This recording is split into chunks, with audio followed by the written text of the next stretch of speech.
things are the way they are for a reason. And sometimes the reasons change, but the world takes time to catch up. And we can see this around us, right out of the window, especially if you live in a city. Cities evolve in specific ways for specific reasons. People began to gather together in denser and denser groups because large economic networks are the route to prosperity. And each kind of city led to a particular kind of urban governance and to specific ways of living together and commuting. But as the scale of cities changed, as the nature of cities changed, as the way people live and work together changed, all these forms of governance, forms of transportation, the infrastructure, didn't always change with the times. And over the last few decades, the world has changed so fast that this lag is inevitable. And people who do something about this lag, they are also visionaries of a kind. They may not see the future, but they do see the present for what it is and whip it into shape. Welcome to The Seen and the Unseen, our weekly podcast on economics, politics, and behavioral science. Please welcome your host, Amit Verma.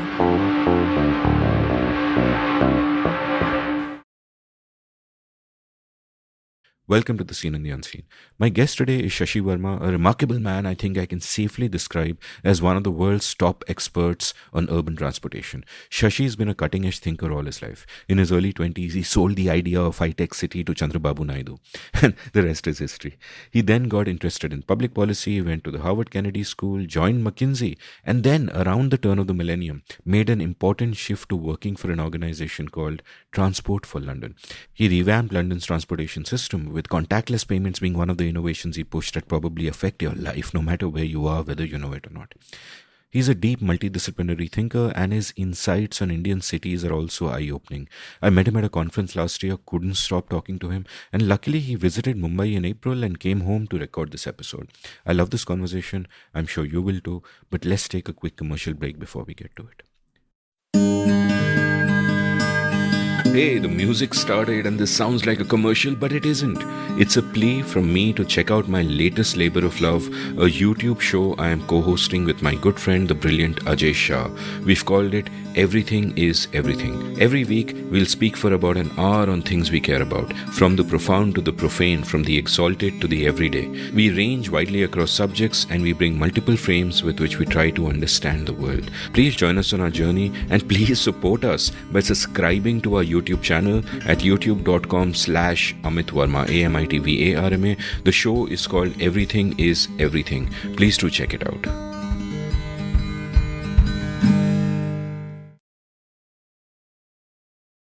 Shashi, welcome to The Seen and the Unseen. So good to see you, Amit. We've been talking about this for a long time. I'm glad to be on the show. So I've been obviously wanting to have you on the show ever since we met, and in between that time, as I've explored your work, my sort of eagerness grew deeper because, you know, one of the show is called The Seen and the Unseen for sort of different reasons. When it started, it was about the unintended consequences of public policy. But as a metaphor, The Seen and the Unseen works really nicely for me. And one of the many sort of unseen things about the world, I think, is the way we normalize stuff that we consider routine, so we don't even, think about it. One of those things, Ajay Shah and I had an episode on our YouTube show with it where we spoke about electricity. We take it for granted that there is a plug point and we're going to plug something in and flick the switch and boom. And it's just so normalized that we don't recognize how incredibly miraculous it is. And I got exactly that same feeling of stepping out and saying, wow, when I heard you talk on another podcast about tickets. And this is where, you were speaking about the Oyster system and everything in London. And you casually mentioned that you went back to look at the history of tickets because the cost of selling tickets was a large chunk of the cost. And we'll speak about all of that later in the podcast. But what fascinated me was that I've never thought in all my life, in all these decades of being alive, about why the hell do we use tickets? Where does it come from? And you told the backstory of that. And then in preparation for this podcast, you revealed that one of your formative books was Guns, Germs and Steel by Jared Diamond, which is a book that I remember also opened my mind in exactly these ways. And I think part of, being alive and being a curious person is you examine everything that is normalized, you ask a why, and then you're gradually, that sense of wonder just explodes around you.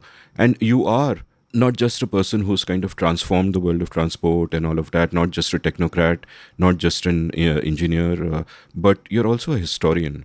And I'm guessing that these play into each other. The curiosity that leads you to history and the mindset that is, seeking the unseen, as it were. So, this is the first thing that fascinates me about you and that I'd like to know more of.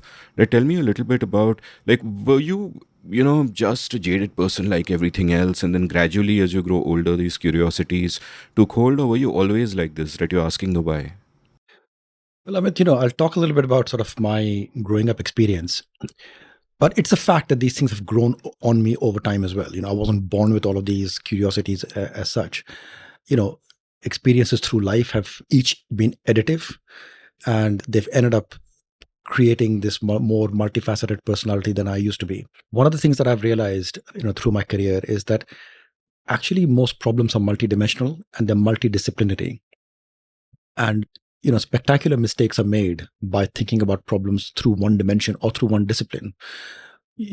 As much as people may be dismissive of other disciplines, an economist and an anthropologist usually don't get along too well, right? And they're quite dismissive about each other. But the reality is that they have something to add, and there are certain problems on which each of their perspectives has more weight. And there are many problems on which both perspectives add to a whole that is more than what either of them can provide. I had a kind of light bulb moment when I realized that actually has some merit. And my own education has been multifaceted. I've gone from being an engineer to studying public policy to being very interested in history. That is the way I think. Tell me about your childhood. You grew up in Ranchi, you were in India till well into adulthood. Yeah. So tell me about all of those years. Like, what was your childhood like? Give me a sense of the texture of your days, your influences. So I grew up in Ranchi. I'm one of four siblings. I'm the third of four siblings. My father was an engineer. My grandfather was an engineer, and we'll talk a little bit about how that all came about. But like many people in that era, my father used to work for a public sector undertaking. Ranchi was dominated by this big company called Heavy Engineering Corporation, which was set up in the 1950s, one of these Nehruvian temples of modern India, as basically India's heavy engineering outfit. We didn't have that capability. We used to import a lot of the machinery, and HEC was set up to build that machinery in India. So my father and thousands of other engineers like him were drafted in to run this company. So we lived, on this campus, huge sprawling campus, where it was very cosmopolitan. They hired people from all over India. There was this culture of education that was deeply embedded in the entire neighborhood, right? We had these kind of what we call E-type houses, which were up and down, sort of two-floor houses with, two families living up and down. Across every block, you could find somebody who had a child who had gone to IIT. Right. So that was the environment in which I grew up. And so there was a very high sense of expectation and aspiration and a culture that promoted that kind of emphasis on education, right? It didn't mean that there was no fun going around. There was lots of playing and fun and all that. I mean, again, because it was a nice enclosed campus and the facilities were really good, access to playing fields and all that was very good. Access to cultural facilities was very good. But there is no doubt that there was a culture of education and aspiration that was genetically encoded into anyone who grew up in that environment. There were many other things that were also encoded. It was a very secure environment, which in some respects didn't promote, commercial thinking or risk taking. And I found that those things are things that I've struggled with in my life as well. I'm very commercial in my work, but when it comes to taking personal decisions, I've not grown up in an environment where you would think about your own personal decisions in a commercial manner. So that was the environment in which I grew up. Ranchi used to be a very, very small place before HEC came around.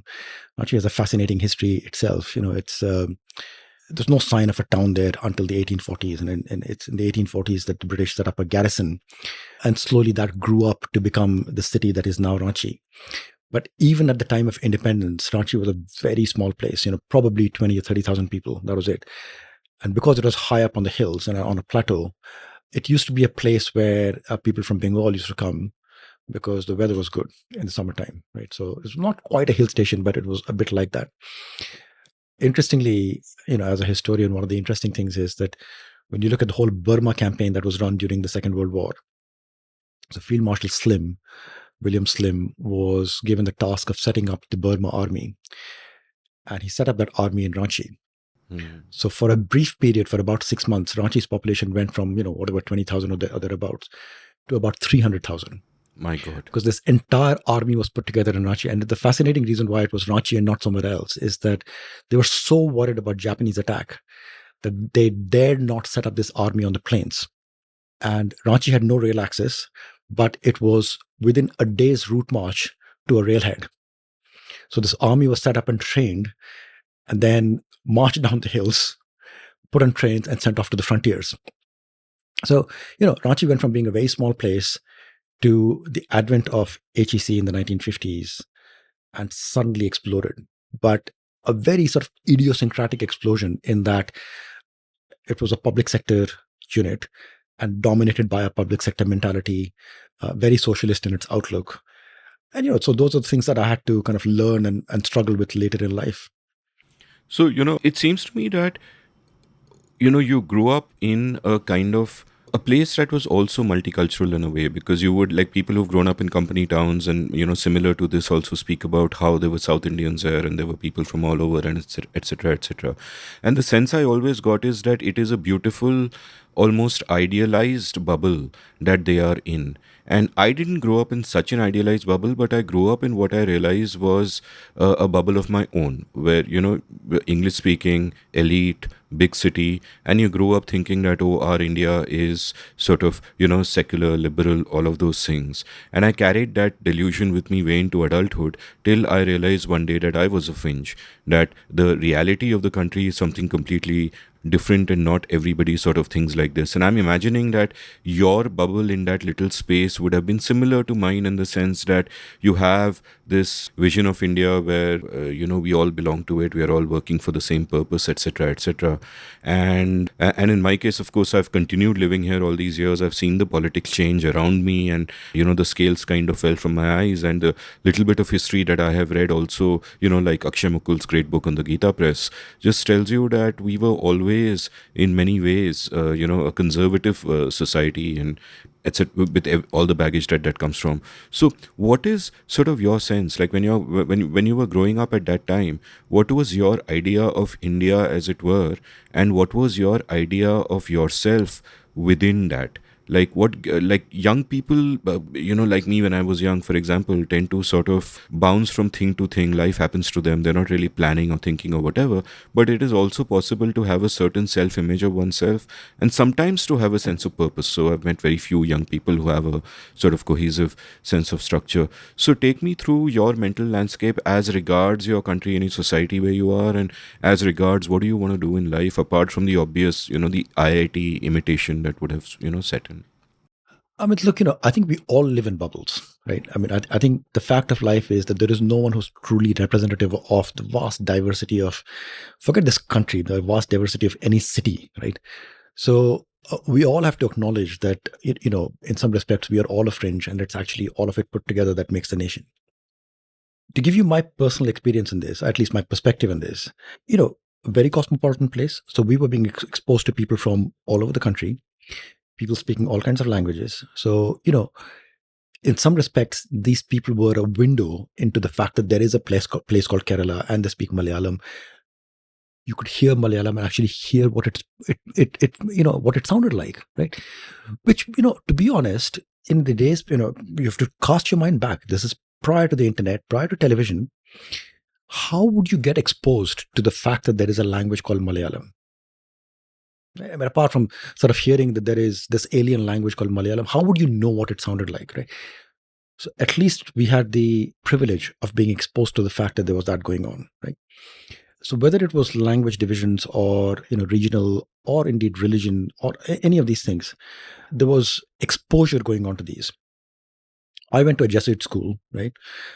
Our principal was a Belgian, huge window into the world, right? And again, whether I appreciated this at that time or not, I look back at it now and realize how unusual it was for us, or at least for me, to get this experience, which by and large the country was not getting.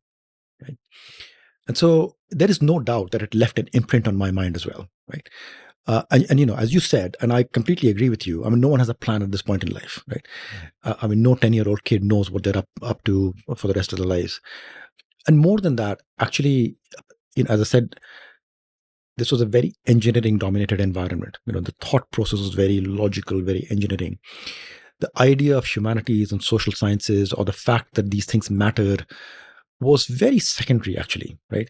And that's despite the fact that, my mother was highly educated as well in political science, and the women in general in the neighborhood were highly educated, typically not in engineering, but the culture was dominated by engineering, right? And therefore, our thought process, certainly my thought process, my siblings, my friends, we all had a rather unidimensional way of thinking, in which the idea that political debates or social debates or the fact that any of these things matter, they were very secondary, right? It was a very logical progression to you study, you become an engineer, you do this, blah blah blah blah, and you just life just carries on like that. So for me, my later experiences where the thought process got impregnated by other ideas was actually a point of catharsis, right? So I went from this very kind of protective bubble into a less protective environment much later on. The one thing, so we had a cosmopolitan culture, right? The one thing that I now look back and realize is that the caste division was definitely there. These were all privileged people, typically from upper castes. There were some Muslims, but not many. By and large, privileged upper caste people, and therefore, the thought process was dominated very much by that. And so, for example, when Mandal happened in 1989, it was a real shock. Like, what is going on? It hadn't actually entered into our worldview, certainly mine, that actually there is a demand, and there is, whether you agree with that demand or not, there is a rational basis for that demand. The initial response was, this is all bogus. What is happening over here? How old were you then? I was about 17 or 18 when Mandal happened. I'll take Ranchi and I'll ask you a much broader question Yeah. from there. Like, it strikes me as really interesting how circumstance can shape a city. Like, you point out there are 20,000 people, and then the garrisons come in, and suddenly 300,000, and then they're off again. And then eventually in the 50s, you have this big public sector company come in, and then that shapes a culture and all of that. So I have sort of a dual question here, and the first part of it, I guess you'd have a lot to say from history, and it's not just about Ranchi, but about cities in general, which is that what observations do you have on cities being shaped by happenstance in path dependent ways? Like, I am guessing the culture of company towns like Jamshedpur and Ranchi would very much be, there would be that one seminal moment where it is chosen as a spot for something and it is shaped like that. And then that shapes the people within it. And the second part of my question is that when you look back on your own shaping, how much of your own shaping came from the fact that you were located there. Like, you've spoken of the engineering mindset and all that, but you've also spoken of what it missed. Yeah. And but how much of what you would consider essential to you is something that Ranchi played a part in? And of course, it's really two separate questions, so you can take them in any sequence. Look, I think there is no doubting that it had a very, very deep formative experience on me. Right? There's no doubt about that. And now that I've seen more of the world and I've experienced it from many different perspectives, I look back at that, and there are good things and bad about that formative experience. By and large, good, but there are things that I missed out in that process. And I talk to my friends who also grew up in that environment, and we have a very similar way of, not identical, but very similar way of looking at many things, right? And that's basically telling you that that formative experience had some impact on us. What did we miss out? We missed out, for example, we missed out on, I talked about the commercial mindset, which is basically what a city like Mumbai is driven on. We didn't have that at all. But to go back to your point about, what does a big intervention do to a city? I think what Ranchi went through is not dissimilar to the story of industrial towns worldwide, right? I suspect we will talk about urbanization in some depth, but just to touch upon that, it's industrialization that has this sort of major interventions, where somebody comes along and says, I've picked this site, and now there will be tens of thousands of jobs where there didn't used to be. and they're all kind of sort of hung around a single pole, and therefore, that's almost like a magnet drawing them in.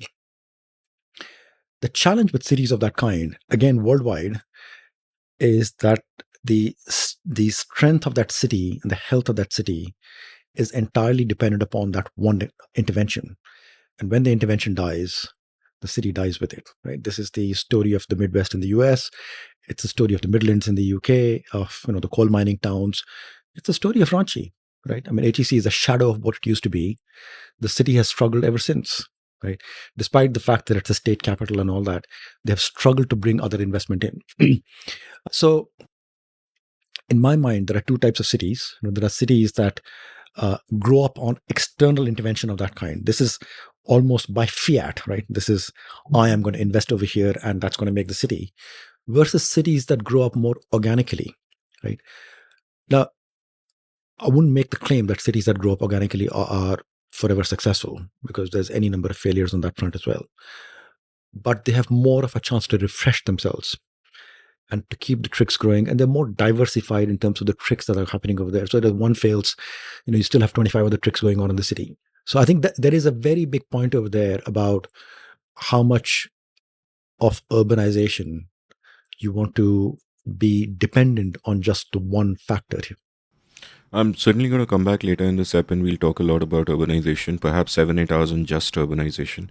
But to kind of get back to your biography, tell me about your parents. You mentioned that your dad and your granddad were, both sort of engineers.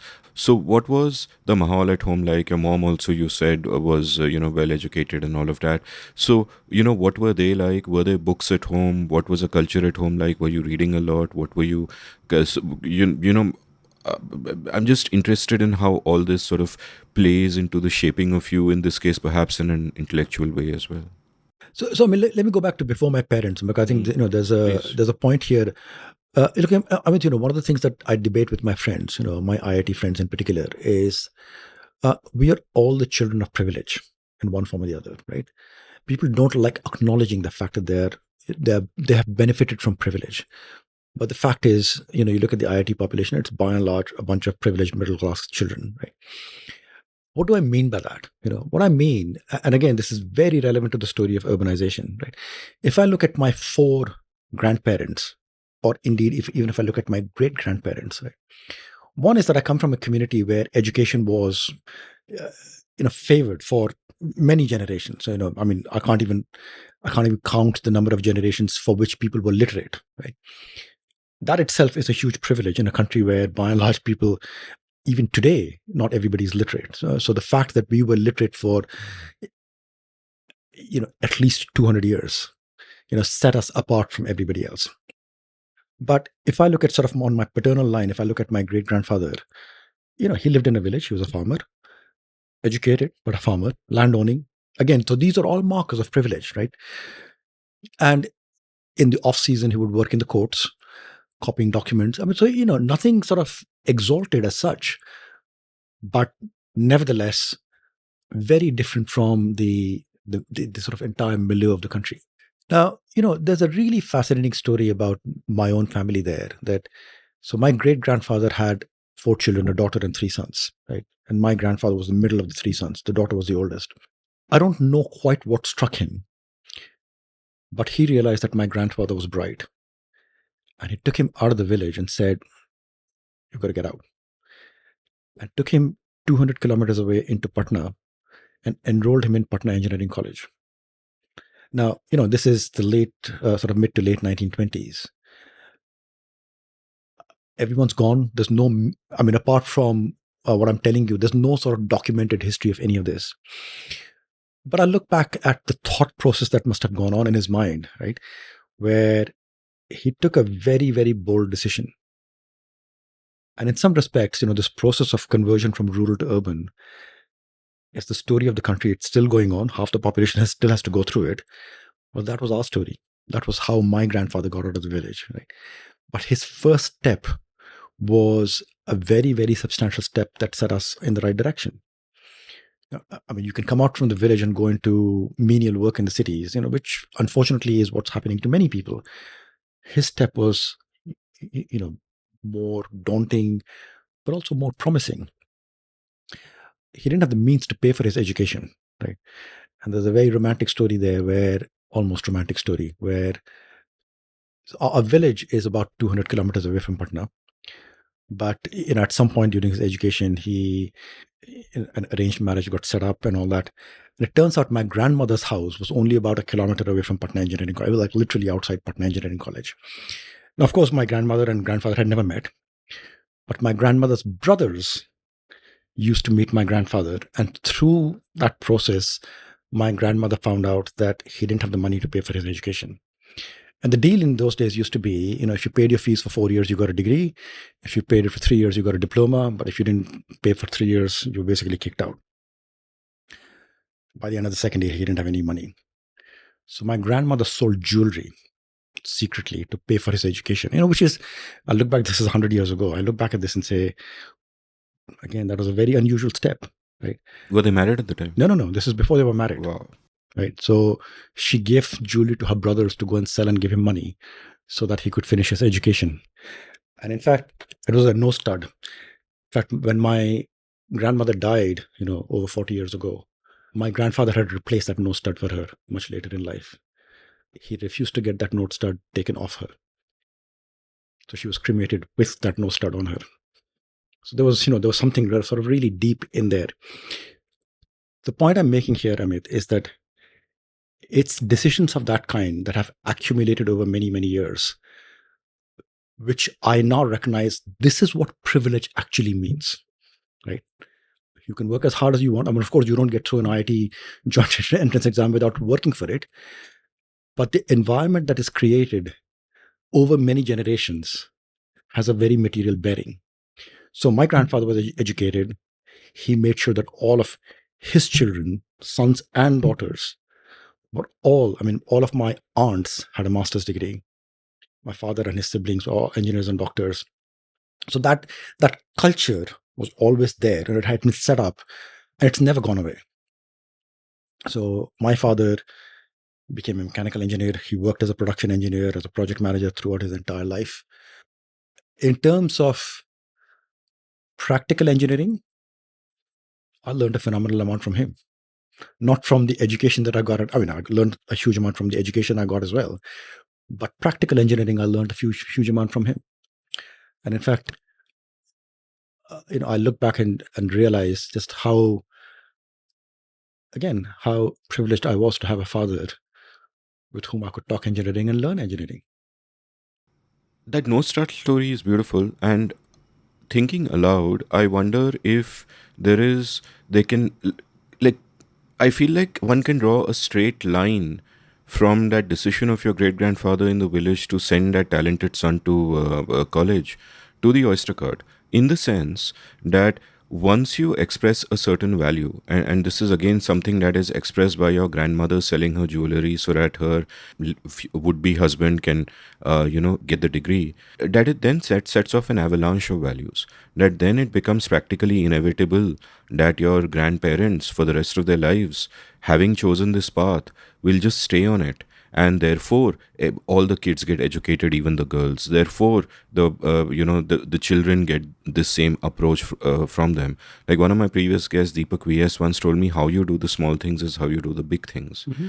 And I think that is deeply profound, because, and in fact I will ask you about that as well, that what were the small things? What was that daily culture? Were there cultures of discipline? Were there cultures of neatness? Were there cultures of how much play and how you balance that with work? Take me through those early years as well. If you have memories of your grandparents, I'd love you to share them. No, completely. Look, we lived in a very disciplined household, right? There was a routine. Everybody had to be part of that routine. Truancy from school was not permitted. You had to be neat and clean. All of that was absolutely part of it. That culture came from my grandparents. It also came from my parents, my father, my mother, both of them. You asked me today, what time I would be ready, and I said, early in the morning. The fact is, my father had this attitude at 5:30, 6 o'clock in the morning, 5:30 in the morning. The rajai would come off, the covers would come off, and you had to be awake. Summer, winter, it doesn't matter. You had to be awake. The fact is, I wake up at 5:30 in the morning today, it doesn't matter what it is. It doesn't matter what time I'm going to bed. I'm awake at 5:30 in the morning, right?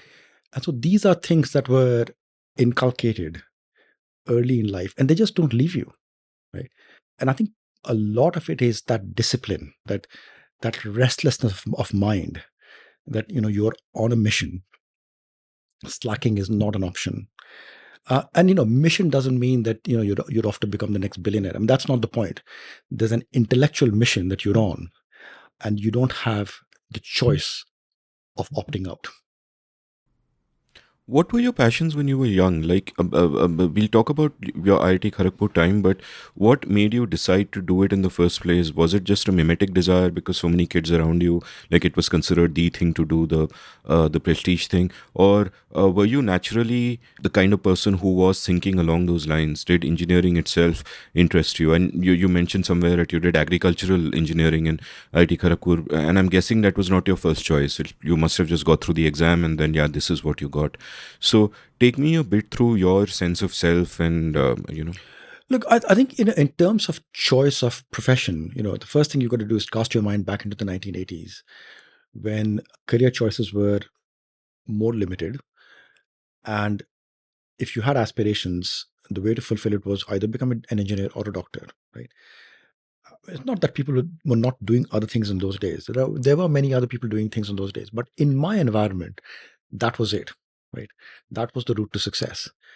And for me, medicine was something that I was not interested in.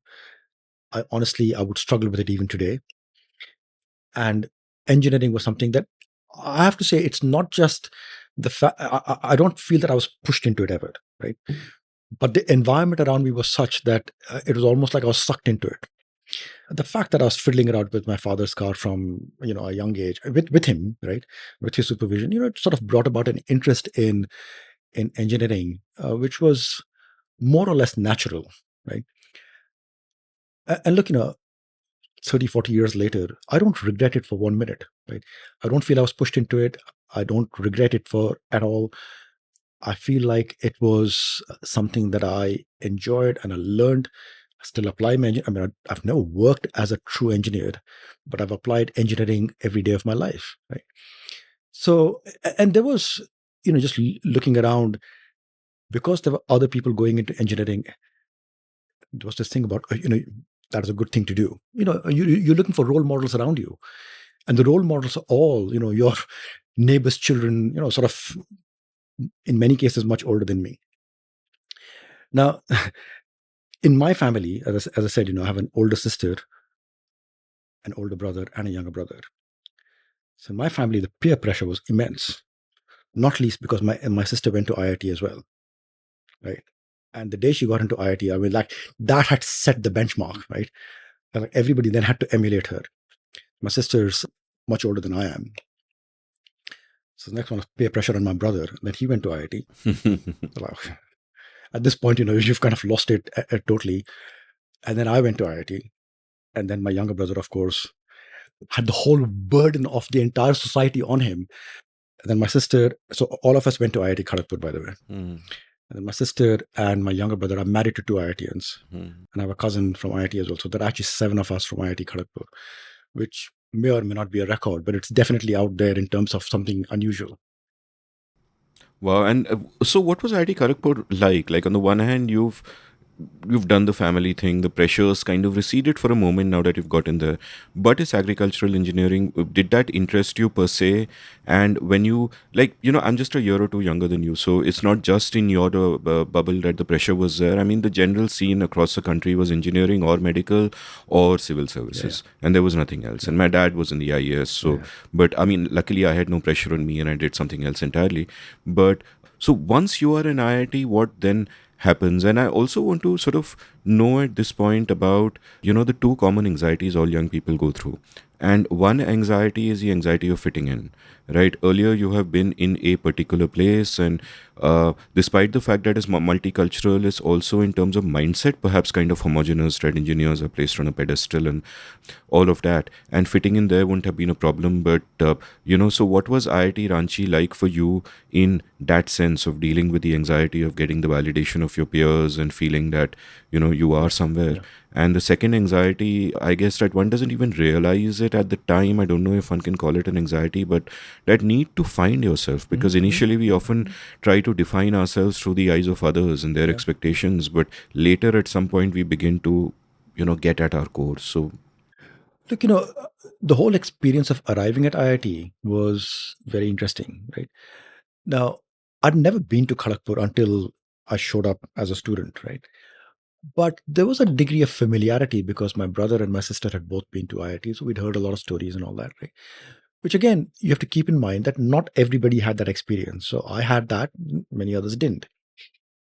So, you arrive at IIT with a degree of confidence about where you're going, but it's a very interesting experience. So there are several things that happen, in my view, when you arrive at IIT. The first is that, look, by definition, anyone who's getting there is bright in some form or the other, right? What you've not been exposed to is a culture where everybody's bright, right? And there are people who are significantly brighter than you. I mean, it's visible from day one that, the people who, there's a ranking system which is almost like a caste system in IIT. That's how you end up in agricultural engineering. My rank was a bit lower, and that's how you get allocated a department. I mean, you have to choose. I mean, you provide choices, but frankly, there's a whole process by which that allocation happens. But the people who get the top ranks in IITs in the joint entrance exam, it may not be a perfect correlation, but these people are bright, right? Let's not doubt it, right?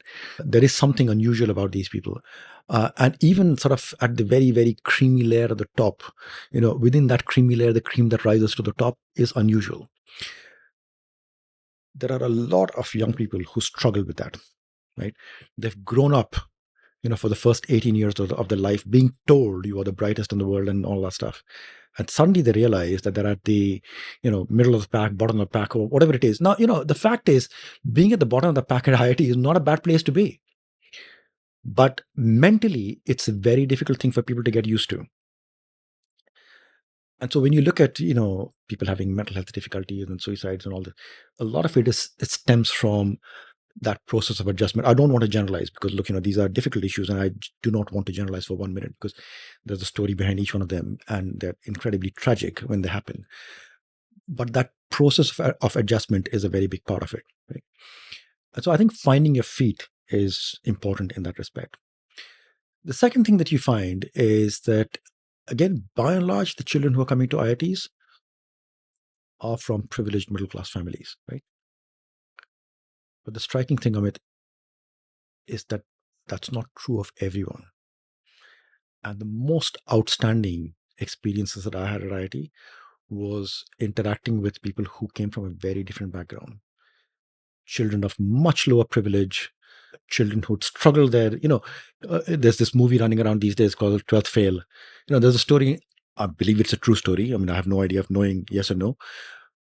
But there are stories of that kind. There are real stories of that kind. I have friends who had similar experience to that.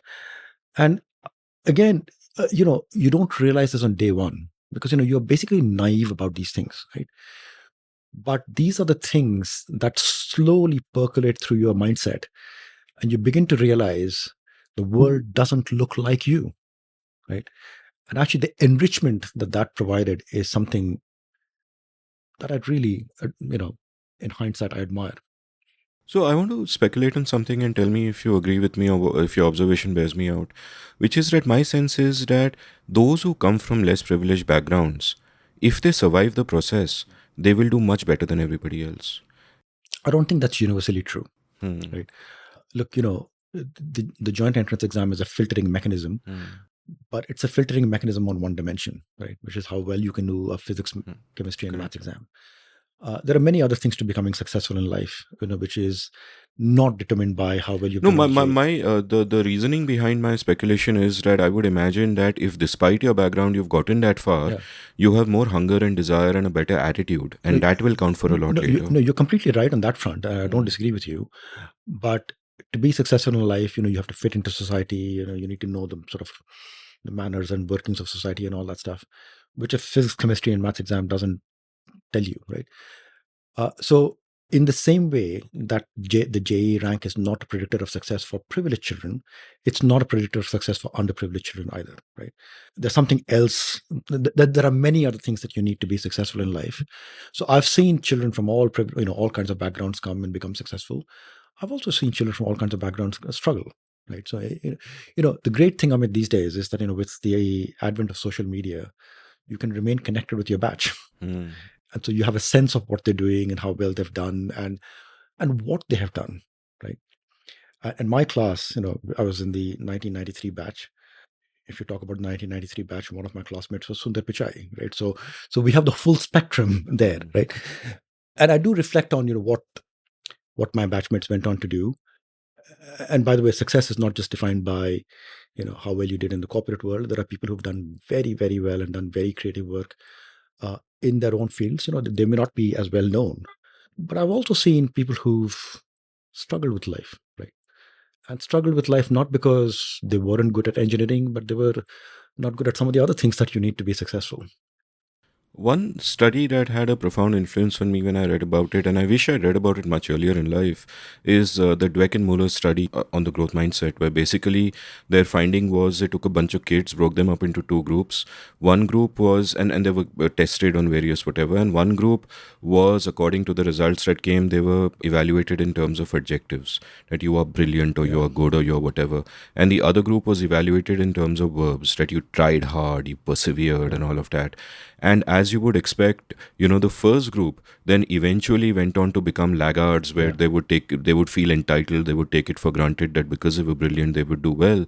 And the second group went on to continue to excel in life or excel in the future tests that were given to them rather, but I would imagine in life as well, because for them the value was perseverance, and it was not that self-image that I am so brilliant. And I wonder how that plays into it, because I have seen people who, when they were much younger, 25, 30 years ago, everyone around them thought they were brilliant, and I look at them today and it's a life of underachievement.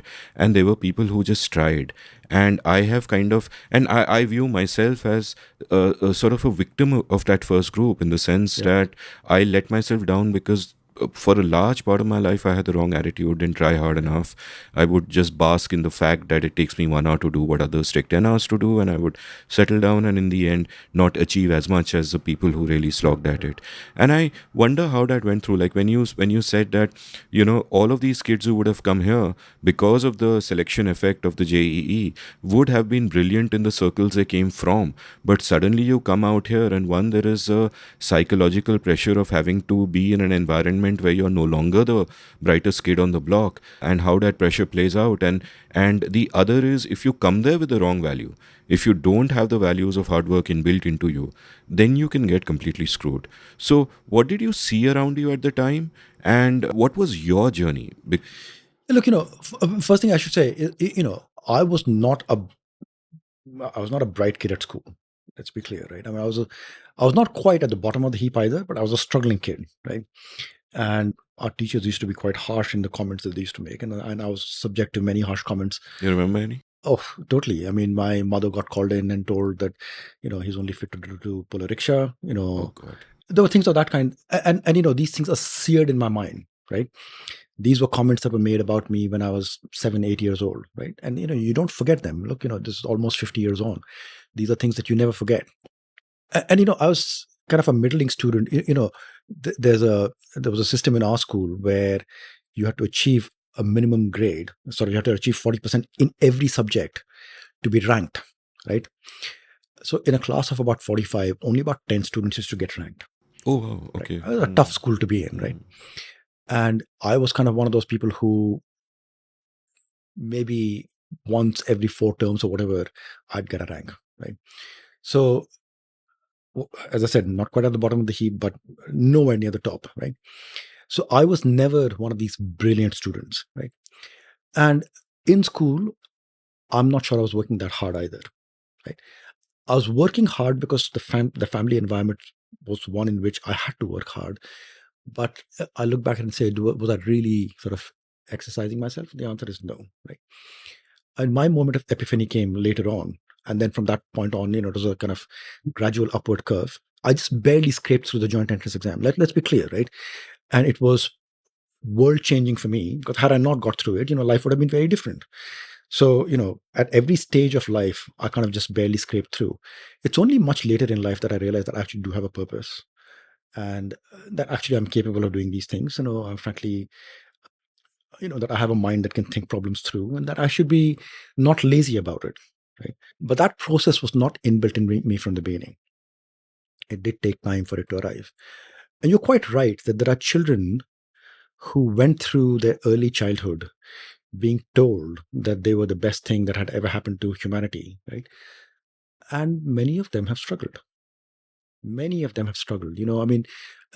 Look, by and large, my class from IIT have done well. No one's been a total dud, right? But I look back at the careers of many and say, look, you were bright. There were many things. Why weren't you the person inventing something? Because you had that capability. And part of it is that people kind of slump back. I'll take a data science job, I'll take a software coding job. And you think like, oh, come on, you're coming out of IIT. This is not what you should be doing. You're capable of doing a lot more than this. But people settle into whatever suits their needs and aspirations, and the ethics of work. So tell me more about, how your frames of looking at what you are going to do in life are evolving through this time at IIT Kharagpur, because what you seem to have done right after it is that rather than take one of those steady kind of jobs that your classmates did, you practically became an entrepreneur. You tried commercial mushroom production, you ventured into real estate in Hyderabad, all of those things. How does that even happen? What is that journey from where you have just about cleared the JEE, you are there, you're relieved to be there, and then in that short time at IIT, you're taking the initiative, you're doing stuff, you're thinking outside the box, because it is so incredibly difficult actually to think outside the Yeah, box. yeah. Look, I think the first thing to say, out of all humility, is that life is a series of accidents, right? So it's not like I set off on some journey and then created these opportunities for myself. With a degree in agriculture and engineering, this is a graduating class of 1993, it was still quite tough to get jobs, right? And so for a short time, I worked in Mumbai for a food marketing company that was trying to sell organic food before the term organic had become popular. It was called chemical free food back in those days, right? And I remember sort of beating the streets of Mumbai trying to sell this organic food. And honestly, people had no idea what it was and they didn't care, right? So the idea that, rice would be, 20% more expensive, not interested. I realized that wasn't the right thing for me to do. I got this job with a tea producing company, the Assam company, with a very impressive heritage. It's the first tea company in India, set up in 1839. In fact, they started tea cultivation in India. Long and beautiful history about how all that came about. But this is 1993, and every company with a bit of money was trying their hand at anything that came around, right? That was the go-go years of liberalization. And so one of their ideas was to set up a commercial mushroom production facility in Himachal. And so they were hiring young engineers to come and work for that. And that's how I got into the company. Now, I had kind of self-educated myself on finances, right? And so in the first sort of 2 or 3 weeks in the company, I was looking at whatever feasibility work had been done on this mushroom plant. And I was setting up a P&L and balance sheet for this company, right? Which was not in the feasibility report. It took me like no time. It just took me days to understand that there was no way this company would ever make money, right? I mean, mushroom production requires a dark, cold environment. This is a hot, dusty country. To create a dark, cold environment, you need air conditioning, right? With, I mean, electricity, energy costs are still high in India. They're not as high as they're in the West, but still quite a burden. Back in those days, energy was not reliable. So you have to set up your own diesel generating sets and all, at which point the whole thing is uneconomic. So within weeks of joining, it was clear to me I was out of a job, right? This thing would never work. And, this project persisted for quite a long time. But I realized that this thing was going nowhere. So at which point you think about, okay, so what next? But, this is where I think the accidents have been very helpful in my life, right? What I realized is there's so much other work going on in the company, right? Forget about what I was hired for, right? There's so much exciting work going on in the company. Don't be dumb, look for things that are going on, make yourself useful. And so there was this massive real estate project going on in Hyderabad, right? And this has been, I'll talk a little bit about this, Amit, because this has been, one of those formative moments in my life. Of course, a moment of great impact as well, but a really formative moment in my life because it set my mind on what I do and how I do things, right? So, there was a real estate project that had been sort of engineered by, a long process, but it had resulted in something very unusual. So anyone familiar with the geography of Hyderabad will know that there is a big lake in the middle of Hyderabad called the Hussain Sagar, which historically was the boundary between Hyderabad and Secunderabad. What people may have forgotten is that Hussain Sagar was also the place where all the sewage of Hyderabad flowed into. Right? It was basically a dirty, stinking lake. And it had been around for centuries. And in the 1980s, when N.T. Ramarao was chief minister, he built what is now called the Necklace Road. And that closed off all the sewage flowing into Hussain Sagar, and the sewage was diverted away. But what the Necklace Road also did is that on the south side of the lake was the Buddha Purnima Park.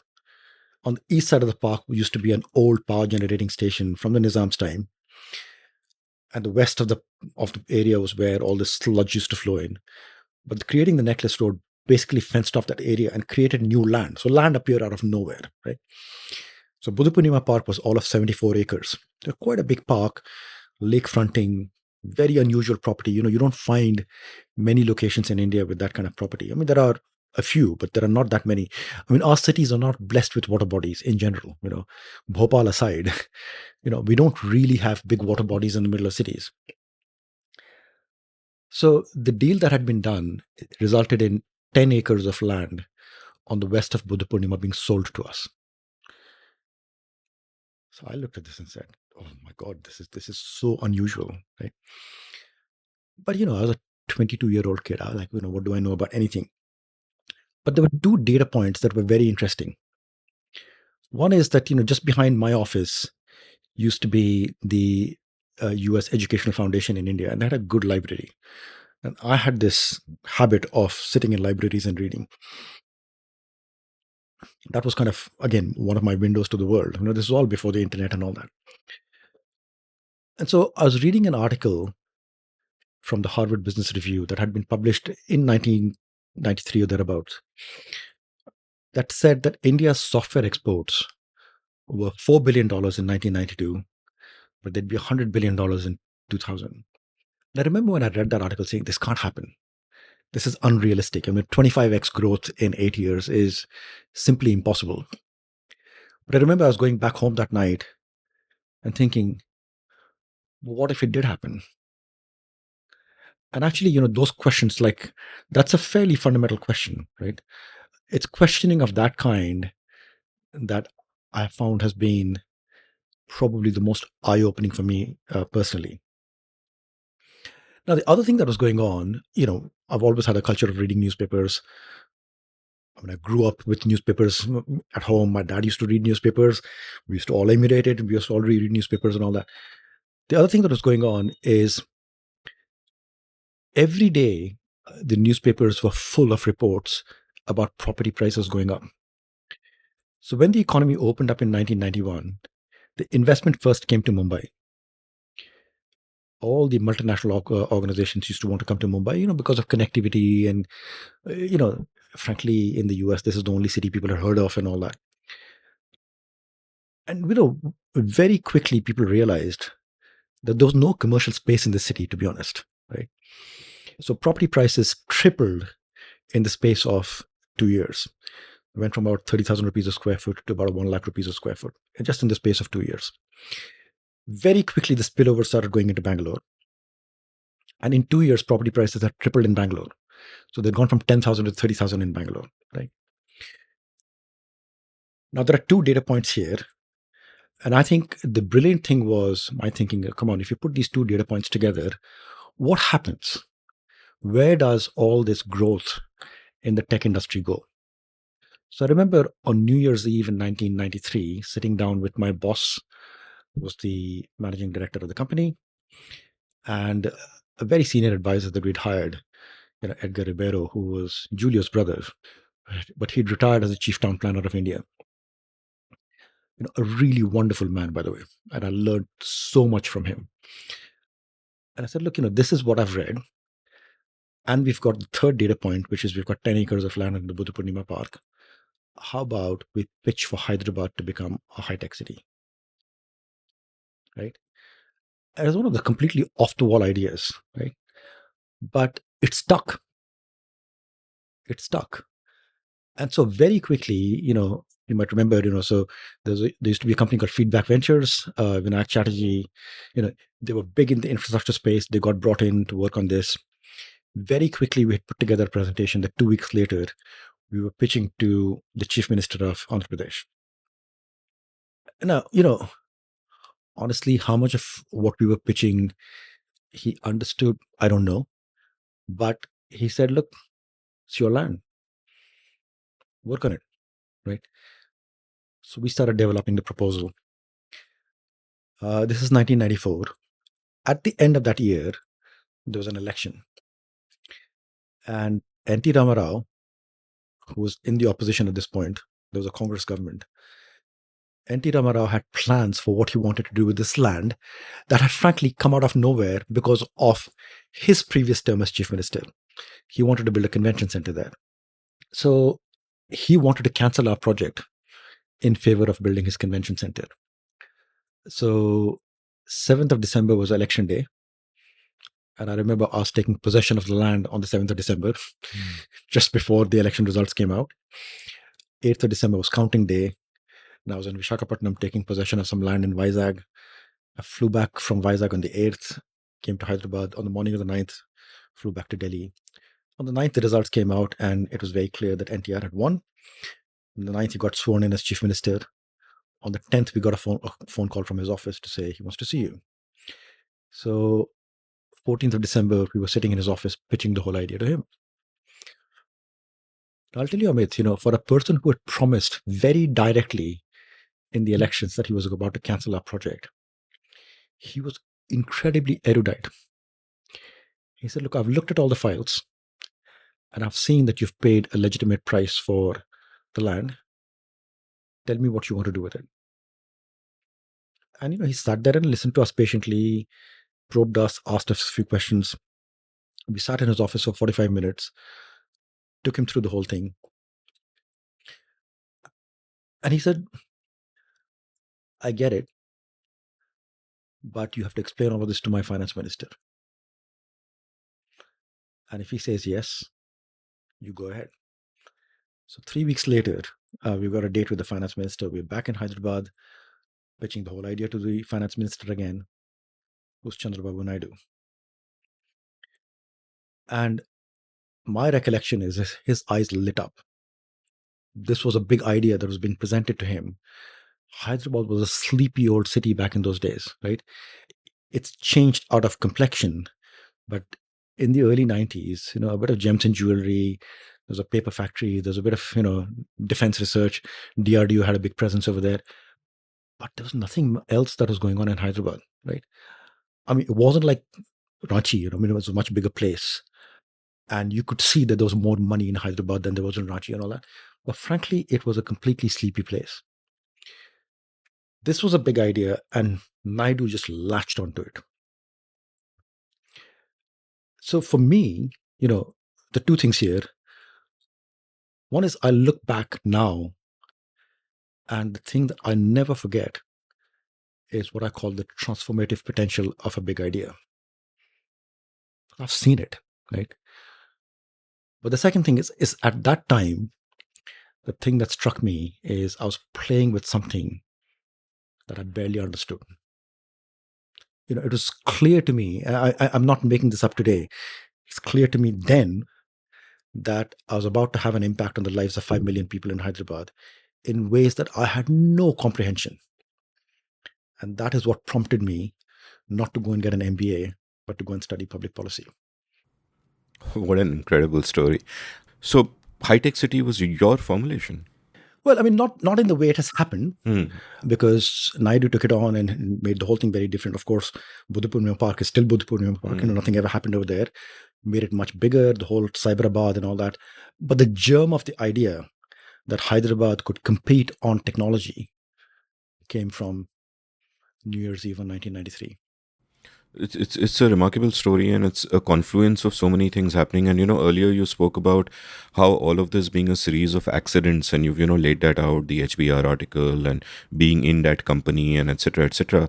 But as much as we speak about the right time in the right place, I think there is also such a thing as a right person, and the three of them have to coincide for serendipity actually to result in sort of this kind of value. So at this point in time, and this is like you've so beautifully told the story of how you come to public policy, but give me a sense of the way you think about things. Like, what are your mental processes? Because what you really did here was you were hired to set up a commercial mushroom facility. You figured out that that shit isn't working. You get interested in something else, but again you figure out that the commercial mushroom stuff isn't working because you taught yourself finance. That indicates a certain kind of mindset when it comes to learning stuff. Later on, when you get into real estate, you're giving context to the numbers by digging deeper, saying that, okay, this is the HBR projection, this is what has happened in Bombay, this is what has happened in Bangalore. Clearly, if prices rise like this, that means supply can't respond to demand, and the demand is going to grow according to HBR. So you're putting all of that together. Give me a sense of, were you always this kind of a systematic thinker? Did you at some point train yourself to think in this manner? Who were the thinkers or the books who kind of influenced you? And at this confluence where you reach this stage where you say that, shit, I'm going to impact the lives of millions of people, how do you now see yourself in the wider scheme of things? Look, I mean, the honest fact is, Amit, I don't know where I made that transition, right? I have no idea. It's not like I read some book that had this big impact on me or anything of that kind, right? I will say that I think it's been kind of the accumulated impact of a lot of different things that have happened. It's no single thing. And, I'm honestly struggling to answer your question about where it came from because I don't know, right? What I do know is that that was a moment of epiphany again. And it has had an impact on me because it's changed the way I think since then to say, well, look, there was some basic fundamental analysis that I did, and it had this huge impact. The one big thing it's had on me is that nothing in life is too complicated, right? Actually, let me give you sort of one backstory to this. One of the great things about the IIT joint entrance exam is that, the exams are ridiculously difficult. They're designed to be ridiculously difficult, right? But if you've got the right answer, the answer is usually very simple. Like, you solve this massive equation and the answer is like pi square by 2 or something. It'll be something very simple like that. If you're getting a more complicated answer than that, it's probably the wrong answer, right? And I think that is something that had an impact on me, right? Which is that nothing in life is that complicated, right? What is difficult is how to cut through all the clutter around the issues. And to me, the impact that Hyderabad had was exactly that. That, big ideas are not necessarily, big ideas are typically not complicated ideas.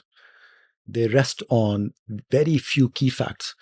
And it doesn't mean that everything around it is irrelevant, right? But the basic facts of the problem are usually dead simple, right? Our challenge is whether we can see those. Double click on this for me. Like, when you say nothing is too complicated, I agree with every part of that. I agree with complicated, and I agree with nothing is too complicated, in the sense that the world is deeply complex. But if you get to the essence of something and you get to first principles, then you can solve it. But how does one cut through the clutter and get to the essence of something? Like, over here, for example, was there an element of accident in the fact that you stumbled upon all of these separate things happening, the HBR article, the real estate prices?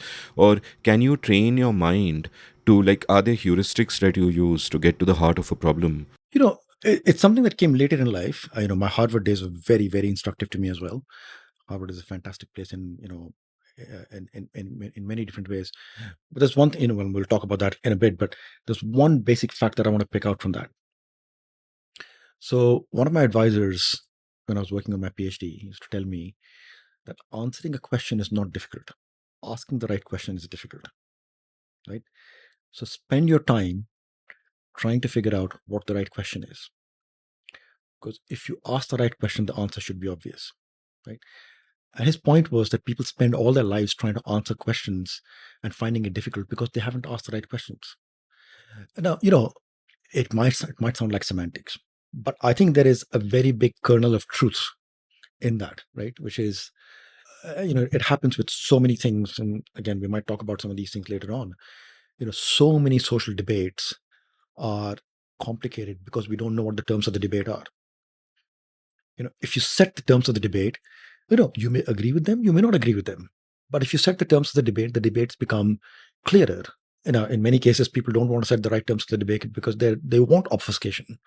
But to me, that learning, which by the way, when I was being told all of this at Harvard, right? What was playing in my mind is Hyderabad. What was playing in my mind is ask the right question.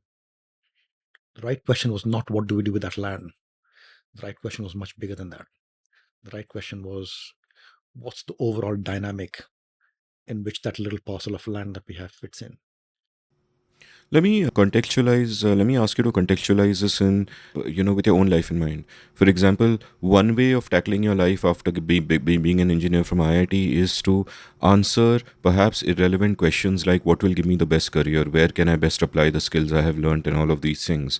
But instead, at some point, it seems that you ask the right question instead.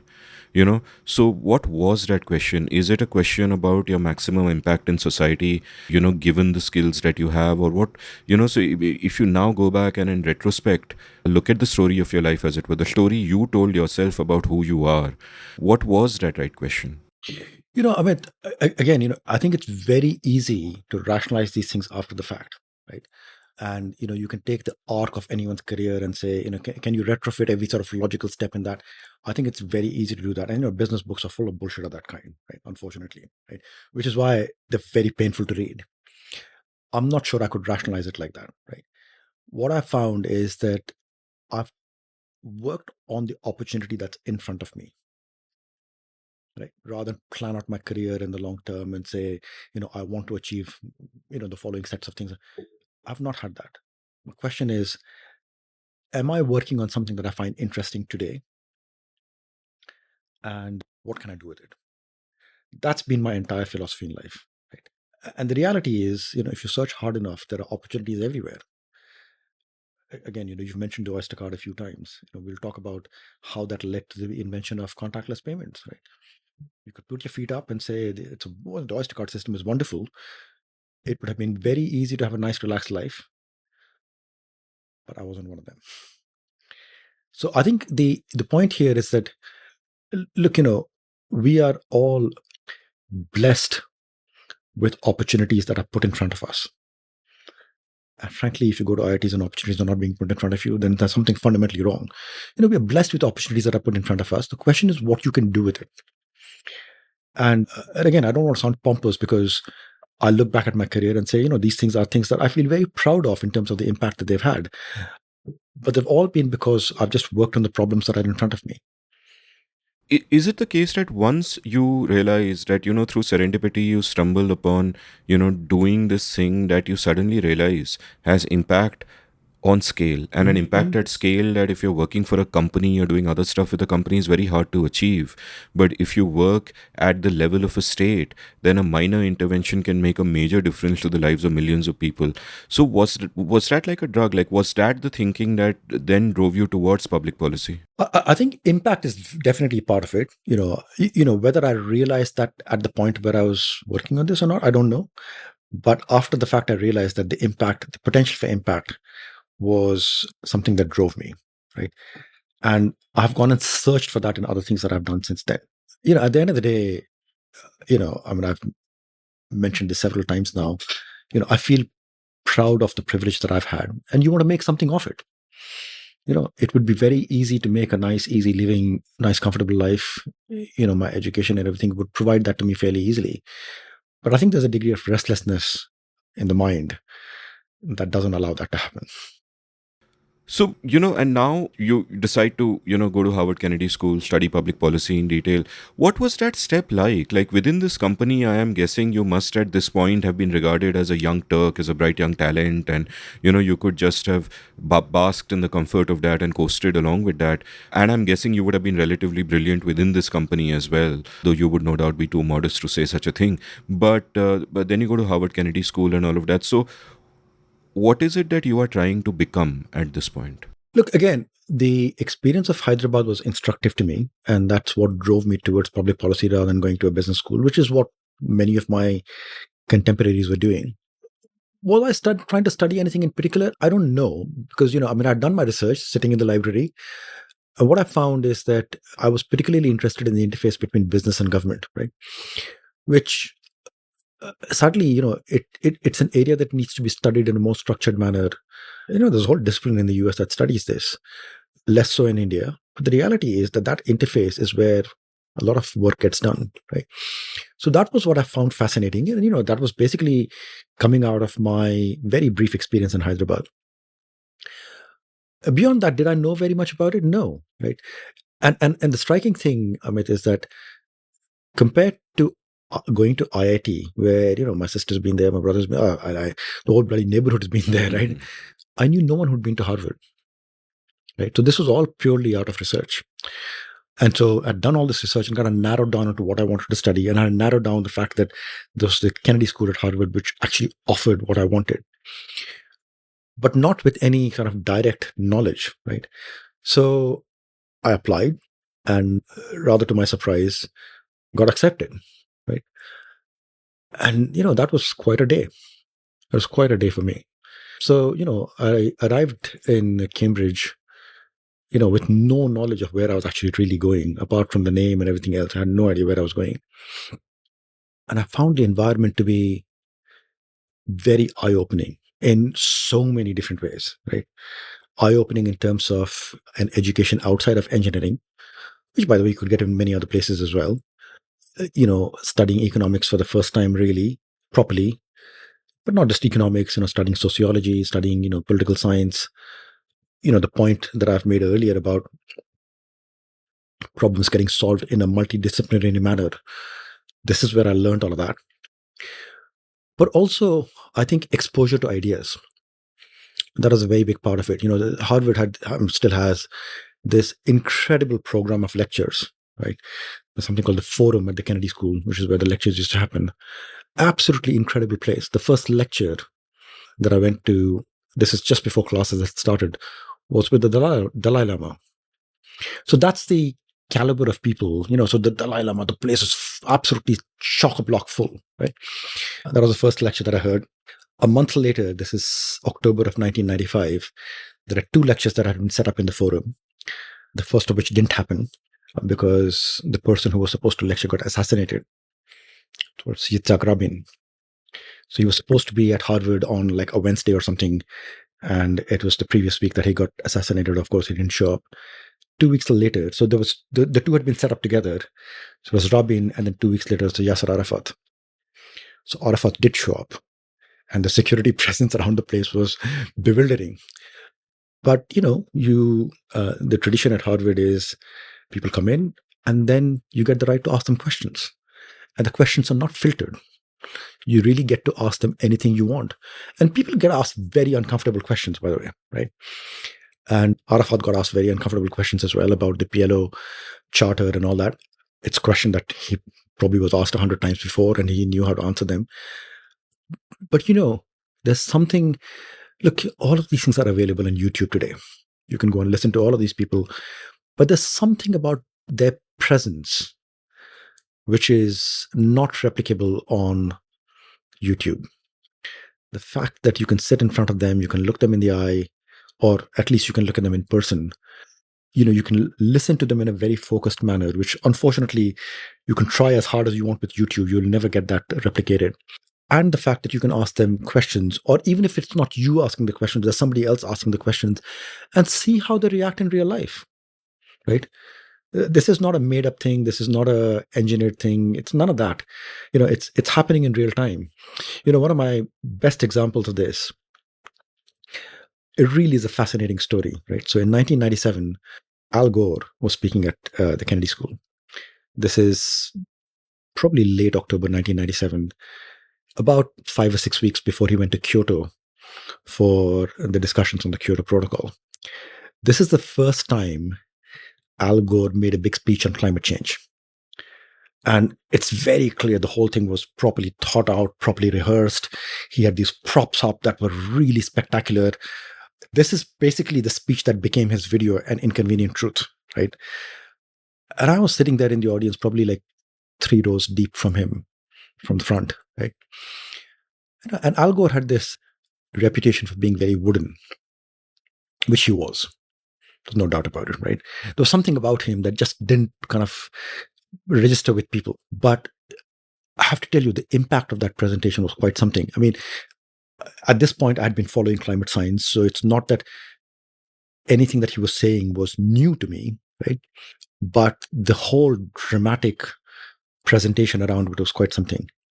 So anyway, he finishes his speech, and then it's time for questions and answers, right? And a kid from Harvard College gets up and says, Vice President Gore, as you know, President Jiang Zemin of China is visiting the US this week, and he'll be speaking at Harvard in 2 days' time. You were once a student at Harvard. If you were a student today and you had a chance to ask President Jiang a question, what would it be? I thought, wow, brilliant question. And, because I was only about 3 rows deep from the front, I could see the beads of perspiration on Al Gore's forehead, right? And he's umming and eyeing.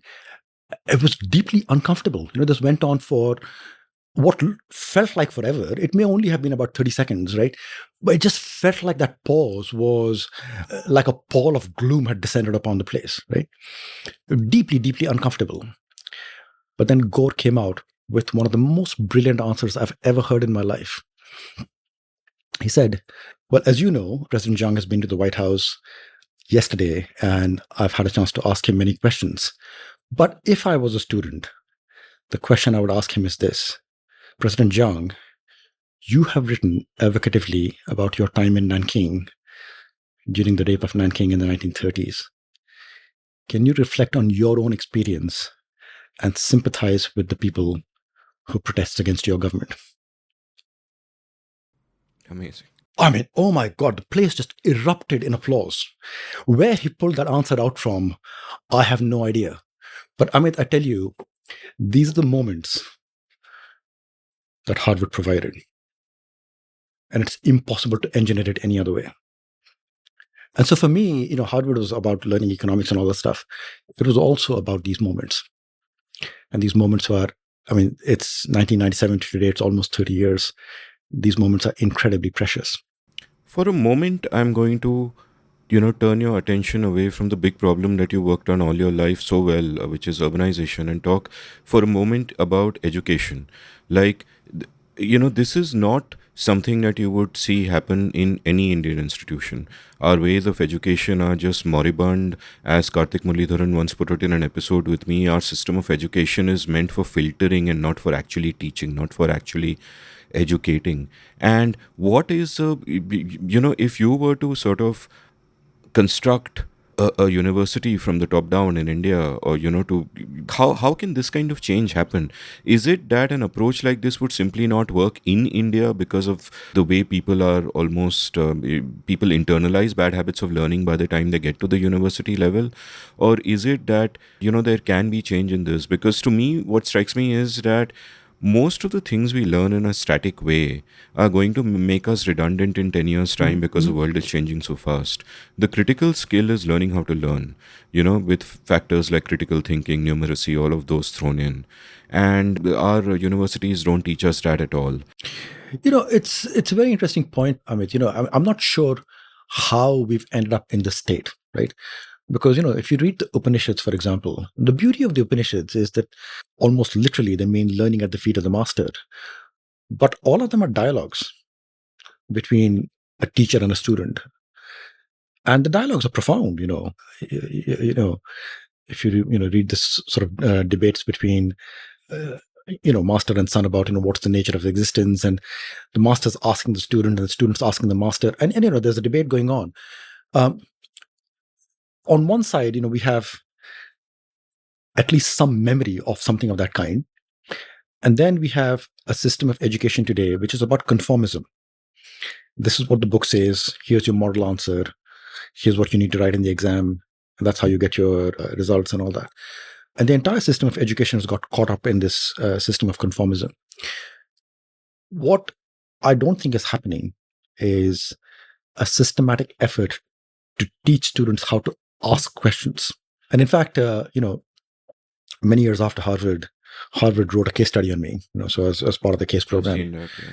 And my mentor at Harvard, Richard Zeckhauser, who was a wonderful, wonderful man, one of the brightest people I've ever come across in my life, he came to London to interview me. And I remember one of the questions he asked me is, what was your kind of impression coming into Harvard, and what did Harvard provide to you? And, you could ask the same question about IIT. You could ask the same question about any period of my life. So it's not a question about, he was asking from his perspective for an obvious reason. My answer to that question is that having been to IIT, there's a sense that you're bright. But what Harvard taught me is how to ask the question. Not how to answer the question, but how to ask the question. How to recognize, what the issue is in the vast sort of complexity of the world that you face. There's a contrast here between, a joint entrance exam in the IIT, which is, here's a problem set, and you're being measured on getting the right answer, but also getting it fast, right? So you're entirely drilled into how to answer this problem set in 3 hours, right? And the entire system of education at IIT, I don't want to sort of diminish it by any means, but the whole system is geared towards something of that kind, right? The exams are all about, here's a problem, crack it. The whole education at Harvard was very different, which is how do you recognize what the issue is? And in real life, nobody gives you a problem set. Right? In real life, the whole challenge is you see the complexity of the world around you. How do you unpick it to get to the root of the problem? Right? And I think our universities are failing us miserably in that regard. Right? They're not creating that environment in which people are being taught to ask the right questions. They're not creating the environment for continuous learning. And they're not creating safe spaces to say things that are unpalatable. Right? So the conformism comes in many ways. But the lack of safe space, the lack of the ability to question things, the lack of the ability to say, there are actually 5 different answers to this question, and we don't know which one's the right answer. And it's only through the process of debate that you can arrive at the right answer. And, the reality of, again, this is my experience of Harvard. Like, when you arrive there as somebody who's been bent on engineering, right? And you go to a course on ethics, you're like, where are the equations? There are no equations. Like, I'm totally lost at this point. But that is what a lot of life is about. Life doesn't come in neatly structured laws of physics. It comes in, a more complicated environment from which you have to unpick the right issues. And I think our universities are failing us very badly in that regard. And part of the reason our system is like this, I think, is a colonial legacy of where, the whole purpose was to churn out workers for the British Empire and babus for the British Empire. And that set a kind of part dependence, and, other ways, sort of faded away once that system became ossified. You mentioned that at Harvard Kennedy School, it was eye-opening for you in various different ways, you pointed out. Tell me about some of them. Tell me about some of the big ideas that influence you, maybe the big thinkers that began to influence you. Or what were the ways in which your way of looking at the world changed? So I think, the lecture series that I talked about, absolutely incredible. And, we were absolutely spoiled for choice, to the point where, one evening I'd been working late, I was tired, I was coming out of the school, I saw in the forum there was a lecture going on, I didn't know who it was, right? So up from the atrium. I was looking down. It's Gerald Ford who's speaking. And I was like, I don't have time for this. And I walked off. And I now think back at saying, this is the former president of the US who was speaking there. And I didn't have time for it. So we were definitely spoiled for choice. That's one very big part of it. The second is that, whether people like it or not, some of the faculty, maybe not all, but some of the faculty are definitely unusual, right? And you learn from them in ways that I find very enriching even today, right? Their way of thinking, their way of cutting through issues, their way of boiling down profound issues into something very simple. These are all things that my mentor, Richard Zeckhauser, was known as one of these sort of superb thinkers, right? Anyone who's been to the Kennedy School will know who he is. And so I took his course in my first year, which was a bit unusual because people used to usually take it in their second year. I became his teaching fellow, and then he was on a sabbatical and he put me on the faculty. So I taught his course for a year. So, I did a year of teaching at Harvard as well. But his method of thinking has had a huge influence on me. Others as well, so there's a professor called Tony Gomez-Ibanez who's now retired, one of the foremost gurus on transportation and urbanization. I never took a course with him, but huge influence. And again, one of these people who's he's the only person at the Kennedy School who won a teaching award twice. And it's only by interacting with him that you realize how it is that somebody wins a prize twice. Because the clarity of his communication as a teacher, I still look back at it and say, if I could emulate any of it, that would make me a better person. So, you're learning sort of in multiple dimensions here. A university library system that is absolutely vast, gives you access to information and knowledge in ways that are quite amazing. Because, most university libraries are sort of very narrow and sort of focused on particularly, here we had access to anything you wanted. That was a big part of it. My fellow students, the Kennedy School is very unusual in that it brings students from many different backgrounds. And when people graduate, they go off into many different things as well. So it's very different from a business school in that regard, right? Where business school output is very sort of focused towards banking and consulting. That wasn't like the Kennedy School. So people who came with very different interests. And so the nature of conversations, even over lunch, were very enriching, because you learn from other people's perspectives and interests. So those are all sort of good things. And some of the ideas that I was being exposed to were profound. So let me give you one example of this.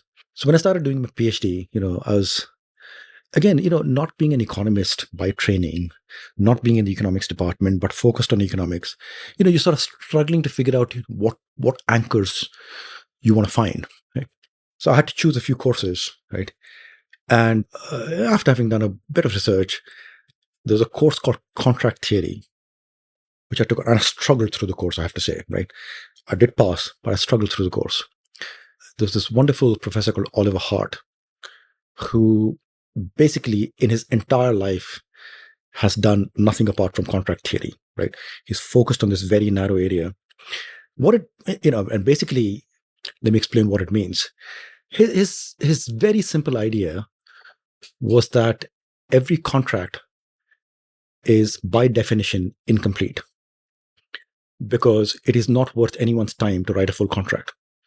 So his point was, I teach, you study, there's a contract between us, there's a contract with the university, and at the end of the term, I've got to grade you, right? Now, why do I have to grade you? Because that's the mechanism by which the university figures out whether we've actually fulfilled our contract. But the way of grading is that there's an exam at the end. That's all kind of understood. But what's not written down anywhere is what happens if it snows on the day of the exam, right? Because it's not worth anyone's time. You basically, there's a system of norms and institutions that we've set up around this that tells you that if these things happen, something will happen to take care of it, right? But the fact that that contract is incomplete means that you need institutions to cover things up. Now, he's taken that theory and extended it into all kinds of things, the size and shape of firms, the whole question of what gets done inside a firm versus outside a firm, etc. I mean, there's endless extensions of this very core idea. Huge formative impact on me. right? Because when you think about what's, like we're all engaged in things like outsourcing, what things should you outsource and what things should you not outsource? Well, you know, if you follow the logic, this is a profound piece of theory that says, can you actually write a contract on it? If you can, then you can outsource it. And if you can't, you don't outsource it. You keep it within the boundaries of the firm. Now, what do I say? I mean, it has had an impact on my work. But I'll tell you the first point at which I ended up having a really heated debate on this. So 2001, I was having a debate with my colleagues at McKinsey about Enron. So Enron had this thing called the asset light model. And I was saying, like, this thing doesn't work. If you believe Oliver Hart, this idea that I make the money, but you own the assets, how do you contract for it, right? And, Enron was the sort of poster child of its days with the asset light model and all that. There's this huge argument, no, it's all right, without providing any fundamental basis for how you're solving that contractual breakdown. There was this belief that that model works, right? 6 months later, the thing was bust, right? And I remember, not when it went bust, but I remember giving to my colleagues Oliver Hart's book. I said, read this. Which book? It's a book called Firms, Contracts, and Financial Structure. So, it's about 150, 200 pages. It's basically a series of lectures encoded into a book. Very short book, but profound impact. And, what I found at Harvard, Amit, and this is different from what I found at IIT, is the exposure to big ideas of this kind. And not just to big ideas, but to the people who were coming up with these ideas. So these are not ancient ideas that were encoded by Newton or whatever. These are contemporary thinkers who were thinking in very fundamental ways about the nature of business, the nature of commerce, the nature of economics, the nature of society.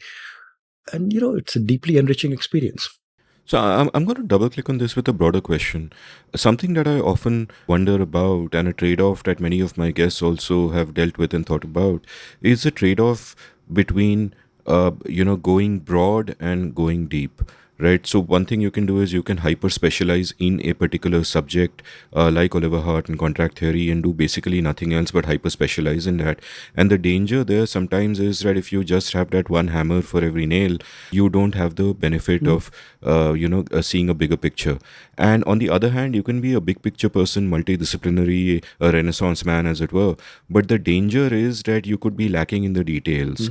And always, I think that the great thinkers or great academics maintain that fine balance where they have that deep knowledge in one or two subjects, but they also have the broader lens to bear. And I guess an added nuance to it is that even when someone like Oliver Hart is hyper specializing in one particular thing, that particular thing offers him a frame with which he can look at everything else in the world. Completely. And that sheds light on it. So I want to ask you about how you deal with the trade-offs between broad and wide. And just as you've described, like one particular frame which you brought to bear in like the Enron example, as you said, to be able to evaluate that, what are the other key big frames for you? So, the first thing to say is Oliver Hart got the Nobel Prize in economics in 2016.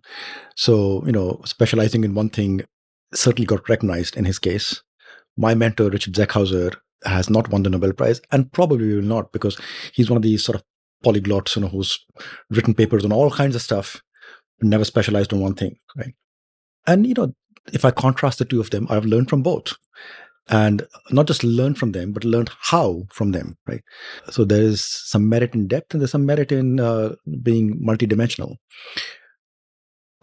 I think, another thing that I learned at Harvard is to have a broad toolkit, right? This is the sort of old adage, if you have a hammer, everything looks like a nail. I mean, there is some truth to that, right?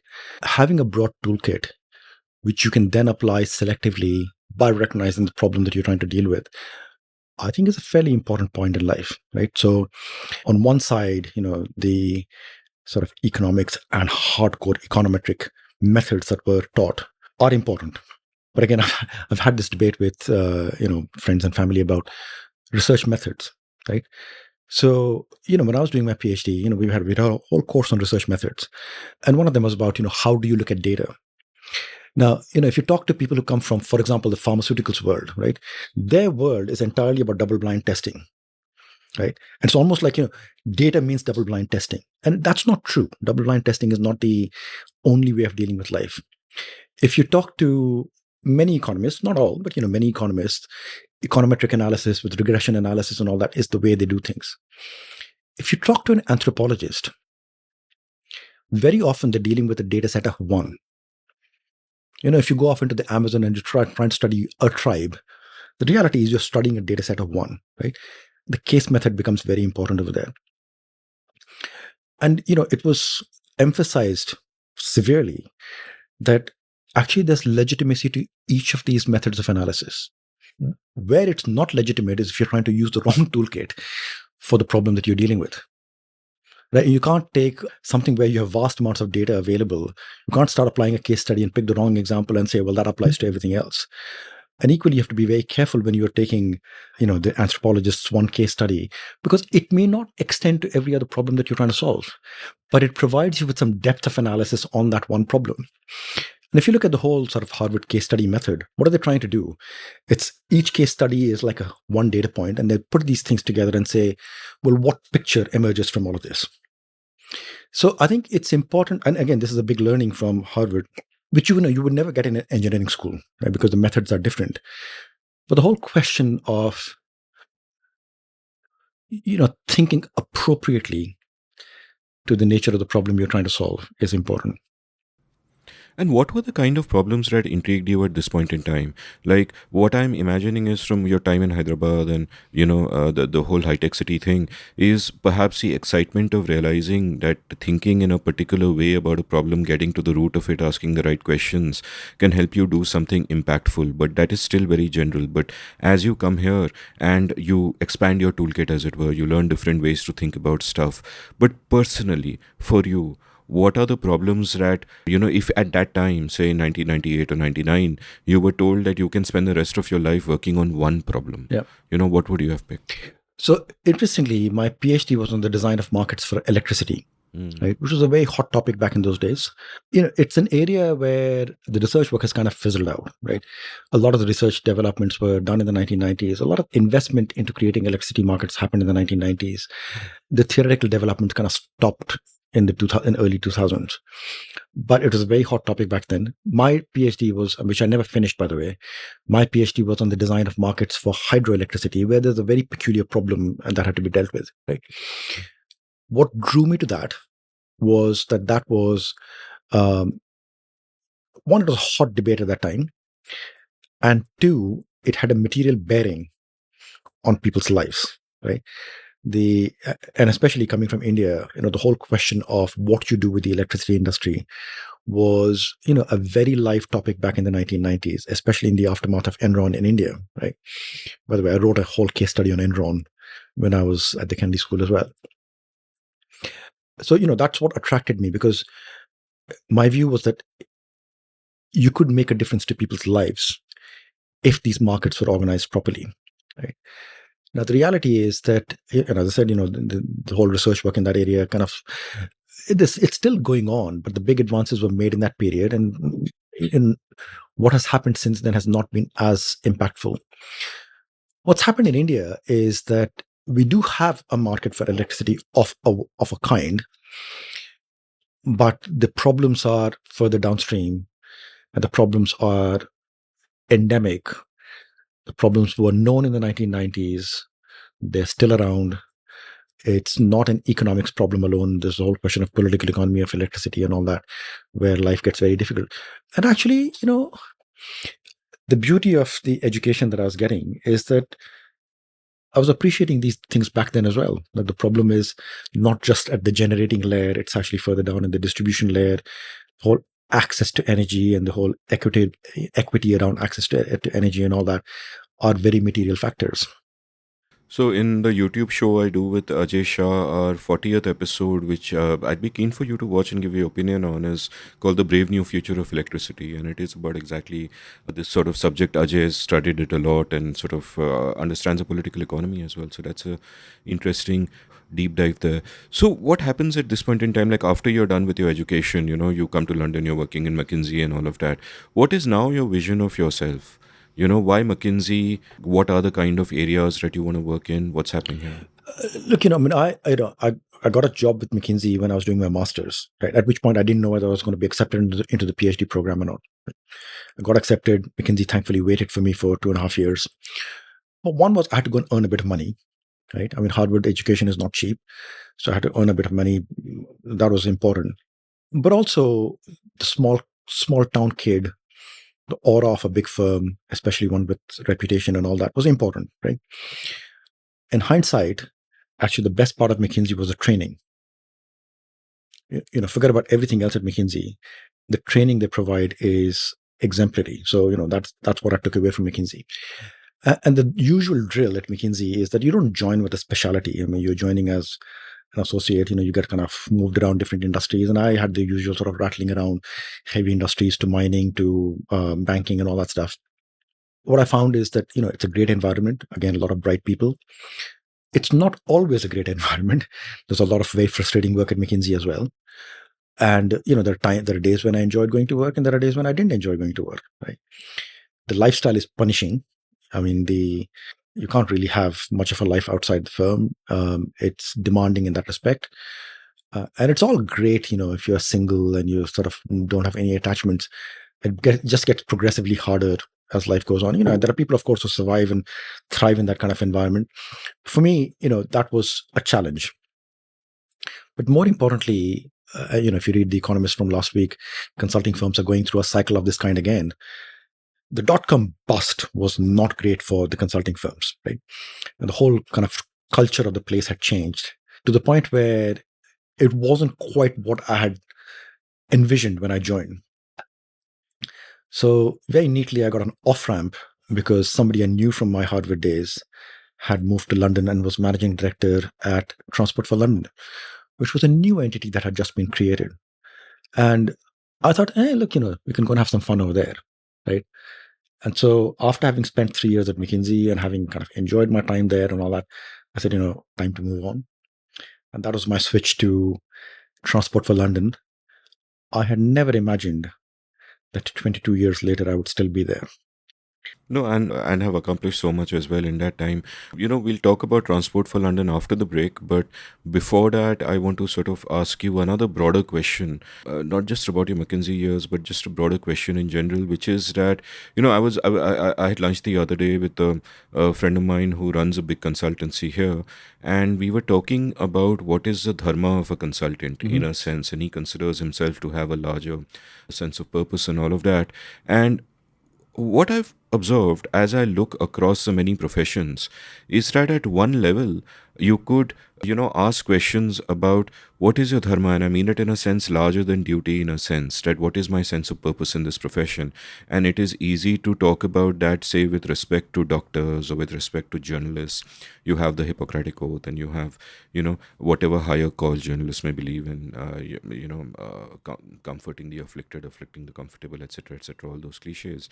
But I also worry about whether in every profession there is a sliver of people who feel that there is a higher purpose in that profession, but the vast majority of people are ticking boxes and they don't really care.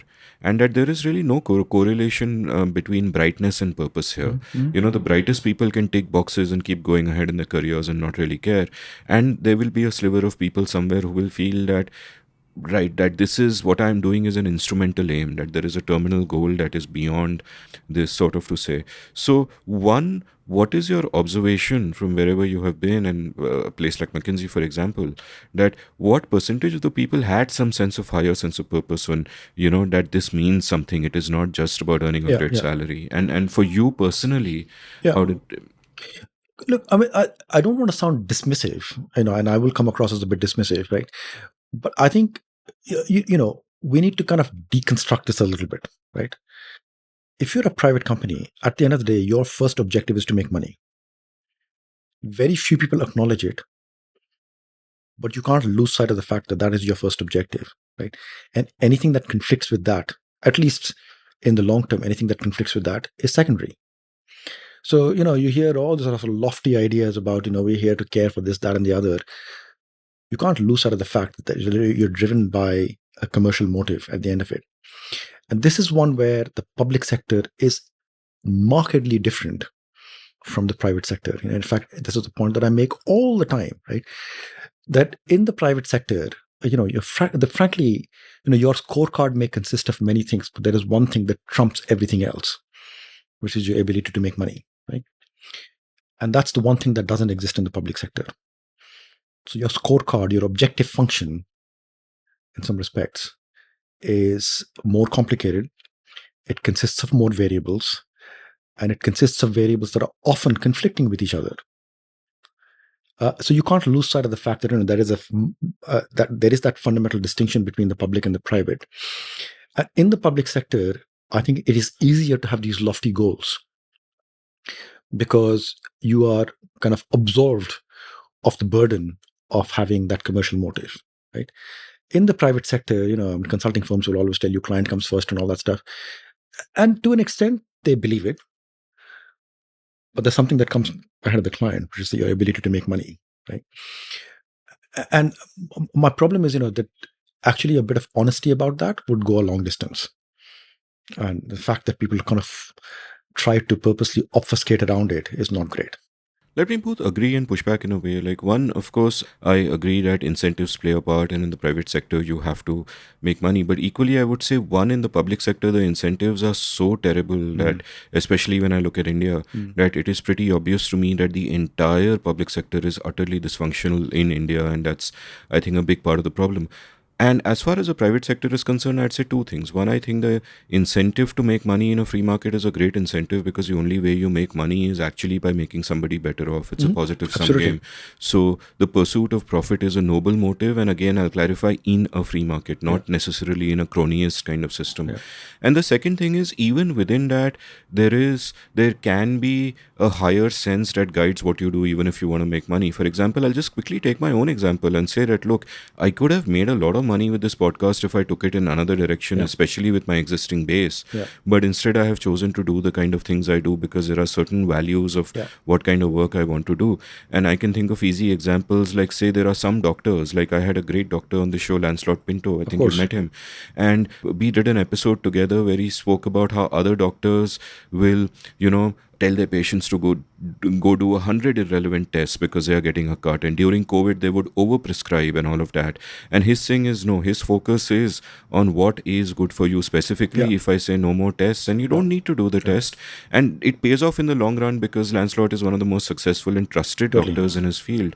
Similarly, I can imagine that a lawyer would always be incentivized to tell his client that, oh, you lost this case, please appeal. But there are some lawyers who will never do that. There is something beyond that. So let's be clear, I'm not trying to create a communist utopia here, right? The profit motive is not a bad motive, right?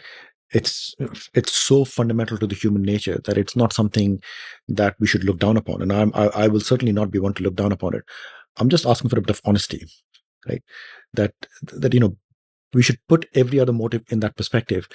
And the fact that some of these broader issues of ethics, of good practice, of being respectful of the society in which you live, being respectful of the communities you serve, these are all eventually determinants of success and actually determinants of your core motive.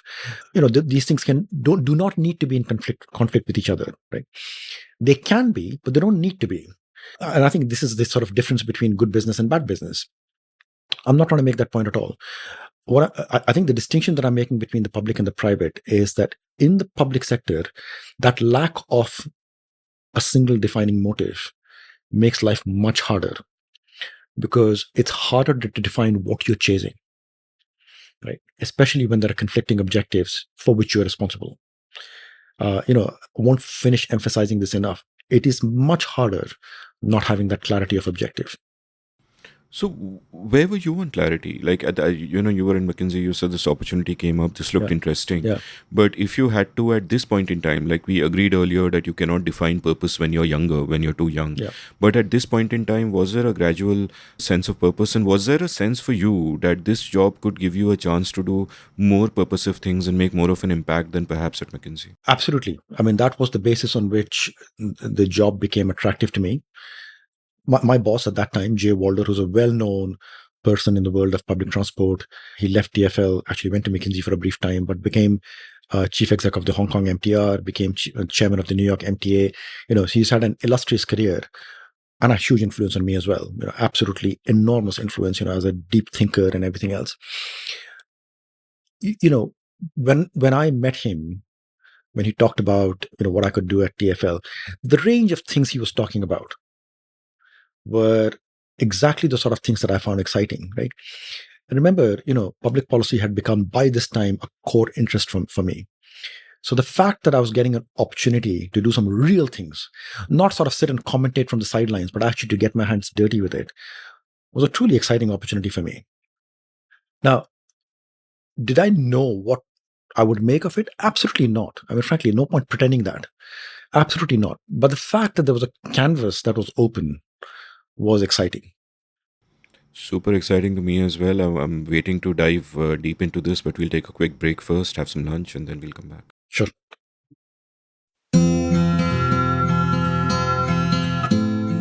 Have you always wanted to be a writer but never quite gotten down to it? Well, I'd love to help you. Since April 2020, I've enjoyed teaching 27 cohorts of my online course, The Art of Clear Writing, and an online community has now sprung up of all my past students. We have workshops, a newsletter to showcase the work of students, and vibrant community interaction.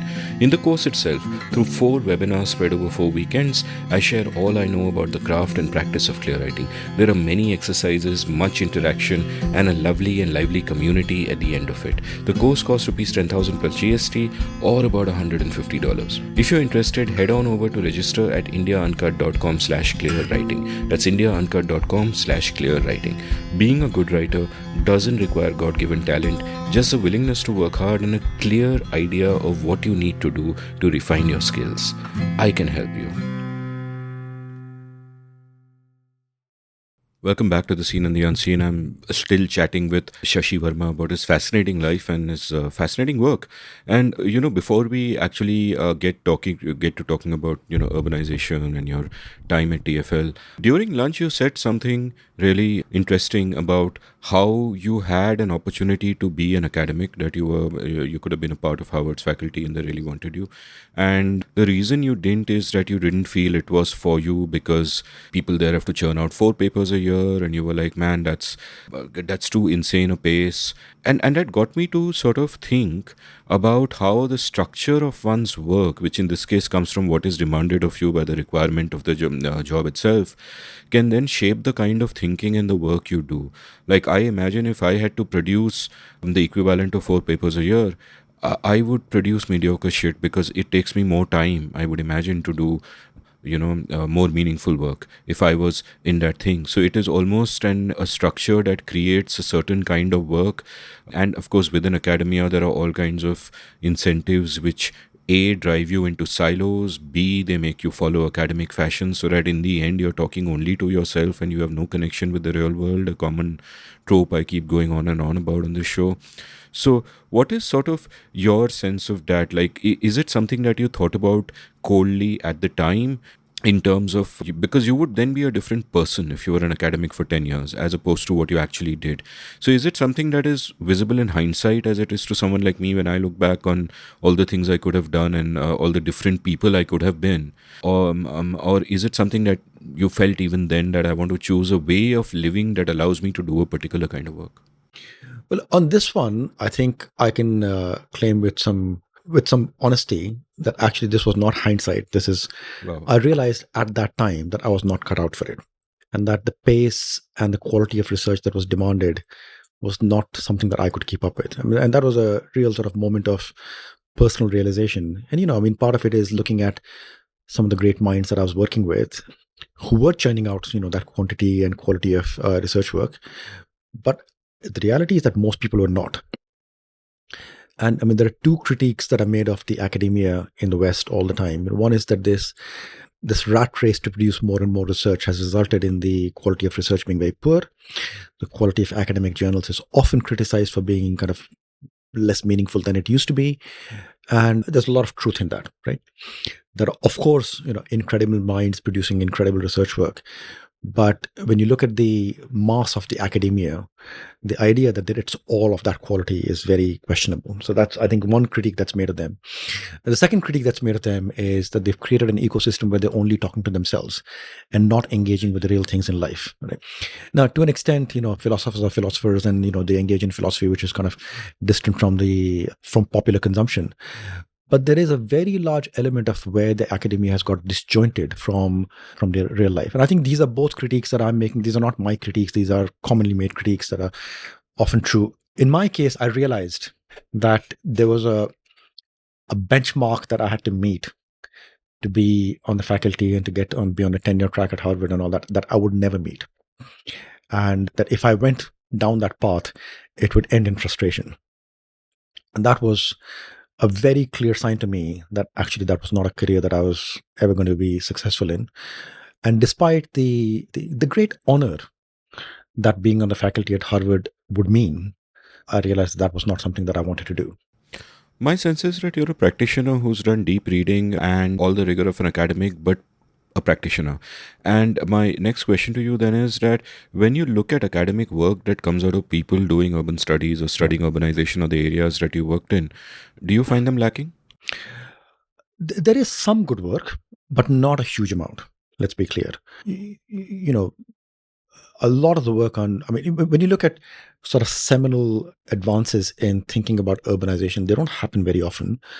And in fact, in the whole field of urbanization and transport, you can actually count it out. There's only a few papers of that quality that have ever come around.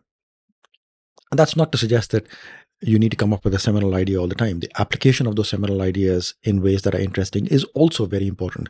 That's the life of a practitioner. But my problem is that there is a phenomenal amount of research being pumped out, which is not just meaningless, because meaningless would be one thing. It's in a world of make-believe. That's my bigger problem, right? They're trying to solve for problems and they're coming up with solutions. And I look at them and say, what made you think that that's the way the world works? That's my bigger problem of the sort of disconnect between the academia and the world of practitioners. And by the way, the critique should go the other way as well. That practitioners are often not looking at real high quality work that's going on in academia, which in many cases is probing at issues that have not been probed in the practical world and coming up with insights that are of deep meaning to the practical world, but are being ignored completely. Give me a sort of a potted understanding of how cities emerge in the history of urbanization. And part of the reason I ask this is that something that I've been thinking about recently and that I find very fascinating is that many of us, when we look at governance, we assume that there is a nation state and a subset of that is the city and the city governance. And actually, the two of these have evolved completely differently if I look back a little bit, because, cities are almost a spontaneous evolution, whether it's coming out of agricultural surplus or whatever. It's people coming together, forming denser economic networks for mutual benefit. And then the question comes, how do we govern a city? And all of that emerges in a sense, in a bottom-up kind of sense. Whereas the evolution of nation states is almost like a separate path. And then at some level you find yourself in a situation where the city governance is a subset of what the nation state is. And in a place like India, where power is so centralized and not there is practically no power at the city level for a city government, and it's incredibly dysfunctional to the extent that the incentives of those who run our cities are actually to not care about the city, but instead care about vote banks like in Maharashtra, for example, in the rural hinterland. But leaving all of that aside, that is a current situation, but leaving all of that aside, take me back in history and give me a sense, as if I am a complete beginner, of how cities evolved to begin with, what do we know about them, and so on. So, Amit, you've said quite a lot of things, and I think we need to unpack these like step by step. So, the first thing to say is that when you look at academic work that's been done, there is a preponderance of work that's been done on Mesopotamia. That's where the whole process of urbanization has been documented most comprehensively. There is research in other parts of the world, but nothing that compares to the depth of the research in Mesopotamia.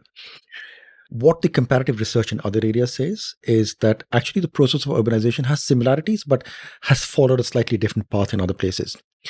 And before you get to urbanization, you have to think about what is the process by which people got settled. right? Because historically, humans were nomadic hunter-gatherers, and the process of settlement required something to happen, right? Something had to anchor them to the land. That process of anchoring, interestingly, happens for very strange reasons. In fact, some of the earliest anchoring happens in Japan, because not because they had agriculture. I mean, agriculture is usually assumed as the way in which people got anchored to land and got settled. But one of the great markers of settled civilizations is pottery. Because if you're a hunter-gatherer, carrying pots and pans around with you is very cumbersome, right? So typically when you see pottery, it's a sign of a settled civilization. So the oldest pottery in the world, interestingly, comes from Japan, not from Mesopotamia.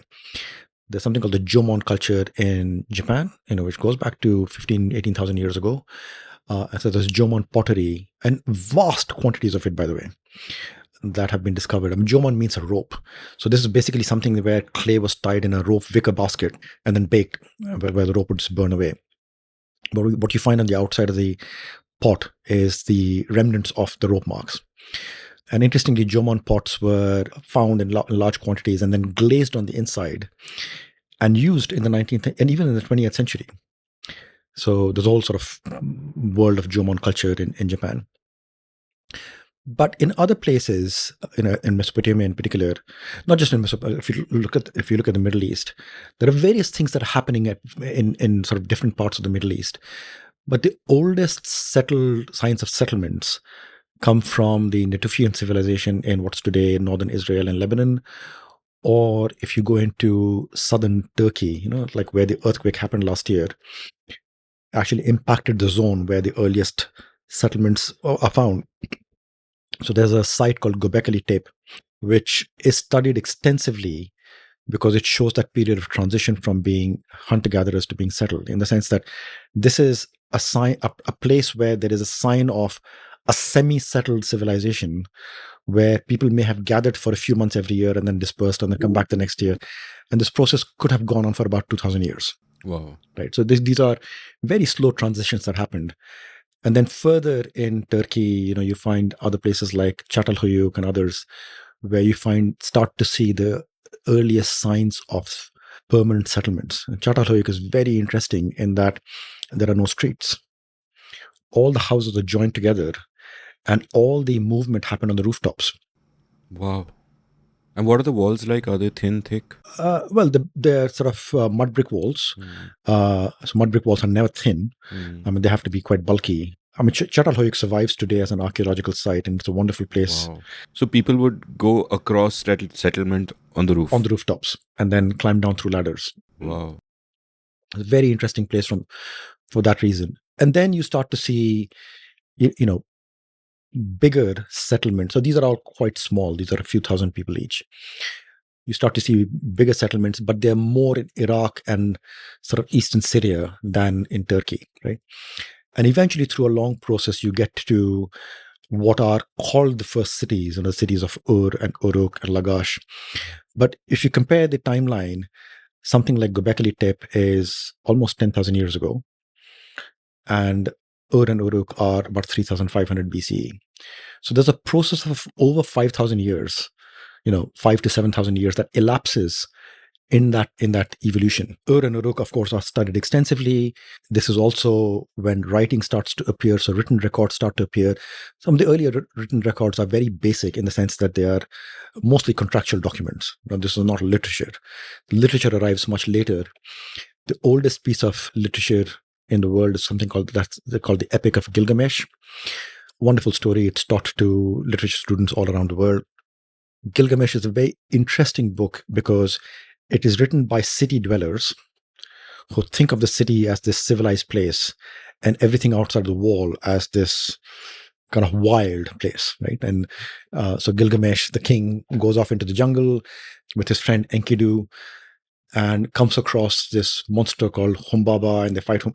So it's setting, if you read it, it's giving you an image of what urban people think of the rest of the world, right? But it's very rich as a source of, it's of course a piece of literature. Not everything in it may be factual, but like most contemporary literature, it's giving you a sense of the world around it, right? Even if it's imagined. So, if you think of that arc of evolution, What changes? If you look at tribal structures to the extent that we understand it today based on modern anthropology, a tribe is usually 100 to 150 people, sort of well studied in the context of social media and everything else as well. Dunbar's number. Dunbar's number. And, there's a particular structure of a tribe in which there is a chief, there's a hierarchy, but the distinction is the chief also works. I mean, that, compared to modern societies, the chief works. When you get to settled civilizations, in the very early settlements, it's quite possible that it's one tribe that's settling down. But very quickly means still thousands of years, you start to see settlements with multiple tribes. And typically these are, civilizations of 500 to 1,000 people, so potentially 5 tribes. By the way, Panch, as in panchayat and all that, there may be some, it's not clear whether that's a link, but, there could be a link that something like, a council of 5, because 5 tribes have settled together, there may be some genesis in it. I'm purely speculating here, by the way. But, the whole point of, the reason I'm making that link is what is the point of a panchayat? It's a council of elders who are there to resolve disputes that would not have been resolved in the tribal structure. Right. And this is the whole process of, the series of problems that urbanization has to solve. That there is a governance structure within a tribe that no longer works. So you have to keep coming up with new structures. So a village council that allows for disputes to be resolved is important. And the point there is that you've gone from a structure in which everyone knows everyone to one in which everyone doesn't know everyone, but you're only 1 degree of freedom removed. Right? Because there's this village council, the elders, between the 5 elders, they know everyone. The next point is where cities grow to, 5,000 or more, which is the Uruk kind of phase. By the time you got to 5,000, and these cities grew to about 15 or 20,000, by the time you got to 5,000, anonymity comes in. So now you have a very different problem in urbanization, which is how do you impose a structure in which the next person on the street is completely unknown to you, but you don't fear being killed by that person. Or I'm of course dramatizing, but there has to be a sense of security. There has to be a sense of contract. There has to be a sense of rules. And this is when you start to see the emergence of, kingly structures, where the distinction now is that there is a hierarchy in which the top of the hierarchy doesn't work. Their job is only to administer. Starts off with the king, starts off with a security force, a system of administering justice. These are the very basic foundations of urbanization. And the striking thing is that, so in one telling, of course, there are many ways of looking at this problem, but in one telling, nothing much happens with urbanization from that point on until the 19th century. All that's happened is that structure has been expanded a bit more, and cities have gone from being 20,000 to, in some cases, being as much as 500,000. But nothing much has changed in the way cities were governed. So if you look at from that period, if you look at even the structure of Rome, for example, the basic structure of governance was no different from what it was in Ur and Uruk. Now, there are, of course, many other views.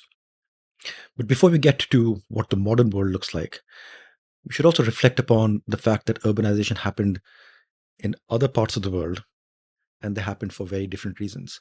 So it's very clear from the work in Mesopotamia that what drove urbanization is a huge agricultural surplus, where not everybody needed to work on the land.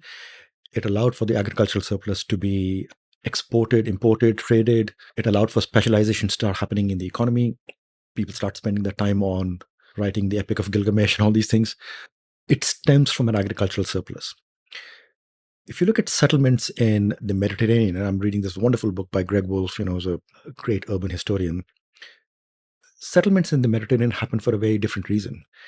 If you look at whether it's Cyprus or Greece or Italy, the early settlements are all in very tough environments where it's not possible to produce an agricultural surplus. And people were settling and banding together to be able to ride out the rough environment in which they were establishing themselves. And, for the longest time, people believed that urbanization started in Mesopotamia and then spread out. The modern evidence is more complicated than that. It's actually telling you that urbanization happened for different reasons. and that the percolation of ideas may have happened both ways. So, there's, of course, the evidence that's been gathered in Mesopotamia. There's a lot of work that's been done in Russia in sort of why settlements happen in much harsher, sort of cold environments. And of course, sitting here in India, we're all very familiar with the Indus Valley.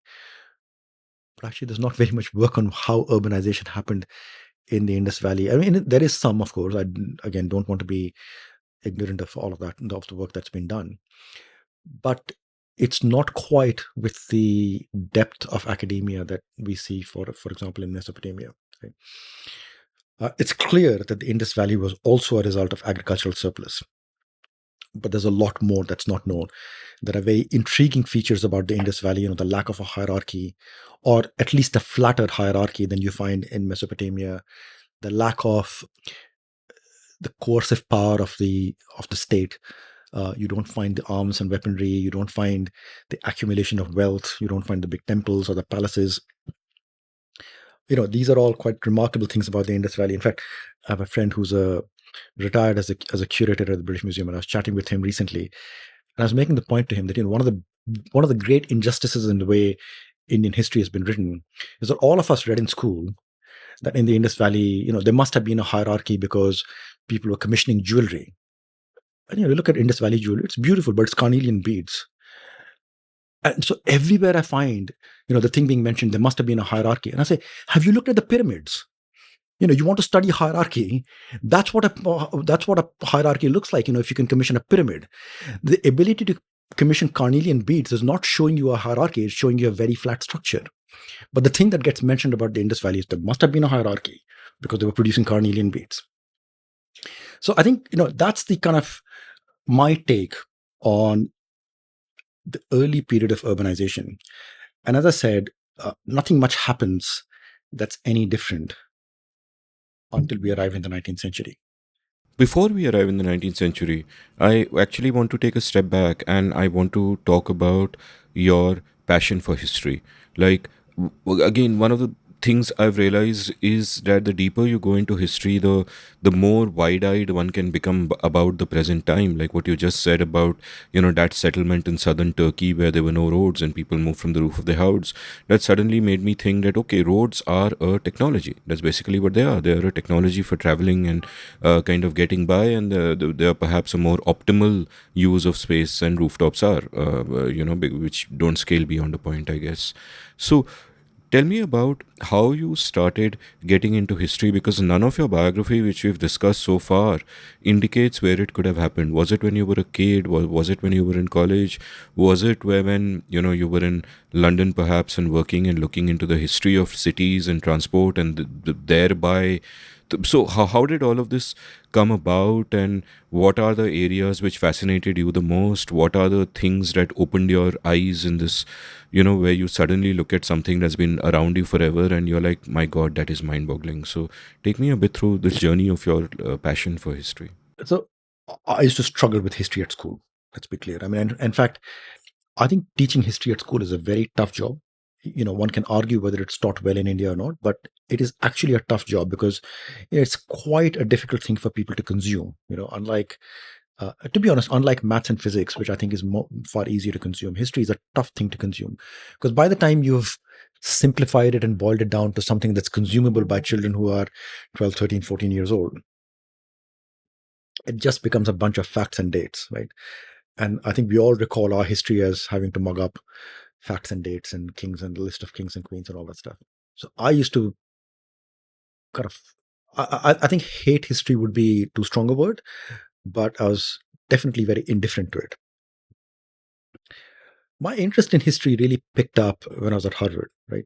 One is having access to a good university library system and all that was a big thing for me. But interestingly, the very early interest was in industrial history. Studying economics, studying the structure of industries, and trying to figure out like how was it that these industries came to be what they are, and not so much about the industrial revolution as such, because I hadn't got into that at that point. And there's an endless amount you can talk about the industrial revolution and why it happened and the way it happened. But simple things like the structure of the automotive industry or the structure of the aircraft manufacturing industry, what steps did people take to get to where they were? And look, these things have been studied in enormous depth. There are, hundreds and hundreds of books that have been written on them. That is what got me started, right? And I found that actually that method of thinking through history to get an understanding of what the present looks like was another part of my toolkit, which was very enriching. So bit by bit, again, not overnight, but bit by bit, I started getting more and more interested in it, and fundamentally because of its explanatory power on what you see around you. Let's come back to the 19th century. What changed in urbanization? Why did governance structures suddenly have to face a new challenge and have to be completely revived? So if you look at the modern world, sort of all around us, you can hear the cars and you can hear the beeping of the horns and all that. Cities are now defined very much by the means of transport, right? That actually has been a fact for a very long time. And the limiting factor on the size or shape of cities for the longest time was transport. So it's how far can you get? It's the movement of materials, the logistics of getting food in, waste out, all of these things. These were the limiting factors to cities for a long, long time. And if you look at the big innovations that have happened in transport, there are not that many that have changed the fundamental cost of transport, the economics of transport. The first was the domestication of animals, because until the, I'm talking about something, which we may not think about it this way, but let's spend a few minutes on this.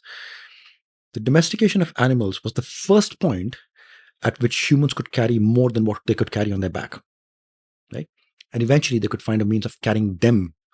You can get on the back of a buffalo or on the back of a bull and be carried without having to exercise your own feet. It's a huge difference to the economics of transport. The second is the discovery of sail power. The very basic idea that you can have a raft and put up a sail on it and suddenly you don't need to oar your way through is basically what led to the whole colonization of the Pacific, right? So again, very profound change. The third is the creation of canals, which is taming water inland as a means of transport, which happened with the Great Canal in China about 2,000 years ago, happened worldwide from that point on. But the fourth, so the first three, of course, domestication of animals had a role in cities. Sail power and canal power were not really relevant to cities as such.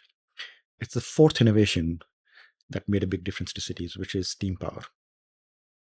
Suddenly, we had a means of transporting people and goods at a much, much lower cost, through long distances, through much faster speeds and everything else.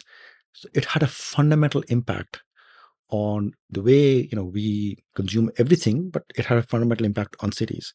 The fifth, by the way, was the miniaturization of what is steam power doing? It's converting chemical power into mechanical power, right? The fifth innovation was about miniaturizing it with internal combustion, which gave rise to the cars and buses and everything else. And that has had a profound impact as well. But it's the advent of steam where the economics of cities changed fundamentally, because suddenly you were not limited by how far you could walk. And the best place to study that change happens to be London. Of course, this is the hotbed of where railways were invented. A huge amount of creative and inventive energy was being deployed in London. Of course, the heart of the largest empire the world had ever seen. So there are a lot of things that were coming together to create this living lab for the next phase of urbanization. And the thing about London in the 19th century, from so many accounts, not just Dickens, is that this massive expansion that happens to the city also makes it like a terrible place to live in, almost unlivable. Like you've mentioned how the first big challenge for a city government to deal with was just waste. Yeah. That there's horse dump all over the place. If somebody's horse dies, they'll just leave it, so there'll actually be dead animals on the streets. There are other accounts of how you have a sewage water everywhere, you have rats everywhere. It is almost like a hellhole, as it were. So you have this beautiful thing which is urbanization, which is people coming together for mutual benefit. You have the joys of transport, whether it is domesticated animals like horses or whether it is steam, actually expanding cities so there can be more of this miraculous thing. But there is a lag between the city actually being able to accommodate all of these people. Take me through sort of that phase of development. There's an incredible draw into cities, and I will mention this later when I talk about the work that I've been doing in London. There's an incredible draw in cities. Something is happening in cities to attract people there, right? But cities are fundamentally unpleasant places to be, right? The waste, the pollution, the dead animals, the horse dung lying everywhere. These are all fundamental problems. These were disease-infested hellholes, right? And yet people were flocking to cities because there was an economic opportunity of a scale that they couldn't find anywhere else. The whole point about urbanization is how to accentuate the good and control the bad, right? So if you look at London, London was a city of less than a million in 1800 and probably about 6 or 7 million at the end of 1900, right? So in the course of a century, it grew by a factor of about 6 or 7. And all the growing pangs of that were visible throughout. Right? So it's in the 1830s that the railways arrive. That is when the city really takes off. I mean, one of the beauties of London is that the architectural style is more or less consistent with the period. So you can look at a building and figure out more or less. I mean, I think you could figure, if you're careful enough, you could figure out the decade in which it was built. Wow. So, you can see as you walk around London how the city expanded. So it's almost like you can create a mental time lapse of how the city must have come to being. Totally. And again, this is an area that's been studied extensively. There are lots of books and maps and everything else about the growth of the city. And you can see that the city grew around its transport. So there are two types of cities in the world. I mean, on one metric, there are two types of cities in the world. There are cities that grew on the infrastructure, and there are cities where the infrastructure has to be overlaid on the city, right? The latter is basically the bulk of cities around the world. And they're more messy. Whereas when you find a city that's grown around the infrastructure, it's almost like, this is the roots have taken shape, and then the little tertiaries have come out of it and all that. It looks like a bit more organized, even though it's completely organically grown. These are not planned cities. London is not a planned city by any means. So what happens in London is that in the 1830s, when the railways arrive, at that point, what was the city of London, which is a square mile, plus a little bit to the west in what is today the West End, extending as far as sort of not even to Buckingham Palace, but sort of that sort of area. That was basically London. I mean, the whole place was probably 3 square miles at most. In the square mile of the city of London, there were about 550,000 people living and working. Wow. Right, in a square mile. And, even from much later on, so Sherlock Holmes novels are written in the 1880s onwards. But, you get a picture of what London used to look like. This was a tough place, right? Very congested, all this sort of street urchins that Sherlock Holmes cultivates to be his messenger boys and all that. I mean, that's all part of fact. That was what London was. So when the railways arrive, the first thing that they offer is the ability for people to live somewhere else and still be able to work in the city of London. It was a completely new concept. It had never, ever happened in the history of mankind. You lived where you worked. This was the norm, for all of human existence. This is the first point at which the idea of a commute comes in, right? It opens up housing, much better quality housing. The whole concept of housing changes. I mean, it's worth reflecting. So there's something called a terraced house, which is basically a row house. It started getting built in the 1850s or thereabouts. This was basically the form of housing that was built until the First World War. There are, give or take, about 5 million homes that were built across the UK, not just in London, across the UK, built to basically the same template. There are slight differences in sort of dimensions and all, but the basic layout is exactly the same. All built on the back of transport, right? And they were replacing housing in some cases that went back to the 13th century. Old stone houses, very drafty and all that stuff. So there was a complete refresh of the quality of housing. Now, this is all aged stock right now. So it looks a bit decrepit in some cases, although many have. I mean, I live in one of these. Our house has been completely refurbished inside out. So, apart from the facade, it looks very modern. But this is what led to a complete refresh of the quality of life for basically the entire country, all on the back of transport and all on the back of being able to distribute the people out and to leave the space in the center of the city to specialize in work, not have to deal with people living there. So if you look at the square mile today, the city of London, it's got about 450,000 jobs, give or take. So it's fewer jobs than there used to be. It's only got about 11,000 residents. The city of London is the square mile is a highly specialized financial district, right? But of course, a very pleasant place to go and locate yourself. But without the transport, it would never have happened. And so the big trigger for the next phase of urbanization, and this is why thinking about the link between transport and land use is so critical. It's evident in London. I mean, it's evident everywhere in the world, but that progression is easiest to study in London. Let's talk about London some more and how it sort of evolved. And you've pointed out elsewhere that, after World War II, the population of London peaks at kind of 9 million. And that there are campaigns by the government to move people to home counties, and they do so and all of that. And this, it stays like this for a few decades. And then around 1981, this gradually starts changing. And the cause for the change is Thatcher makes, her Big Bang reforms to the private sector. And suddenly London becomes like a hub again. Only the problem this time is that the population is expanding massively, but the infrastructure is still behind. In a sense, a mirror image of what happened earlier, but compressed in a shorter span of time. So in 1989, the financial sector is doing great, but the city infrastructure is still a problem and all of that. So take me through sort of these years of those years, and what was thinking in the circles of power. Can I just fill in one gap before we get to that point? Please. So the one gap that needs to be filled in is, the railways allowed this kind of longer distance commuting and the rise of housing and all that. The railways put a new pressure on London, which is that London was a fairly densely developed city, high property prices even back then. So the railways actually stopped at the fringe of what used to be London back then. These are the mainline termini stations even today. And they were bringing in larger numbers of people in, right? But it's a big enough place where you can't really walk, right? So the problem of congestion inside the city became more acute. And so even in the 1840s, this was recognized as a problem. The railways had only been around for 10 or 15 years at this point. This was recognized as a problem. And this is where the whole idea of the underground came from. Oh. You could not deal with this problem at surface level.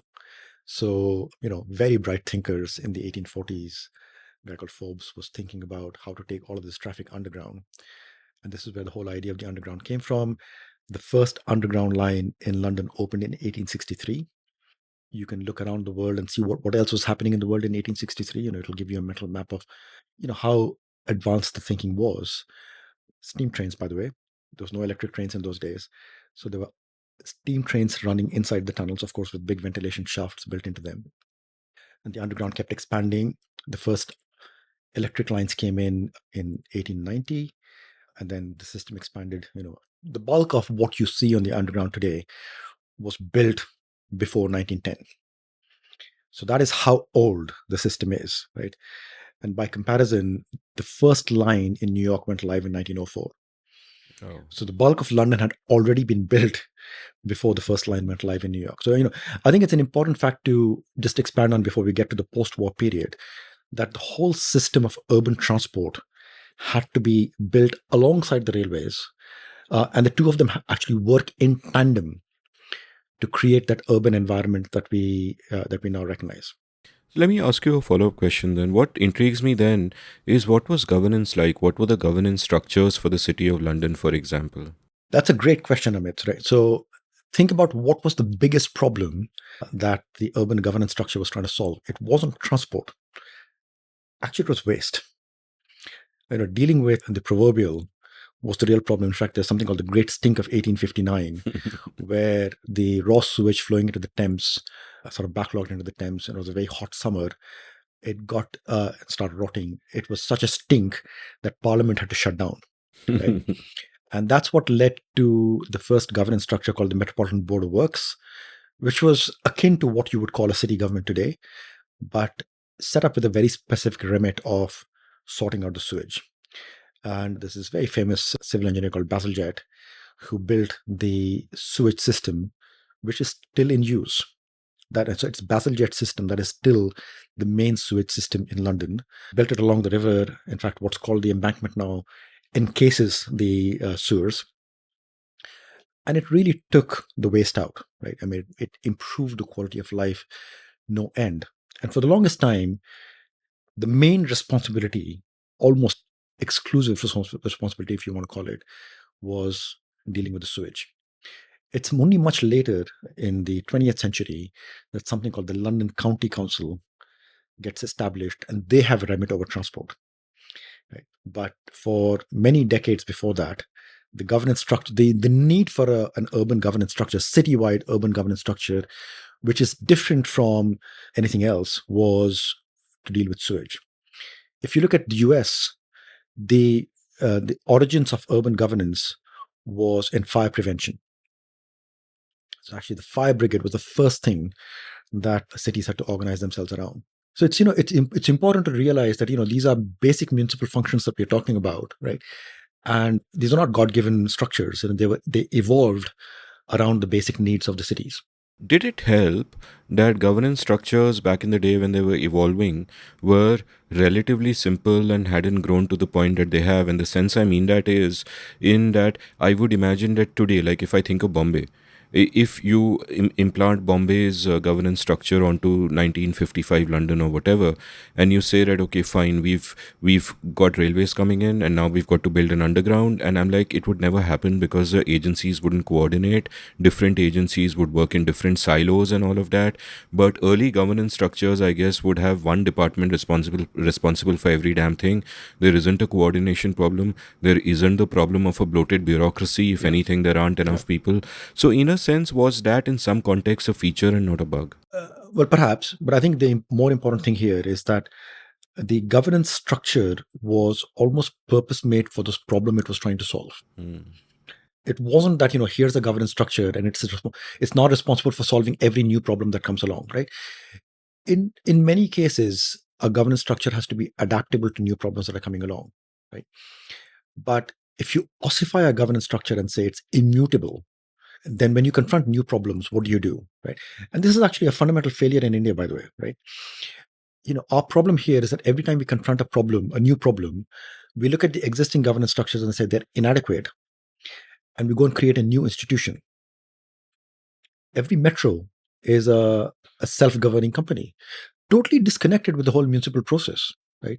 But given sort of very wide-ranging powers to go and disrupt the municipal process. They can go and plonk a station down anywhere they like. So this disconnect is actually a very fundamental part of the problem that comes from urban governance. And the problem here is that, look, Britain in some ways is quirky in that it doesn't have a written constitution. So I'm being slightly sort of comical over here, but there's a sort of element of make things up as they go along. There is actually a constitution, it's not written down, but there are constitutional principles and all that. It's also the most centralized country in kind of advanced economies, and so everything's set up by an act of parliament. It can be abolished by an act of parliament. So local government structures have changed over time in the UK, and they've changed to recognize the changing needs, right? Whereas if you look at the sort of governance framework in India, it stems from the constitution for very good reasons. The constitution has done a great job at delineating between the power of the center and the states. Municipal authorities were not thought through in the beginning. They were retrofitted, but they've been retrofitted with notional powers, but without the means to exercise those powers. So they're only notional, right? And it's a big shortcoming of urban governance in India. So let's go to the post-war period. I want to actually know not just about how transport is evolving, but also about how the governance structures are evolving. So, in the post-war structure, let's just put a few facts on the table, right? So Britain came out victorious from the war, but bankrupt. I mean, hugely indebted. This is also the period of decolonization. So the empire is kind of crumbling. A lot of the trade with the empire is affected by the same processes. London is suffering as a result of it. So there are many kind of fundamental economic factors behind what is going on in the UK at that time. And there's a general sense of kind of downbeat sense in the UK at this point. The compounded by all of this was that starting in the 1960s, the government had this policy of trying to distribute economic activity, right? Which may have been a result of scarcity and all that stuff. So the result of the combination of these things is that London's population was in rampant decline. London peaked at about 9 million people in 1945. By 1981, it was down to 6.3 million. So a third of the population had left. A lot of the economic activity had left with them. And, there were new towns that had been set up in the periphery of London that were doing, reasonably well. So places like Welwyn Garden City, they were set up in that period, very nice places to live. Garden City tells you what it is. And then in 1981, things start to change. Now, the interesting thing is if you went to London in the 1970s from India, and, you and I have a common friend in Vasandhar who made a road trip from India all the way to London in He 1975. hitchhiked through Afghanistan. Yeah. Through, Pakistan, Afghanistan, sort of trekking through Iran, which actually is a journey that's not been possible since 1979, right? In fact, not just in Afghanistan, but in many countries along the way, it's just become much harder. Yeah. He's not the only person. I know of other people who've made that road journey as well. But I asked Vasant, just to confirm my view, what his impression was of London. And he said, oh, it's like a, glitzy place and all that. And, it's absolutely true. If you're going from India, London was, a very well-developed city. Everything seemed to be working fine and all that. But that's not how it felt to a Londoner. The city was in absolute decline. It was visible all over the place. And, very heavily documented as to what happened in that period as well. Then in 1981, for reasons that I've never been able to figure out, the city started growing again.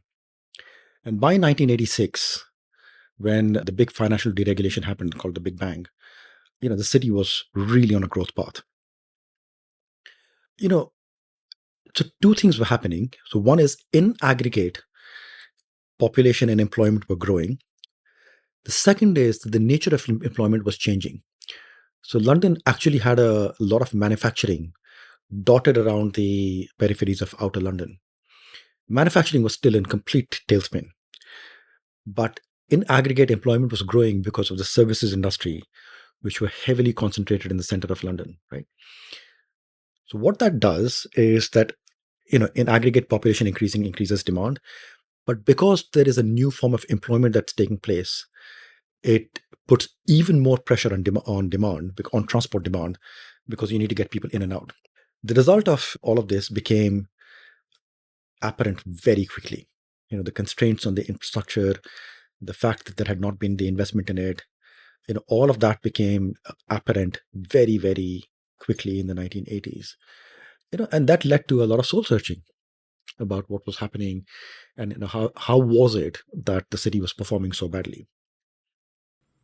And so, what were the kind of debates around that? And when by the time you joined Transport for London, the solution was kind of in place. Yeah. So, tell me a little bit about how the thinking evolved and how matters reached there. Yeah.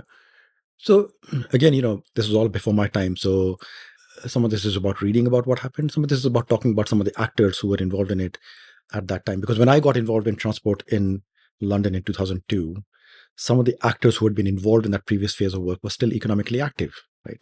So I had the great privilege of being able to talk to many of them. Interestingly, and I think this is very instructive for India as well, the impetus for change came from the major employers in London. It came from business. Now, if you think of business, there are many who are fleet-footed, who can locate themselves anywhere in the world. So if you're Goldman Sachs, you're based in New York, and if you're looking for a European headquarters, you have a choice between London and Frankfurt and Paris and wherever else. If you're looking for something outside the US, you may also look at Hong Kong and Tokyo or whatever. But if you're Barclays Bank and you are, a London bank, you frankly don't have a choice to move out of London. You are basically rooted there. And so it's businesses of that kind that got together and essentially came to a collective judgment that this situation could not be allowed to persist, that there was a real problem with growth and that they needed to solve it, and they had a role to play in it. And I think that last point, is really critical, that they had a role to play in it, that they could not sit there and be bystanders and let all of this happen around them, right? That collectively, individually they may or may not have had a voice, but collectively they had a voice, and they became a huge influencing mechanism. One of the ways of doing this was by setting up an organization called London First, which is fundamentally a lobbying organization, but was set up with immense research capability. So they were funded not just to do lobbying, but to do core research. And these guys started doing, comparative research on cities around the world. Fundamentally, they were looking at Europe and the US, looking at the difference of, levels of investment, but also how cities worked, and in how cities worked, particularly the question of governance. There's a really influential piece of work produced in 1994 called the London New York study, which is a very in-depth comparison of London and New York, right? And again, it's not to say that everything's good in New York and everything's bad in London. It's a real proper in-depth analysis of how things were different. Their conclusion, among many conclusions, was, of course, they wanted investment in transport. They also wanted investment in many other things. But their point was that, the city needs to be able to attract business, right? And, there are many things that need to be fixed to attract investment. The transport needs to be better. The schools need to be better. There needs to be better, cultural offering. Crime and criminal justice needs to be under control. Lots of things need to be done. These are all things which cannot be compromised on if you really want people to come and live there. But at the heart of it, their point was that the governance model was broken. So let me describe for you what the governance model was. I said earlier that we're a very centralized country without a constitution, so everything can be done and undone by an act of parliament. So in a huff, in the 1980s, Margaret Thatcher had abolished the previous local government structure, which was there used to be a mayor, and the whole structure got abolished in 1986. So London was governed centrally by the national government. And of course, in the national government, no matter what you do, there's only a limited amount of attention that you can provide to London, right? And so there was a period when London was struggling as a result, just complete lack of political attention.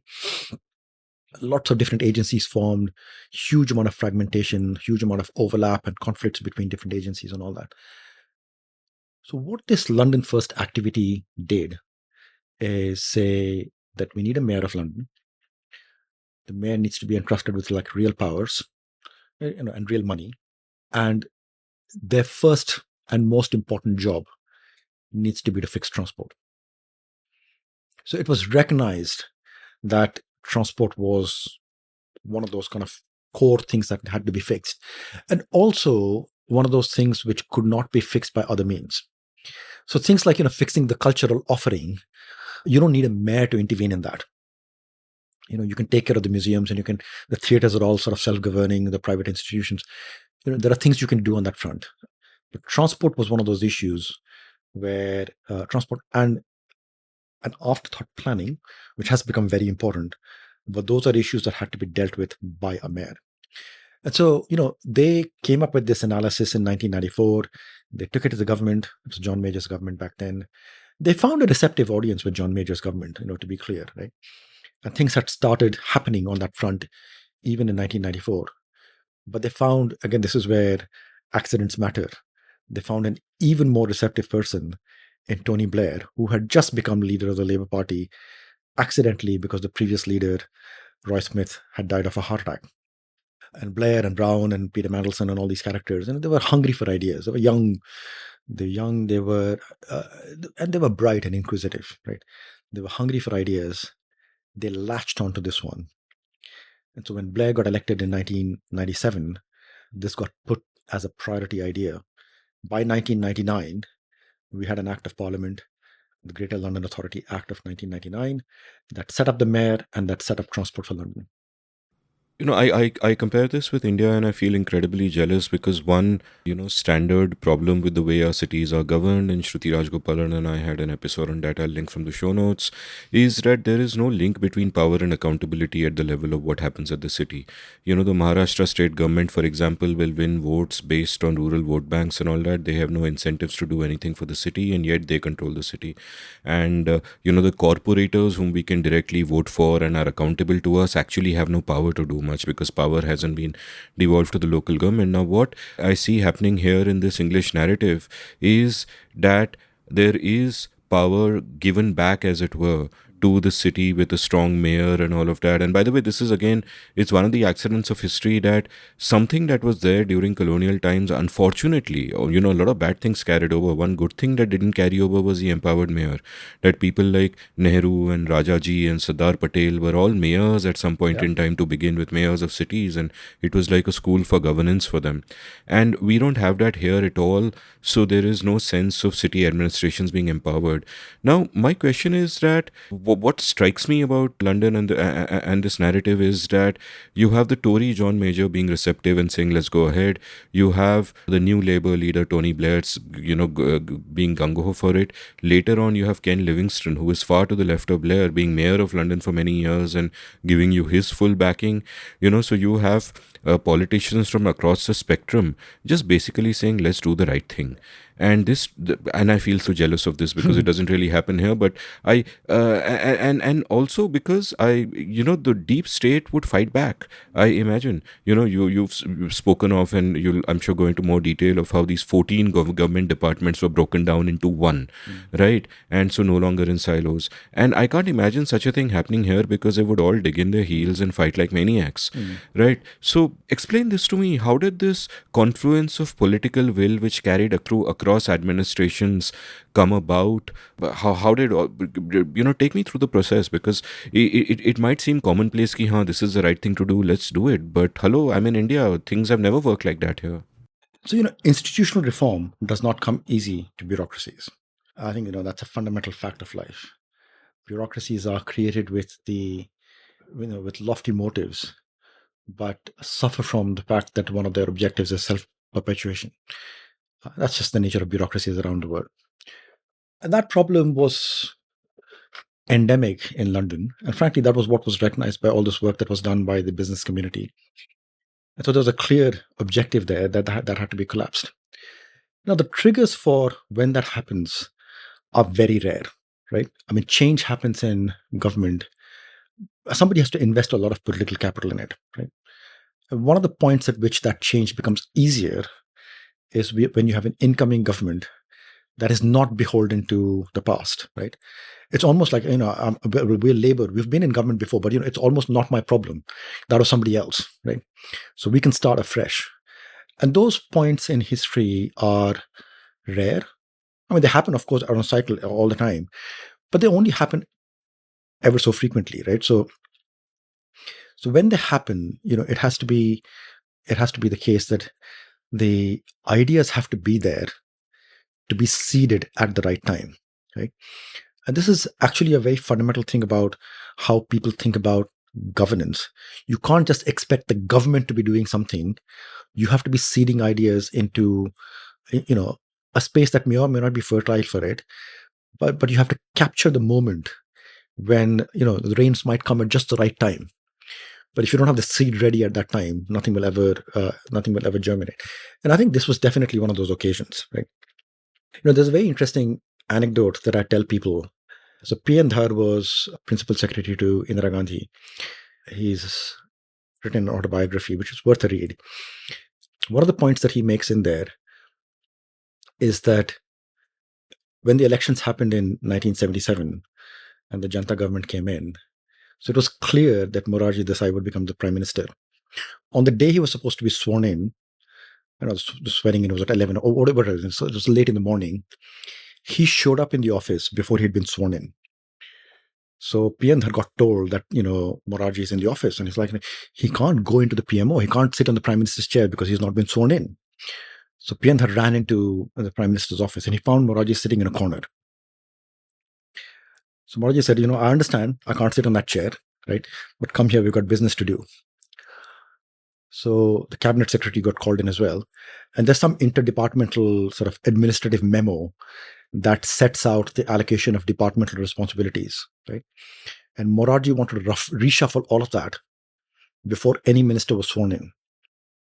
Because as soon as the minister is sworn in, at that point, the bureaucracy is ossified once again.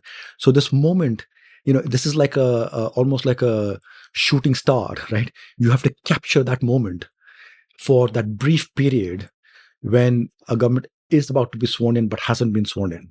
And remarkable that Morarji knew the structure because he had been finance minister 10 years earlier. Yeah, so he had, with the deep experience of government. I make this point to a lot of people here, right? Actually, I mean, that may not be the only example. I mean, that's one that I know. But you have to use occasions of that kind to embed this kind of monumental change to governance structures because they are very difficult to institute any other way. I mean, one sort of narrative that I have explored at great depth across episodes and that is heartening to me is the 91 reforms. And the truth is the 91 reforms didn't happen in 91. The seed for them really happened in the late 60s. Manmohan meets Montek at the World Bank, etc., etc. Then Manmohan gets Montek to come back to Delhi in the late 1970s, and there is a group of reformers, working through a decade, playing the long game, and then that moment comes in 91, and the rains pour down, and the seeds are all there, and beautiful things happen. And 91 that's absolutely true, but 91 is also true because many reforms happen only when your hand is forced. Yeah. Right. And our hand was forced because the financial crisis meant that you could not ignore the change that needed to happen. So my earlier narrative was that, the balance of payments crisis, the IMF intervention, all of those forced it. But the more I sort of look at the history of that period, sort of the hidden history of that period, absolutely. Montek's M document the year earlier Completely. and all of that, it was that, my God, our reformers were ready just for that moment. Look, I think it's important to realize that as bright as somebody may be, and Montek and they are proper, in hindsight you would call them visionaries. They were probably, even at that time, they were visionaries. And they were probably not the only ones. There were probably many other people who were working on these ideas as well, whose ideas never fructified, so we don't know about them. But people don't come up with ideas like this overnight. Exactly. Let's be clear, right? It takes a long time to think through these ideas. The fact is that the basic crux of the reforms that they carried out was very simple, but it's being implemented in an environment that is about as complicated and as messy as it can be. So being able to think through, all the consequences of what you're trying to do and still test whether your idea works is not something that anyone can pull off overnight. So, the credit that these people need to be given is not just for the fact that they pulled it off in 1991, but the fact that they had the tenacity to keep at it, even when they're not finding themselves in a very supportive environment.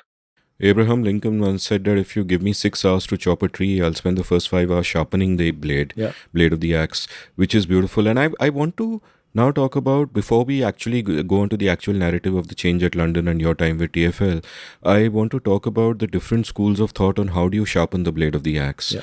So take me through a potted intellectual history of how one thinks about urbanization. Like my brief sort of the little bits of knowledge I have about this by reading Jane Jacobs and reading Robert Caro's great book, The Power Broker, about how Robert Moses built New York. But a lot of that is sort of like pre-war stuff, 1920s onwards. Give me a potted history of how there have been different ways of thinking about cities through the century and how they arrive at the point where you are. If you look at London, the one thing that leaps out at you is that a lot of London's development was very commercial. It was done by private entities. A lot of the metros, the underground was largely built by private entities. A lot of the housing development was done by private entities. They realized that there was demand, and they found that there was a way to fulfill that demand. We can go into it in any depth you want, but that's basically the process. There was not a great system of planning. By comparison, when you look at the example of Moses in New York, it was a bit more of, it's a bit odd to think of it this way as the US doing top-down thinking, but that's what it was. It was completely top-down. Completely top-down thinking. There was an idea. London was not like that. Okay. It changes in the post-war period. Now, the change is not just because of the post-war period. The change is the result of something else. The fact is that railways and the underground was commercially profitable as long as there were no automobiles around. The advent of automobiles, we talked about the 5 waves of innovation. The advent of automobiles changed the economics of transport so much that the railways were no longer economically viable. Right? So in London, there was a big wave of railway building in the first decade of the 20th century. By the 1930s, the entire underground system was struggling. And so the first wave of what you might call nationalization happens in 1933 with the creation of an integrated body called London Transport, which is still a private company, but it's got, various kinds of guarantees from government that allows it to still function as a private company, still raise capital and all that. By 1948, in the post-war period, even that facade had dropped. And that's when everything gets nationalized. And it's fundamentally a recognition of the fact that you need the railways. The city doesn't work without it, but you can't really run it on a commercially viable basis, right? So it then leads to a lot of hand-wringing about how do you carry on investing? What is a good investment? How do you decide whether something is viable as an investment or not? What is the metric that you're using to decide whether something that is not commercially viable is still worth doing? And starting in the 1950s, there's a whole stream of economics around cost-benefit analysis that comes up in the world of transport. So when I joined TfL in 2002, one of my first projects was what's called Crossrail. It's now opened as the Elizabeth Line. It's the biggest piece of transport infrastructure we've ever built in London. It cost about 19 billion pounds. That's like 2 lakh crore rupees for one project. And frankly, it was clear from day one that we were trying to do something different and much bigger than anything that had been attempted before. So, one of my advantages at this point, Amit, and I'll connect up the journey with post-war London. One of my advantages was that I had not been steeped in transport. So I was able to come and look at it from the perspective of asking some very basic questions, right? If you've been steeped in transport, you were told you take this number and add that number and add that, and that's how you get a number at the end. And I was like, why would you take those numbers? What's the relevance of those numbers? So let me tell you what used to happen, right? So the way cost-benefit analysis is done in transport, pretty much worldwide, is that you look at for example, you look at a city and how it works with or without the infrastructure for which you're trying to make a case. So there are transport models that do these things. And the creation of new infrastructure saves time. So all of the things fixed, it saves time. You ascribe a value to that time, and that becomes your economic benefit. You divide by that by the cost, that becomes the benefit cost ratio. And so long as your benefit cost ratio is above whatever threshold you've set up, 2 to 1, whatever it is, right? You call it a good project and you invest in it. So I looked at this and said, great. How do you take this to the chancellor, the finance minister, and make a case for this, right? Because at that point, what you're confronted with is the chancellor having to decide about whether to invest in transport and big numbers, or whether to put that money in schools and hospitals, right? So how many schools and how many hospitals can you build for 19 billion pounds? It's a recipe for being laughed out of the chancellor's office.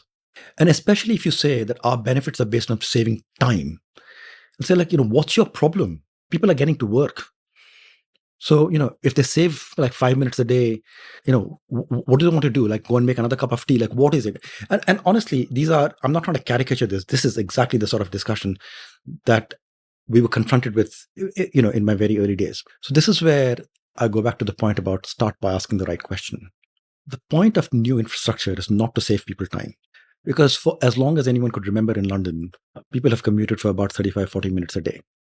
So clearly, all this investment that's gone into transport and all has not changed the complexion of time spent in commuting at all. But something different has happened with all this infrastructure, which is it's allowed growth. Right? So clearly, the purpose of investment in transport is not about time savings, it's about growth. But that's not what the metrics are trying to measure. So I went back all the way to where did this metric come from? And I found a series of papers in the 1950s and 1960s written by 2 incredibly bright economists, Christopher Foster and Michael Beasley, who are in the world of transport economics, they're absolute legends. So they're the ones who came up with this whole method of cost-benefit analysis back in the 50s and 60s. But the question they were being asked was different. The question was, we have decided that we're going to invest in a new highway or a new railway line, but there are multiple options for what we invest in. Please find us a mechanism to rank them. So it was not a cardinal measure, it was an ordinal measure, right? And so they came up with the ordinal mechanism, to which later people added a lot of economic theory to say, actually, it's more than an ordinal measure. You're trying to measure the consumer surplus. And it's not illegitimate to try and measure the consumer surplus, especially in an environment where prices are controlled and so on. So great, from an economic theory perspective, they were not wrong. They were still asking the wrong question. Not they, but they were being asked the wrong question. So what is the right question? That was my kind of worry at that point. The right question is that cities exist for only one reason, which is that they allow economic activity to organize itself in a much better way than spreading the people across the entire country. There is no other reason why cities exist. And if you go back to all the history through Mesopotamia and everything else, that is exactly the reason why cities have always existed, right? Now, you can add any layer to that and say it's about academic institutions and all. Fundamentally, the academic institutions exist because that's also a way of agglomerating economic activity. And the word agglomeration came out of this. So agglomeration had been kind of talked about as an idea, but no one had ever developed it. So we took that idea, me, but also other people in my organization and academics that we were working with. And we said, we need to get to the heart of what this agglomeration actually is. And so basically, one observation that you have in every economy around the world is that the productivity, level of economic output per person is much higher in cities than it is in the rest of the country, right? In the UK, in London, it was about 2.5 times higher than the rest of the country. In India, it's more like 6-1. So what is causing this higher level of output? And the answer is, it's the nature of the industries that establish themselves in cities. It's the nature of face-to-face contact, which would not happen if these things were distributed. Access to labor markets. There are many factors that are coming together, and you can ponder about each one of them, and you can spend a lot of time talking about each one of them. But it's the combination of all of these things that are coming together in cities, and they won't come up in any other way. So now there's a very big insight there, right? That cities are kind of engines of agglomeration, and that's where the productivity is coming from. So the question then is, why don't cities just carry on growing forever? Right? So why doesn't Mumbai become a city of 200 million people? And it goes back to the point we were discussing earlier about, there's the sort of London in the 19th century. You've got all the benefits of London. You've also got to deal with all waste and everything else. You've got to deal with the hassle of living in a city. And so one of the biggest constraints is transport. So, if you want an agglomeration, remember, a city that is dispersed is not a city. It's just a collection of villages, right? You're only getting that benefit of agglomeration if you allow for the face-to-face activity, the access to labor markets and everything else to happen. But that means you're creating a very tight cluster, which has to be fed with people. So you need the transport to get people in and out of that cluster all the time, right? So the biggest constraint to growth in a city is the availability of transport. Now, if you extend that logic, there are a few things that come out. One is, so we've answered the question about whether cities are more productive or not. The answer is yes. The question is, if you allow the city to grow more by solving the transport problem, does it become even more productive? So there's some very careful econometric work that was done in the UK, cross-sectional work across the UK. And it said that it's not true of all sectors. There are some sectors that benefit from more agglomeration. There are many that don't. And in fact, there are some that actually disbenefit from agglomeration, right? So agriculture is the classic example. And agriculture is not about agglomeration, it's about access to land, right? Total disbenefit from agglomeration. But when you look at the other extreme, financial services, right? It's the classic example of where agglomeration is so key. And when you look at the major financial centers around the world, whether it's London or New York or Hong Kong, they all look the same, right? They all have tall buildings in a very tight cluster. There's a reason for it. So The point was not just that cities have higher productivity, but that they can have even higher productivity if you allow them to grow.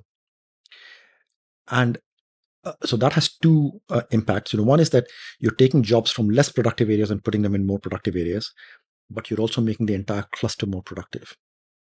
And that is the source of the value that transport brings.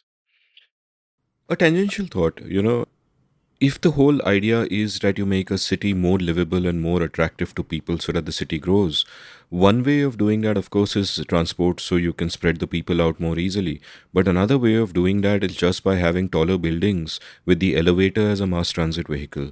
And unfortunately, the big thing that holds Indian cities back is our incredibly stupid FSI laws, which don't allow buildings to go beyond a certain point. Alex Tabarrok on this show, used a memorable phrase with me that Bombay has so far been reclaiming the sea. You should reclaim the sky. Yep. So what's a related thinking on that in London, for example? What is your FSI like? How does Look, London has a very different sort of form of planning. There's no FSI restriction as such, right? But before I answer that question, let me just get into the philosophy of what agglomeration actually means. So agglomeration means that as far as the jobs that can cluster are concerned, you should let them cluster very tightly. Don't distribute them, right? This is a mistake that every Indian city has made, right? Bombay doesn't have an urban cluster anymore. We're sitting here in Andheri. This is a business cluster. BKC is a cluster. The mill grounds are clustered. I mean, where is the center of Bombay? In fact, I remember from the show that you did with Pritika about the whole debate about what is the center of Bombay. Is it Kolaba or is it Andheri? Frankly, Bombay doesn't have a center anymore. On this point, I'll disagree with you. Andheri is very much the center. This is where the podcasting industry is centered, which is basically me. This is this is the parochial view of life. I'm kidding. So the point is the economic activities that benefit from clustering should be allowed to cluster and cluster as tightly as they want. It's a very different question about what kind of housing you want to provide, and is that in very dense clusters or not in dense clusters. That's about the quality of life. London actually doesn't have very dense housing by and large, right? It has density of a type, but there are. I have a nice garden at home, living in the center of London, which is not something that you would find in Mumbai, right? That's a matter of choice that cities have made. It can be different, but where you destroy value is in not letting economic activity, jobs to cluster, right? And this is a mistake that India has made. Every city in India has made the same mistake. Bombay had a well-functioning business cluster in the fort area. We took that and very heavily fed by public transport. When we started outgrowing that, the answer was BKC. A huge office development built in the middle of two railway lines, but not connected to either one of them. The result is people started driving. The bulk of the traffic in BKC is driving. Then we went and developed mill lands. You go to some of these buildings, you can't even figure out how to get inside them if you don't have a car, right? So for a city that was so heavily dependent upon public transport, we're designing these sort of automobile kind of hellholes, right? That's what they are. They may look very attractive for the small sliver of the population that is able to use them, but they're totally disconnected from their environments. And some of it is isomorphic mimicry, right? You're just following what's been done in the West without thinking about local conditions. Totally. I look at glass buildings over here and think do you not realize that this is a hot country, right? Why are we creating greenhouses over here? To build a greenhouse in London is great because, you're trying to get the solar gain. Why are we trying to do that here, right? So, a lot of this is very lazy thinking of, mimicry, as you call it. But that's not the only problem in India. There are many. If you trace the arc of urban development in India, right, there is a pre-1857 kind of pre-1900 kind of urban development, which you see in Fort. And the Fort area looks very much like London does. It's built on very similar principles. Of course, with some differences like arcades, because this is a hot, wet environment, which is not true in London. But it's fundamentally got the same relationship between the building and the street space. You see the same thing in Dalhousie in Calcutta, which is now BBD Bagh, built on very similar principles. There's several things that changed in India. So 1857 brought this concept of a cantonment in every city, which didn't used to be the case. It brought so along with the cantonment came two things: it's the civil lines and the railway lines, right? So these were the three big instruments of control for the British in India, and they were basically set up to fence out everybody else. So the whole concept of boundary walls and these massive estates comes from the post 1857 environment. We've never given up on it, despite the fact that it's highly unproductive. It's deeply embedded into our planning process, where even today, if you plan to build a house, there's offsets and there's so much space on the side of the house and so much space in front of the house. Bimal Patel is one of the leading exponents of critiquing all of this, to say, when you look at the land utilization in India, it is terrible, right? So for a commodity that is so scarce, how are we so wasteful about it, right? I mean, a couple of years ago, I was staying at the Trident. You look out of the window, it's absolutely shameful what goes on in that area. Every building has this fenced off compound where the land is not being used for any productive purposes. It's not accessible to anyone. It's full of, thankfully in that area, it's not full of rubbish. In many other areas, it is full of rubbish. But where there is empty land, it's being used for parking. It's incredible that, for a commodity, South Bombay land being used for free parking. How would you ever allow that to happen? And one of the points I make, Amit, on this one is that, we don't provide free housing to anyone apart from people in government service and people in jail. Those are the only people who get free housing. But we allow cars to park on public spaces for free. So how is it that we've put the needs of a car over and above the needs of everybody else? So this is where the challenge comes in that, a number of planning policies in India have been very unproductive, but they're so deeply embedded in the planning process that it's difficult to get people in the planning system to even recognize that these things are a problem. Yeah, it just appears that there's no foundational thinking at all. Nobody's asking why. If you just look at all the offset spaces around building, and Bimal Patel has promised to come on this show sometime, so we'll do an episode about it. But if you just look at all the things that defy reason, there is no way to justify them, and yet they continue and perpetuate themselves. And free parking is, of course, another of those. We'll come back to India. But let's go back to your time at Transport for London. That you arrived there. And what is it that you see? What is your task? What is the challenge in front of you? What is the challenge in front of the organization? Take me through some of that. Well, let's start with the challenge for the organization. TFL was set up in 2000. The first mayor gets elected in 2000. The first mayor is Ken Livingstone, who's known as a Trotskyite socialist. His politics are extremely left-wing. And he kind of, he was the one who got fired by Margaret Thatcher, and the mayoralty got abolished in that process. He was a thorn in the side of any government, including Tony Blair's government, right? So Blair didn't want him to be mayor of London. He rebelled from the party, left the party, ran as an independent, and got elected. So we had a rebellious mayor, but a person who was deeply steeped in London politics. And he understood kind of every square inch of London, and he had grand visions for what he wanted to do in London. What he didn't have was the kind of experience of being a really powerful mayor. What he did, interestingly, is, he had a sometimes very condescending view of people he didn't like, right? And so he was very condescending towards managers of transport systems in the UK, right? He said, they're all useless. I'm going to go and do something else. So he went out to New York and hired a guy called Bob Kiley. He used to be chairman of the New York MTA in the 1980s. So Bob Kiley became the first commissioner of Transport for London. And Bob had experience of working with very powerful mayors and governors in New York, right? So he brought some of that thinking with him. And, the two of them ended up in a very powerful partnership. Bob also brought along with him, a few people that he had worked with in New York. One of whom was Jay Walder, who I mentioned earlier, who I knew because in the interregnum between Jay leaving New York's MTA and joining TFL, he was a lecturer at Harvard, and that's how I knew him. So he brought this team of very, very dynamic individuals. So, just think about the conditions that are being set here. We have a political leader with a megaphone and some grand vision and some grand ideas, who's willing to use that megaphone on the one power that he's been given, which is transport. Right? So that's a fairly interesting set of circumstances. The second is that he's infused the organization that he is running with people who are willing to be disruptive. And again, very talented, very bright thinkers with a lot of relevant experience, but who are willing to go and change the mold. And the third is that this is a period in which the UK economy was doing really well. Remember, this was one of Blair's big political initiatives. He had spent a lot of political capital and they were willing to spend money on making it a success, right? So the political megaphone, good management, and money all come together to create this organization that has unbounded ambition at this point, right? We don't know quite what we want to do, but we want to do stuff, right? So that's the environment I joined. It was a really, really invigorating environment. And remember, I was coming out of McKinsey. The idea that you would come out of McKinsey and find an even more invigorating environment in the public sector tells you something about what was there.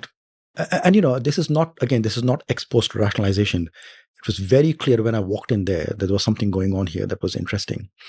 In fact, there were two of us who were running what eventually we set up as a corporate finance team. And this guy used to say to me all the time, this is like the mad scientist laboratory. We've just been given the keys to it. Let's see what we can do with it. So that was the kind of thought process that was going on. When I came in, the remit that I was given by Jay Walder was like, you'll come in, you'll figure out what you want to do. You're a bright enough guy. So it was, again, very unusual to be walking into a job with that kind of open remit. So, I realized very quickly that we had many projects that we needed to work on. The dominant philosophy in those days was what was called the Private Finance Initiative, which is the government basically saying, if you want investment in the public sector, it has to be a public-private partnership. So that was what the PFI, the Private Finance Initiative, was. So we realized that, we had a long list of projects that needed to be done, and we really didn't have the capability to execute these PPP-type contracts. So the first thing we needed to do is to set up a corporate finance team so that we could do these transactions. So that was almost like my task in the first few weeks. We set up an incredibly bright set of people got brought in to set up this team. A team of only 12, but we shook up the whole place with a team of 12. The kind of work that got done, the kind of thinking that got done was truly path-breaking. Many of these things have, an impact even today. The second thing that I realized is that in that list of projects, the one that was sitting at the top was Crossrail. And there were a lot of people working on it. It was not my project at that point, but we were fundamentally lost. We didn't know what the project was. We didn't know how to get it done. There were lots of problems with it. So I kind of started thinking about this very quickly. And, what I mentioned earlier, this is a process in which I read Chris Foster and Michael Beasley's work, the whole process by which benefit cost analysis gets done. And as impressed I was with their work, I realized it would never, ever work for Crossrail, right? We had to come up with an idea that was clearer and more compelling than benefit cost analysis. And the only way to do that was to link the impact of transport more directly on the economy. Right? That's when the people who hold the purse strings really start to pay attention. And so the whole work on agglomeration, which is that cities are productive and they can be more productive. And not just that, it's not just the new jobs that will be more productive, it has an impact on the whole cluster. That was the core of the thing. Economists will call it an externality, and that's exactly what it is. This is a positive externality, which can be unlocked with just one key, right? And so that became the first thing that I started working on. Now, it took me kind of 3 or 4 months to put my kind of head together on just what this was. At which point, our Commissioner Bob Kiley heard about this, right? And very unusual character, in the sense that he couldn't be bothered about the little things, but he was deeply bothered about the big things, right? And he was willing to spend any amount of time thinking about the big things and all that stuff. So a date got arranged where I was supposed to go and present to him sort of how I was thinking about it. And I was told, don't need any papers. Just go and talk. So Jay Walder, of course, knew him very well. I mean, I at this point, I'd met Bob Kiley. I mean, I had an office right next to him, so I'd see him every day. But I'd never sat in a deep discussion with him. So time got set for an hour on a Thursday afternoon. We went on for 3.5 hours, right? I was laying out for him how we could make a case for the project. I was also laying out a case for how we could fund the project. And he was probing incessantly, very inquisitive. He was testing the kind of integrity of the thinking and the depth of thinking. But again, look at the environment that we had. After 3.5 hours, he says to me, "It's your project, kiddo. Go get it done." So I said, "What do you mean?" And he said, "Well, you're the only person who's figured out how to get it done. So go get it done. If he put you in charge. Put me in charge. Now, there's the formal structure, there's a company and there's a chief executive. It didn't matter. As far as he was concerned, he was putting me in charge, right? Now, not to ignore for 1 minute, I had the very broad shoulders of Jay Walter behind me, right?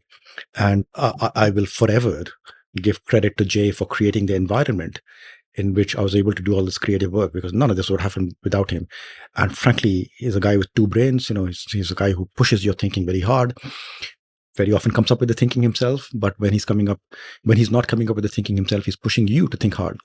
So that was the environment in which we started to get Crossrail done. And I tell you, I look back at it and say, had I not done that work, would this project ever happen? And I suspect not. Tell me more about Crossrail. What was the challenge? How did you think about it? What were the questions you asked that no one else had asked before you in the organization, which made him say, "Go, it's your project, kiddo. Go ahead and do it." Well, the core of the question was, what is the point of the project? The point of the project is not that it has a benefit cost ratio of 1.9 or whatever it is. The core of the project was that London is a unique national asset for the UK, the biggest export center for the UK, globally distinctive financial center, etc., etc. And if you want to be more successful at it, the way to solve that is by investing in transport. So that was the crux of the idea. Now, what it does is it starts to put definition to what the project actually is, right? Where does it go? Where does it connect to? What is the nature of, if you leave it to just say, tell an engineer, go and design a railway line. Anyone can design your railway line. That's not the issue. But the question of how it gels in with the whole economic geography of a city is where the value comes from, right? That's not a question simply of, can you do me some drawings with a railway line on it, right? So, understanding the purpose for which that railway was going to be built became fundamental to what that railway ended up being, and where it went. So it is very clear we were trying to connect the city of London with Canary Wharf. We had two financial centers that were not connected with each other, at least not connected well. We had to connect them up with Heathrow Airport because that was a very big part of connectivity. We were trying to open up new areas of housing because, with more people working, we needed to open up housing. There was some definition that was put to that project. And, I can talk about this at length, but the reality is that is the soundbite. What I've told you so far is how the project was sold. And the reality, again, it goes back to the point we were discussing right at the beginning of the show, that the best ideas are simple ideas. They don't need to be complicated. Now, it doesn't mean that there's no depth behind that thinking. We can go through that in any detail anyone wants. But the simple idea is, look, it's about productivity. It's about enhancing productivity. The constraint is transport. That's what we need to do. What are the core functions? It's about connecting up the economic centers with housing and the international links. There you go. That's your railway. So now, TFL was really a consolidation of 14 different organizations. They worked in different silos. You've been through the economic logic of these. You've pointed out elsewhere that, any project that reports to one of those silos will do well. But the moment responsibility is split, the project goes through hell because nothing gets done. Yeah. It becomes a battleground. You've reduced all of that into one organization, but there is still a bureaucracy within that organization. Yeah. And you are like a 30-year-old who's kind of been given charge of running this project, right? So tell me about that, because it seems to me that what happens at this point is that you have to invent a new facet of yourself, the facet of being a manager, of being able to work with vast amounts of people, many of whom might be older and whiter, if one may say, than you. So how did you kind of tackle all of that? It seems like an entirely different skill. Well, and it was, I had never managed teams of people. You're learning to manage teams of people at this point. You're learning to influence other people who have a different interest from yours. So, bit by bit, you're learning new tricks. This is not about, nobody comes equipped with all of these tricks from the very beginning. So each of these has to be learned. I think the environment makes a big difference. The fact that there was an overall permissive and supportive environment from the top of the organization, not just from the commissioner, but also from the mayor, made a huge difference, right? We were not getting diktats from the mayor, but we were getting support. And, that is a huge factor. A lot of people in the bureaucracy struggle, including in India, because they have no political direction. I don't know to what extent people are able to have these kind of intellectual discussions on something that is groundbreaking. It's different from the way things have been done before. And for politicians to then decide, well, this is worth my investing my political capital. Because, the point at which that happens, is a point of departure from the past.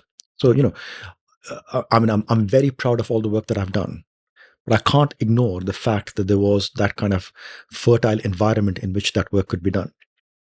So, that became a huge part of success. The day to day working here is that, you find resistance. There's no doubt about it, right? You find resistance. Sometimes the resistance is because it's a different way of doing things and people can't see why you're arguing for something different. And a lot of that with agglomeration theory, the whole government machinery sort of rebelling against it and saying, no, we know what we're doing. We've done cost benefit analysis for the last 50 years.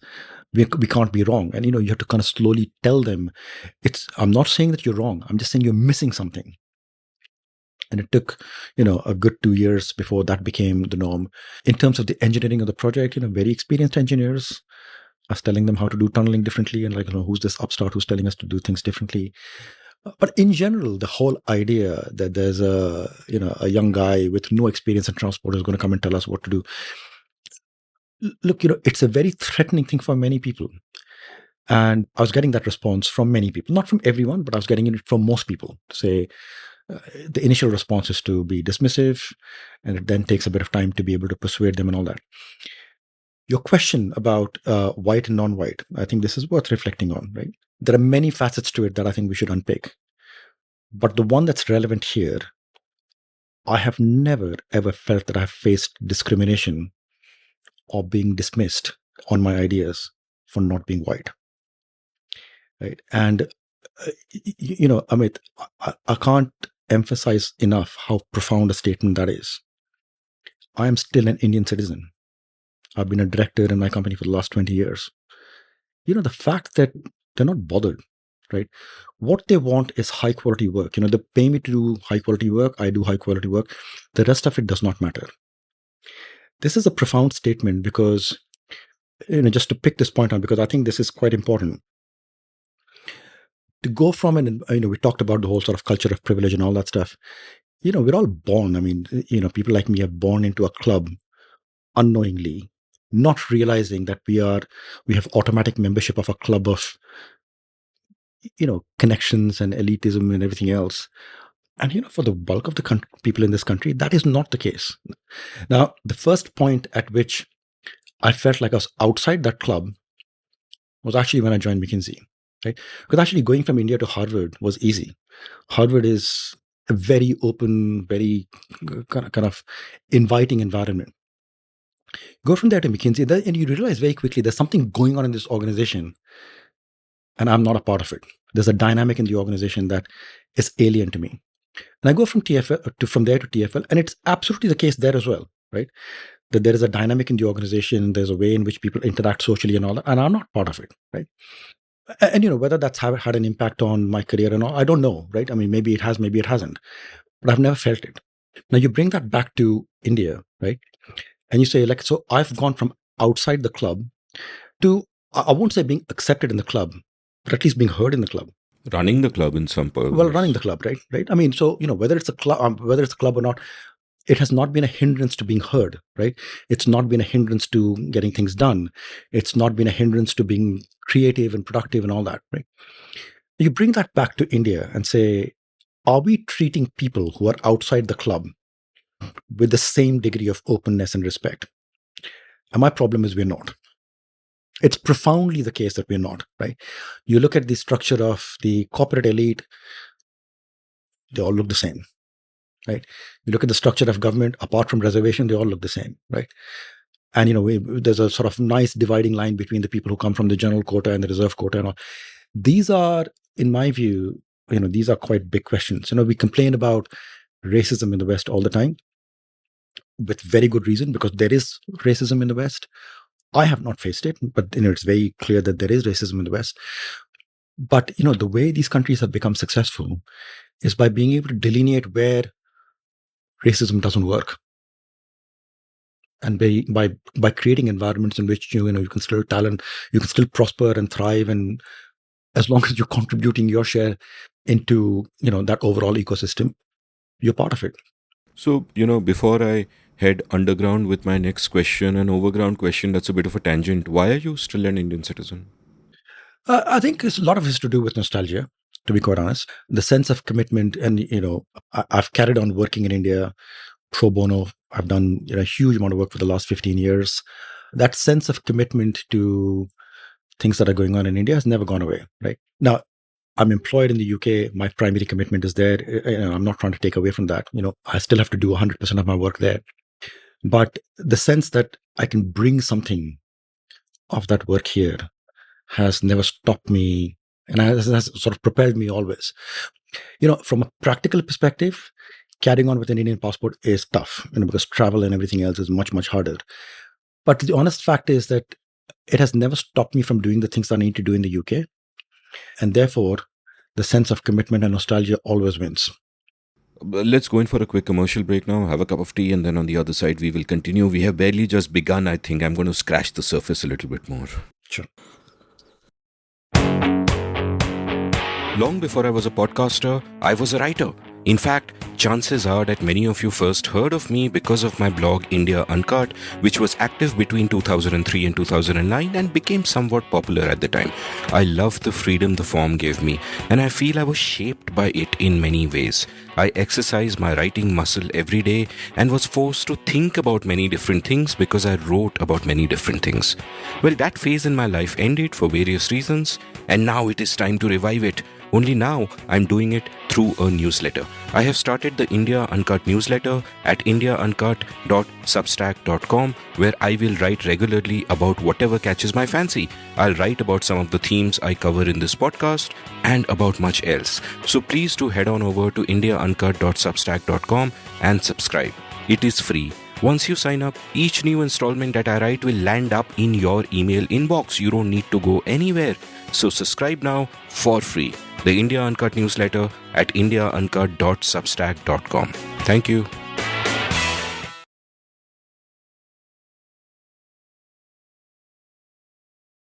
Welcome back to the Scene and the Unseen. I'm still chatting with Shashi Verma. He showed a lot of patience building London's transport network, and now he's showing a lot of patience again today. So something you said reminded me of an anecdote I heard from a friend about Mukesh Ambani. That around the time Mukesh Ambani was, building Jio, this friend of mine, close friend of mine, happened to be in a room with Mukesh, and he said that he was blown away by the fact that Mukesh had taught himself telecom engineering to the extent that he knew more than most of his engineers, right? And I was reminded of that when you said that some of your engineers would be surprised where you would tell them about tunneling and here, not there, and etc., etc. And I sort of wonder about this because whenever I've been in any kind of managerial thing, there is that tendency of mine to go into rabbit holes and want to learn every aspect of it myself so I know what the hell I'm talking about. But there is only an optimal level to which you can do that, because if you get too much into the weeds, then you can't do the broad management that you sort of want to do. And equally, the danger there of any subject that I try to figure out is that I am still talking to the person who is an expert in it. And, I might be held back by diffidence, and there should be a rightful caution and humility I should feel anyway. So how did you handle all of that? Like, what was your approach? Was there an intentionality in saying that I shall learn these different key aspects of the project, or were you just naturally curious and you learned that stuff anyway? You can divide things into a few different boxes. So one is, there are places where you do need to be an expert, right? Because it's your problem to solve. There are places where you need to know enough to know that what you're being told is broadly correct and be able to question it and query it and all that. And there are places where you need to know a bit more than that to be able to hack the problem, right? We talked earlier about, how you get to suboptimal outcomes with people who are only dealing in one discipline. And, one of the advantages that I think I bring to, my organization is the ability to think through in a multidimensional manner, right? It does not mean that I need to be the expert, right? It's very disrespectful to the people who spent a lot of time being experts in their own field, right? So, it's not that I was a better tunneling engineer than the people who are tunneling engineers. Frankly, I wouldn't even pretend that. But I was seeing an aspect of the tunneling problem that they were not seeing. Right. So that's the point, that's the advantage that you can bring as a manager, as a leader, about how to connect dots that people are not able to connect on the ground. Right. But I think people are delusional if they think that, they can read two books and figure out what people have accumulated over decades. And one of the biggest areas in which this happens is there's a complete sort of excess of information about healthcare on the internet. You go onto Google and you can find remedies for every problem that you have, and the ability to diagnose everything and all that. And people think that doctors are all fools. My own experience is that I don't self-diagnose anything. What I find is when doctors have asked me a series of questions, I'm perplexed about why they're asking me those questions.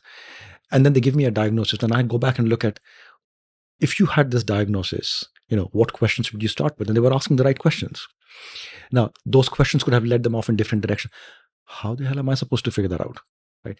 This is where the experience comes in. And I think this is where, in my own experience, this is where you can add value without pretending to be what you're not.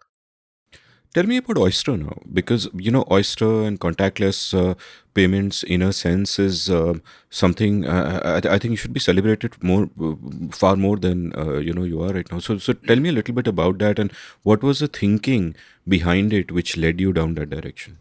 So the Oyster card system has been in London since about 2003. I was not the creator of the Oyster card system. It was created by other people. In fact, the genesis of the Oyster card system goes back to about 1990. So there's a whole generation of people who'd worked on it. My predecessor and my boss, Jay Walder, who was also very steeped in this whole world, were, very responsible for creating what they did. But Jay is the one who took me out of Crossrail and said, you've done enough on it. Go do something else. And go run Oyster. And initially, I took the role on with some trepidation because, here I was working on one of the biggest projects in the world. What's this little thing called Oyster? But we discussed about my career being a series of accidents. Right? It's about what you make of the opportunity that's being put in front of you, right?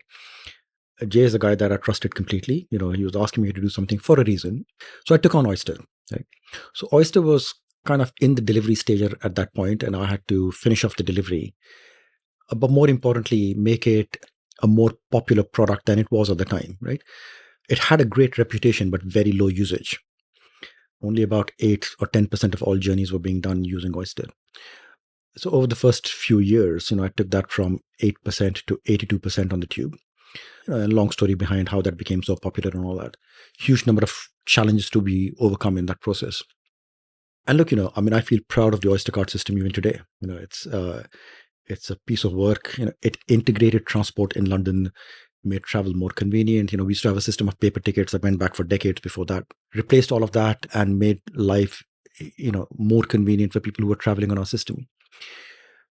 But for me, the big moment of the light bulb moment was almost in my first week of running Oyster. As I said, it felt like a bit of a descent coming down from Crossrail into Oyster. So I was thinking, what do I do with this job? Right? Forget about what the job requires. What can you actually do with it? Right? So the question I was asking myself was, if I did this job for 2 years, 4 years, whatever it is, what would I have wanted to achieve to say that my time in this was fruitful? And there was some talk of the cost of fare collection. So I'll latch myself onto that one. The cost of revenue collection is something that had been assessed to an extent, but not comprehensively. So we knew that it was a big number, but we just didn't know how much. So the first piece, so again, in terms of evidence-based policy making, the first thing is you go and get the data, right? Now, the cost of revenue collection doesn't leap out at you from any financial reports. Not just in our organization, it doesn't leap out from any organization. You have to really go back and construct it out of, detailed financial analysis, which took us a few months. We had a very bright intern from MIT who I let loose on this project. And he produced a very concise report after about 4 months of work, which I still cite as one of the, great pieces of work that's ever been done, because this was, a piece of analysis that led to real decision making. Right? What it showed is that we were spending 14.5% of our revenue just in collecting it. So, £1 out of every 7 went into collecting the revenue. Now, if any of our customers realized that that's what was going on with their money, they'd be horrified because they pay us to run a transport service, not to collect their money. We also did some benchmarking with other cities around the world. And what we found is that this was not unusual. Right? This is actually par for course with fare collection. Now, fare collection is a tough thing to do. It's a proper high intensity micropayment environment. In fact, one of the most challenging micropayment environments, right? Because this is not just about banking micropayment. This is actually physical transactions that are happening. Pound, £2, £3 each time. And the speed requirement is insane, right? So there are micropayments that happen in many other environments, but the interface is not as demanding. In our case, if you can't do the transaction really fast, queues will build up behind you. So, great thing. So, now we know how big the number is. We also knew where the money was being spent, so we knew what to target. I didn't know how much we could bring the cost down, but it was clear that you could take the big areas of cost and you could attack them and you could do something with it. I mean, that doesn't mean that we weren't doing about the small areas of cost either. It's just that the effort that you spend on something is proportionate to what you think the opportunity is. So all the usual things about looking at products, looking at channels, looking at contracts, all of that stuff, we were doing all of it. But at the heart of it was the realization that a lot of the cost was embedded in the act of exchanging your money, which is basically what a ticket is, right? You go to a coffee shop, you pay for your coffee. You go to a transport station, you first have to buy a ticket before you're allowed to travel. It's a very unusual environment in that it forces you to take this intermediate step before you can consume the service. And that step is where the cost is embedded, right?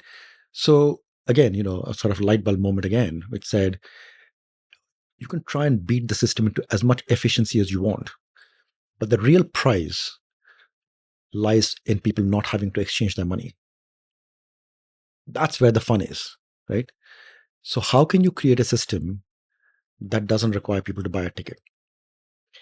And the answer was almost obvious, right? Everybody carries two things in their pocket. They carry, a bank card, a credit card, debit card, whatever it is, and they carry a phone. How could you use one of these two or both to pay for transport without having to buy an Oyster card? In other words, how can you make a bank card work like an Oyster card? So we started looking at both phones and cards. At that point, we were getting more engagement from the world of mobile telephony, right? So we ran an experiment in 2007. We put an Oyster card inside a phone. This is before the day of smartphones. So we had a Nokia clamp phone, Nokia 6131. We worked with Nokia, we worked with Visa, the whole ecosystem got put together.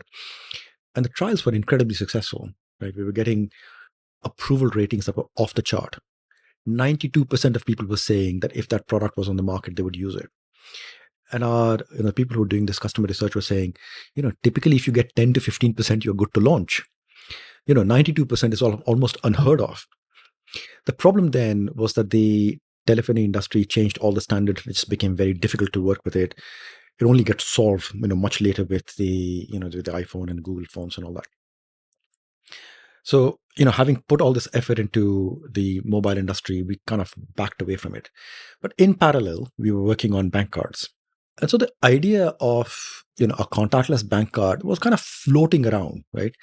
People had talked about it, and somebody had kind of even written, they'd taken the core standards for chip and pin cards and converted them into a standard for contactless cards, right? But, like with many cluttered things, it was something that didn't work.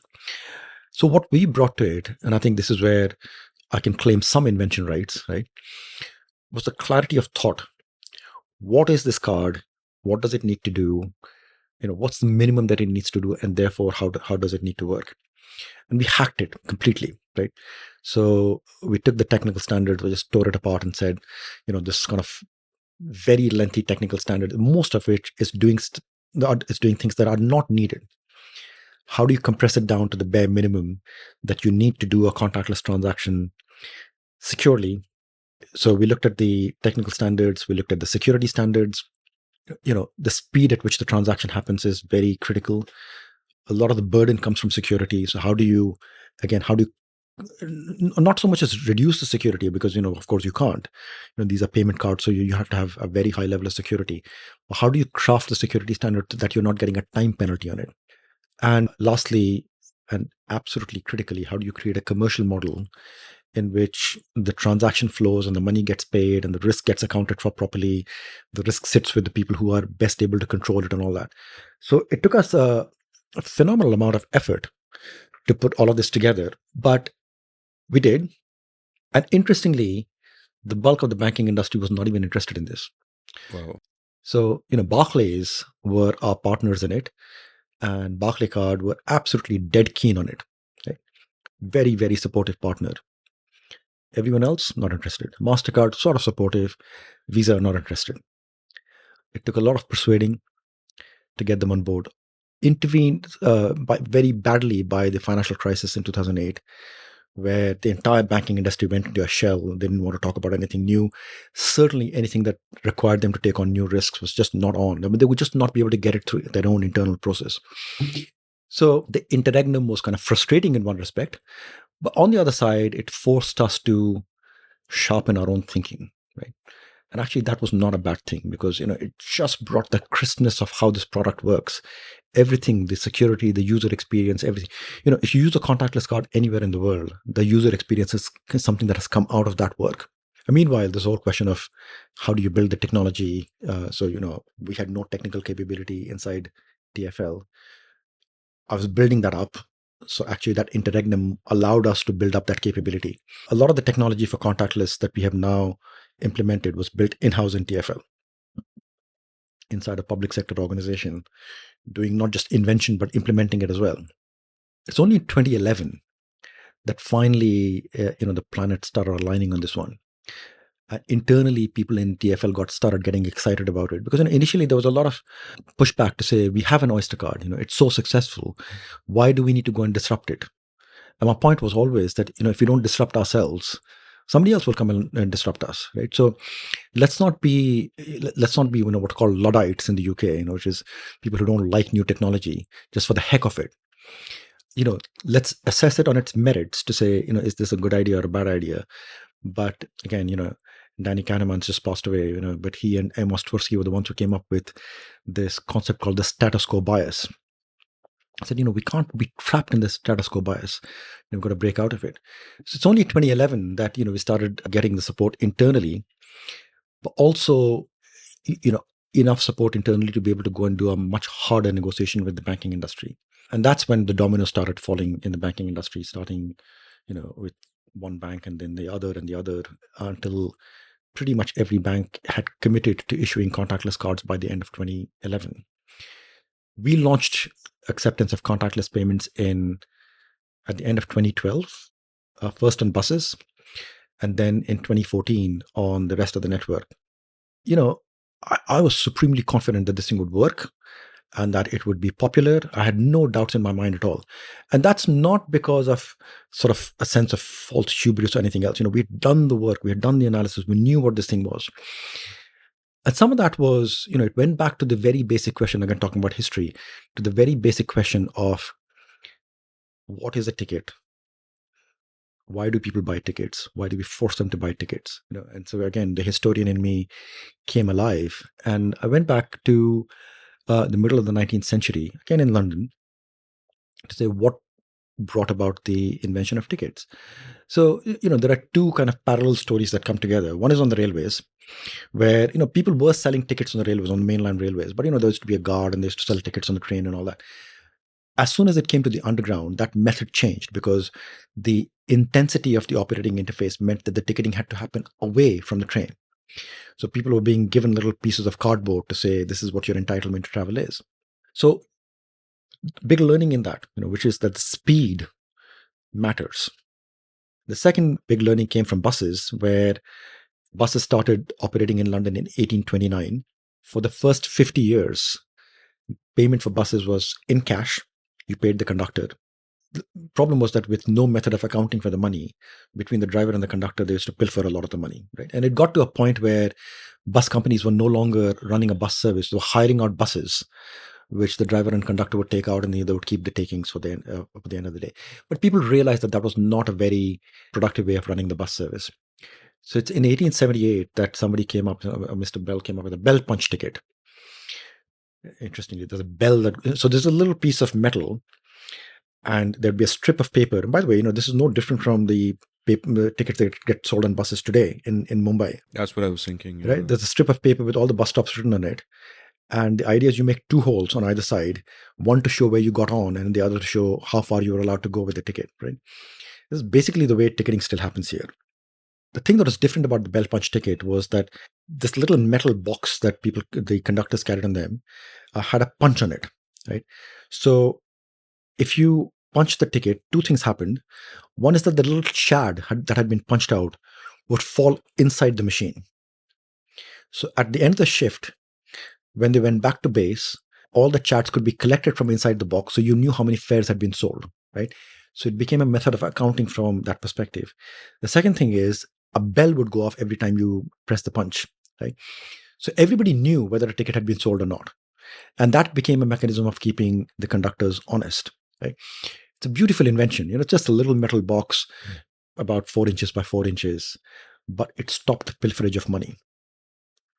So two things, right? One is the need to create a very fast method of money exchange. And the other is a means of accounting to stop pilferage, right? And honestly, everything that has been added on to tickets is an add-on. The fact is, those are the only two core requirements out of ticketing. So now that I had kind of deconstructed ticketing down to its bare minimum, the question now is, well, how do you solve that problem with today's technology? Right? And everything that we've done on contactless cards was to shear down everything else that was happening with the standards down to its core requirement of solving those two problems. So, I had absolute conviction that the technology would work, it would be safe, it would be secure, and it was joined by one very simple realization, which is that nobody wakes up in the morning thinking that the high point of the day is buying a ticket. We force them to buy a ticket. That's why they buy a ticket. They want to get somewhere, whether it's to work or whether it's to meet their friends, whatever it is. Ticketing is a hindrance in that process. And if you could alleviate the need to buy a ticket, it would take off like wildfire. We wouldn't have to do anything at all. And the reality is that is what the evidence has shown after 10 years of having this out there. Just thinking about the little black box again makes me full of wonder, because once you explain it like that, the needs that it comes out of, what a miraculous invention. Both the chat falling so it can be counted and the sound of the bell, and it feels miraculous. And equally, we are all living through miraculous times in which technology helps us in our work in so many different ways, like the fact that you could go beyond the little metal bell box and come up with contactless payments. Give me a sense of how technology helps TFL in fulfilling what it does, because like you've pointed out, I think you've said that there are 20 million data points that you get from Oyster card usage every single day, and this helps you understand the transport system much better, plan it much better. You've mentioned the system called Scoot, which is there to which used to be there to organize the 7,000 traffic lights, and how that can actually now be done much better in real time because of technology and data.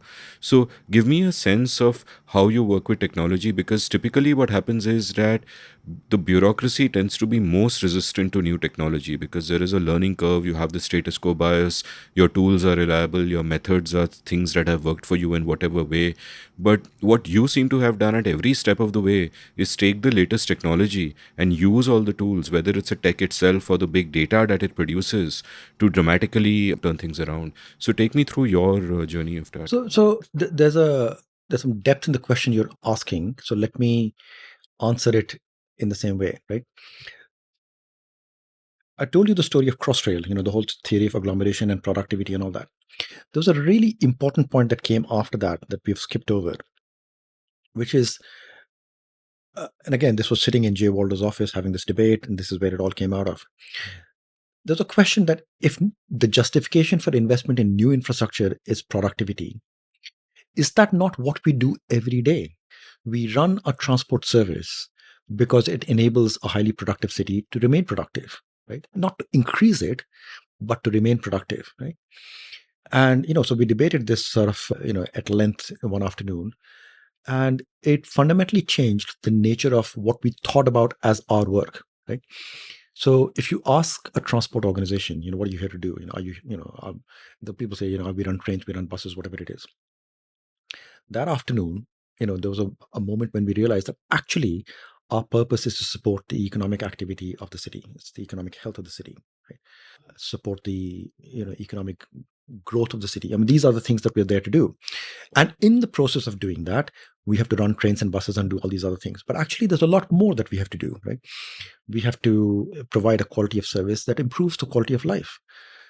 Air quality has been a huge area of focus in TFL for many years now.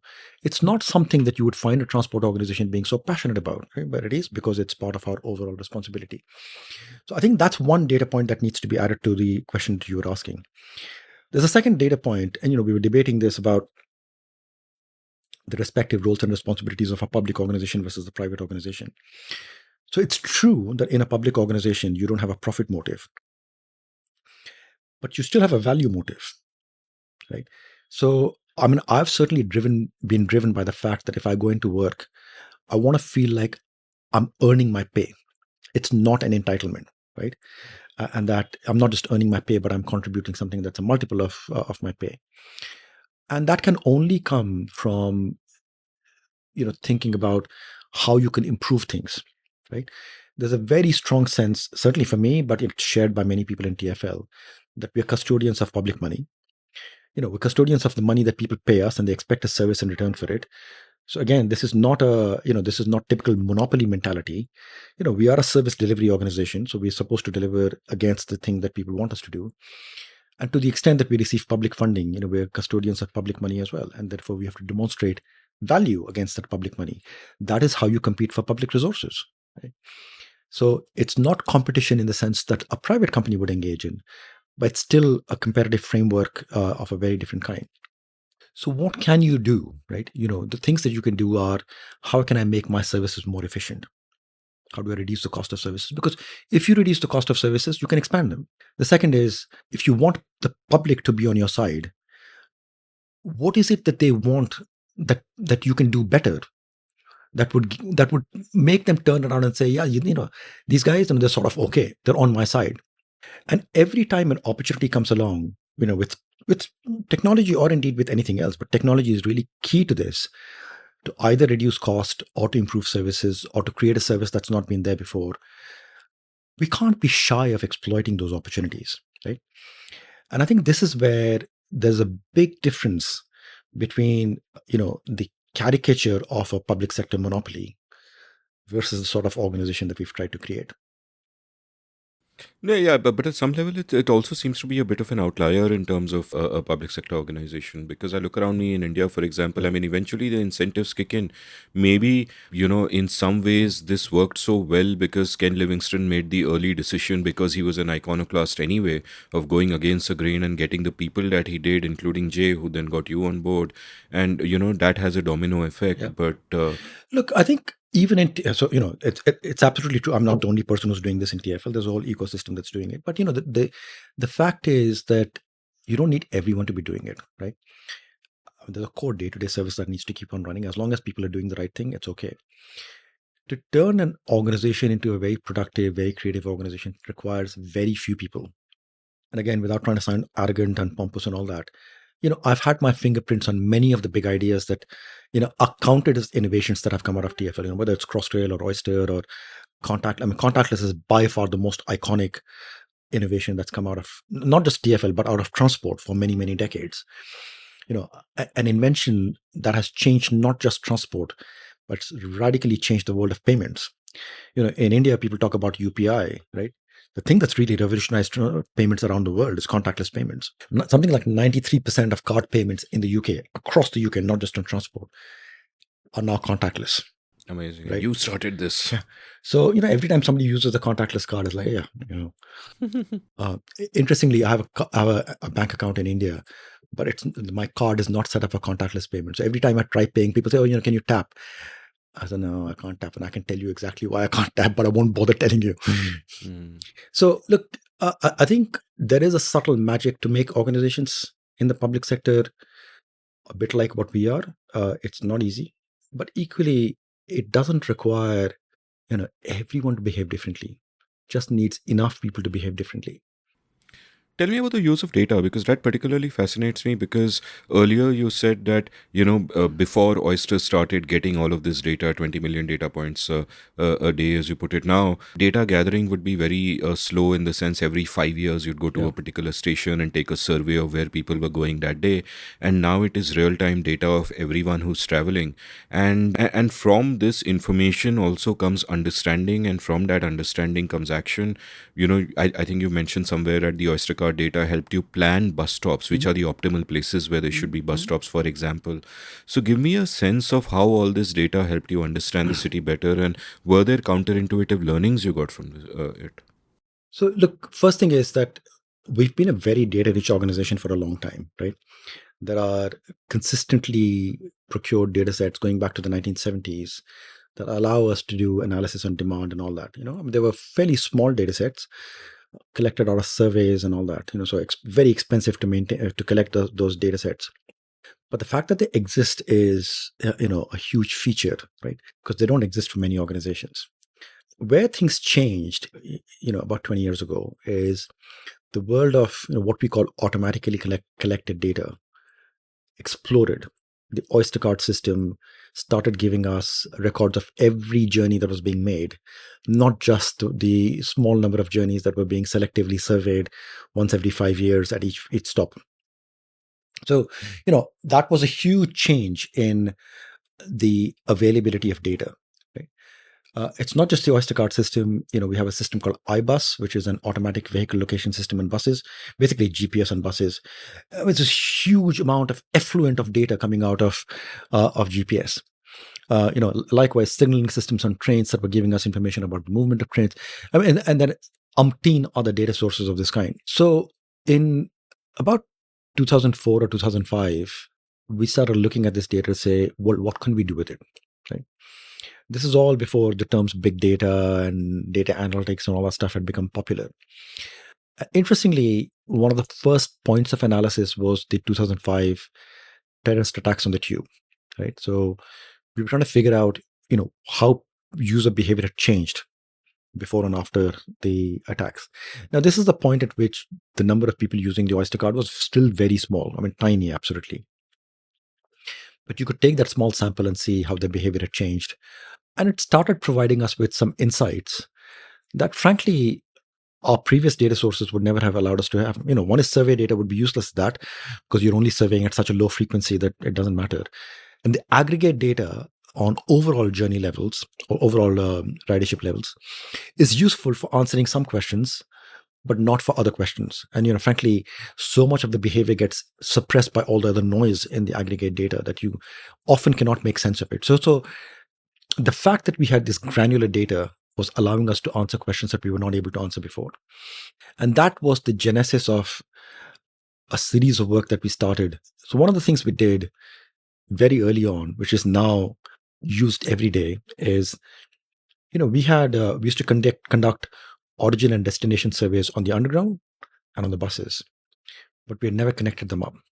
But the reality is that people make multimodal journeys. So what we really needed was an origin destination matrix cutting across all modes of transport, and we could never connect it up before. So what Oyster allowed us to do is to track people through their entire day or through their entire life cycle, right? And to connect up their journeys and see, if you get off the tube, do you go into a bus? If you get off a bus, do you go into the tube? What are the interchange rates? And there were very counterintuitive things that came out of it. The belief in our bus world was that the number of people, the proportion of people interchanging from one bus to another was something like ridiculously low, like 7% or something else, turned out to 38%. It's a massive insight because the way you do bus planning is radically different if you know that there's that much interchange happening, because you then also need to know when people get off from one bus, where do they go? And this is not at a system-wide level. This is at a bus stop by bus stop level. What is the nature of interchange? Because then you can organize your bus stops in such a way that you can make the interchanges the least hassling, right? So whether it's a bus to bus or tube to bus or rail to, whatever it is, unlike train stations so that you can't move, you can move bus stations. So, it started providing us insight of that kind. It also started providing us insight on how demand changes through the week, how it changes through seasons, how it changes because of events or disruptions. And bit by bit, we have fine tuned our planning to take account of all of these different factors. None of this was available through survey data. And what I should also point out to the listeners is that one thing I particularly like about it is the separation of personal and non-personal data. So personal data is like strictly private and you don't have access to it and all. But you look at non-personal data as a public good. So all of this data that you're getting is anonymized. You can't actually figure out that a person is getting off this train station and taking that bus. Give me a larger insight now into buses, we trains, we road, we walking, etc. Like how do all, because people have a lot of sort of fallacious folk beliefs about these. For example, in India, there's this newfound faith in the tech solutionism of metros will solve everything. And even for London, I would have thought till I heard otherwise from you that trains will use more than buses. But as you point out, buses are actually the largest form of public transport, apart of course from walking over there. So give me a sense, so give me some insight into how it is in London, how it tends to be worldwide, and is there a sense of what is optimal in terms of that mix? One of the things to point out here is that TfL is one of the most integrated transport organizations in the world. We're responsible for pretty much everything that moves. There are some exceptions, but there are not that many. So we have the ability to look at this holistically across all forms of transport. And we, as I said, we're very data rich, so we look at all this data quite comprehensively. There's a very nuanced picture that comes out of the way in which a city works. As a visitor to London, people hang around the center of London, and you would be completely within your rights to believe that the city runs on the underground. Okay? But as you move out to outer London, the entire complexion of transport changes. It's a much more car dominated environment. It's also an environment in which buses play a very important role.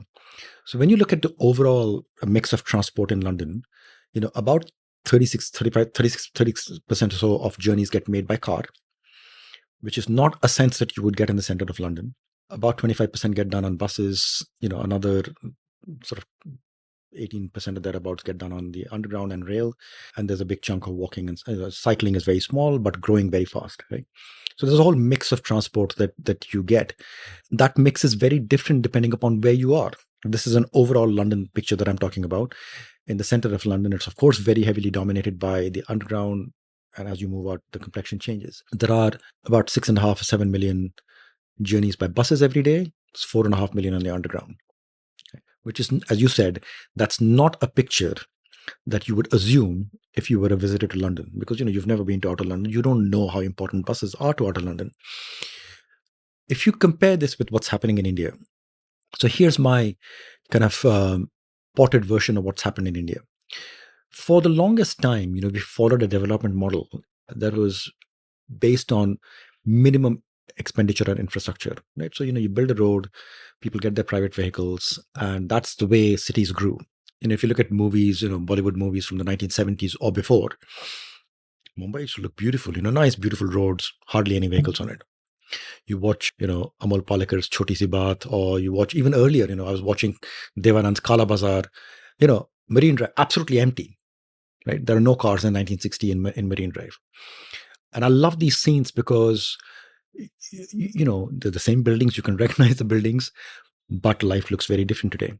So that model of development worked in India as long as people were reliant upon public transport because they didn't have the money to buy private vehicles. So people were being forced into public transport.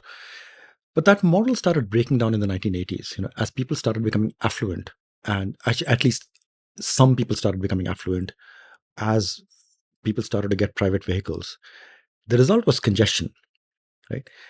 And I think the mistake that was made is we flipped from a model of zero investment to picking the most expensive investment and investing all of our energies into it.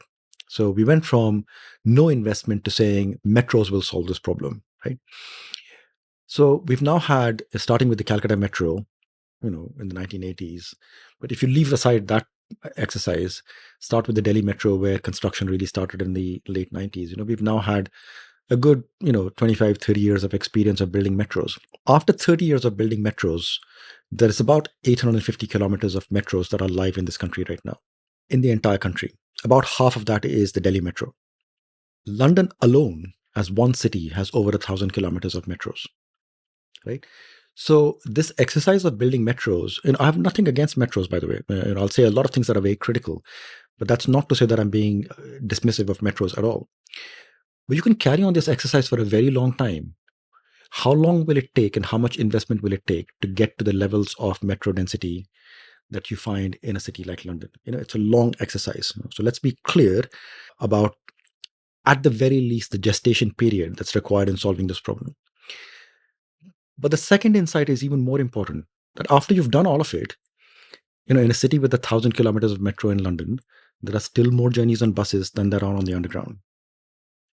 So where is the focus on buses in the same manner in India? Right? And I think this is the point that I've been pushing for a very long time. This has been the crux of the work that I've done in India, is to put buses on the agenda. And it started off with the work in Delhi with the private buses that came in 2011, and then it went quiet for a long time, and then it picked up again with the current government. And without wanting to take too much credit for it, I feel like I have put buses back on the agenda, where people are now talking about buses. They're talking about the franchise model of bus service that we have in London. Mr. Gadkari is, quite a fan of that model, which I've had the privilege of hosting him in London and explaining to him how London works. He mentions that experience quite publicly on many occasions. There is clearly a lot more that needs to be done. I don't think we are working on buses at either the pace or the intensity that we need. But we do have to understand that that is the route to salvation. So there are a couple of things you've said about Delhi which I want to cite and then ask you a couple of related questions. At one point you've pointed out, and again this got me thinking a lot, that Delhi is one city that is distributed. It does not have a city center. And the question that you therefore ask is that if it doesn't have a city center, does it even need a metro? Because, the core function of a metro seems to be greatest in cities with great density and where there is a city center like London, for example, or Hong Kong, etc., etc. And the other factoid is that you've pointed out that London is a city of 90 lakh people with 9,000 buses on the road. About 80% of them are double deckers. So effectively 15,000 buses. And Delhi has about 2 crore people and about 6,000 buses. So, more than twice the size, running less than half the buses.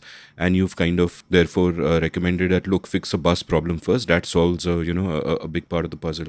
Two questions. Question number one is that, are there characteristics of a city by which you can determine what the ideal mix should be? Like, do you look at a particular city and say that, hey, over here a metro is the right solution, or over here you prioritize buses, or over here, and I guess maybe Venice, that do something about the waterways? So how does one think about it in that sense? Because all the major Indian cities, and maybe you can comment on Delhi, Bombay, Bangalore, are fundamentally different from each other with different challenges, and just going in there with one hammer and say build metros obviously cannot work. And also, as you pointed out, buses have a much shorter gestation period. Totally. So There is an endogeneity in the problem that we need to unpick here, right? So the fact that Delhi is a distributed city does not mean that we should invest in transport to embed that distributed nature forever, right? So we have to start by asking the question, what is the right shape of the city, not just for today, but for the future? Right? I've made the point repeatedly today that agglomeration is a very serious effect. Agglomeration is not promoted by creating the form of distributed city that we have in Delhi, right? This problem of people living everywhere and working everywhere, it is genuinely very difficult to support it with public transport. And no matter what you do with it, Bombay has the same problem today. Bangalore has the same problem today. Bangalore is one where, people tell me, if you live in South Bangalore, don't ever take a job in North Bangalore, right? So, is Bangalore a city, or is it two overlapping cities, right? And I think my critique of this is that the way this distributed model has worked is that we have ended up being a collection of villages where, yeah, you can some people venture out from their village to the next one, but, by and large, people stay within their villages, right? And so it's not a very productive model, right? So, I said, I'm not against metros, but, everything that I say about metros will sound very critical. One of my challenges with the Delhi Metro, for example, is that, when you look at the investment that has gone in, it is phenomenal, right? Has it done anything to alleviate the problems of Delhi, right? Now, before I get too far, I'll say that, you can take a counterfactual and say, what would happen if there was no metro in Delhi? Of course, life would be harder, right? But if you think about the problems that the Delhi Metro set out to solve, which is congestion on the roads and all that, has it solved any of that? The answer is no. So I was in Delhi yesterday. You look at this massive highway infrastructure that's been built, huge elevated 4-lane, 6-lane roads. They're all clogged. Every single one of them is clogged. I was in Delhi on Sunday and Monday. Sunday, hey, great. You can travel around for free, very freely everywhere. Monday, everything is a mess, right? So, after all this investment, congestion is worse, right? And the Delhi Metro itself is being used quite intensively as well. So, you can't fault the Delhi Metro for the fact that it's being used. It is being used. But look at look at what problems it has solved and not solved, right? There are some remarkable things that the Delhi Metro has done, which is very commendable, right? One is that for many people who are at the borderline of, can I afford a private transport or not? It is providing an alternative that is an absolute lifeline, right? It's providing, economic empowerment to people who would otherwise be excluded from the economy. Absolutely wonderful. Has it done anything to reshape the city? The answer is it's not. What it's done is, with its layout, it's perpetuating this distributed model that is fundamentally not very productive, right? Now, this is not a critique of the Delhi Metro, and it's not a critique of the people who run the Delhi Metro. It's a critique of the planning process, and it's a critique of the overall philosophy with which this investment is going in. And I think this is, in my mind, this is a very serious issue, because if we really want to be, a highly productive economy, at par with the developed world and all that, you need instruments for productivity to be there. And you can't have that if you end up destroying that productivity with this distributed model. A thought that struck me when, I read your factoid about buses in Delhi is that, let's say we have more buses in Yeah. Delhi, but the first thought that struck me is that there is a tremendous class barrier and a gender barrier there. The buses in Delhi are notoriously a nightmare for women riding, Yeah. because they will always get harassed and Yeah. assaulted and Yeah. all of that. An absolute nightmare. So for me, in one sense, the changing the culture first matters, or maybe you could argue that this could play a part in changing the culture. But then the point is, culture mitigates against it. And I think, interestingly, of how designs of transport can change behavior, in the sense that people behave much better in the Mumbai metro lines that I have traveled in than in the Mumbai local trains. In our metro, you will find them behaving like they are in Dubai or Singapore, and there's no spitting and none of that shit is happening. Everybody's walking in the right line. It's organized. But it's a different thing in a local train. So just within the same city, the same people changing their behavior. And so how does one think about this? Because what you do with the interventions that you make is not just respond to the culture, but shape the culture in a way. Yeah. Like, how would then one think about putting more buses out of there if women are just reluctant to use them? And then the argument would be that, look, the metro empowers women because they can travel relatively safely. Yeah, look, it's a chicken and egg problem. There's no doubt about it. But also, it's not just a chicken and egg problem. It's also an enforcement problem, right? People feel secure in the Delhi metro environment because there is a system of enforcement behind it. If something happens, there's somebody who's going to act on it. People don't have that sense with buses. And these are, we talked about incomplete contracts. This is part of that incomplete contract. It's the set of institutions that are layered on top of that very basic transaction of taking a bus that makes it easier and safer for people to use it. There is safety in numbers. We should not lose sight of that. More people using public transport is a good thing, because more people using public transport will mean that more people are looking out for each other. But I have no hesitation in agreeing with you that there is an aspect of cultural change that needs to come along with this, and that simply putting buses on the road is not enough. There is a lot more that needs to happen with it.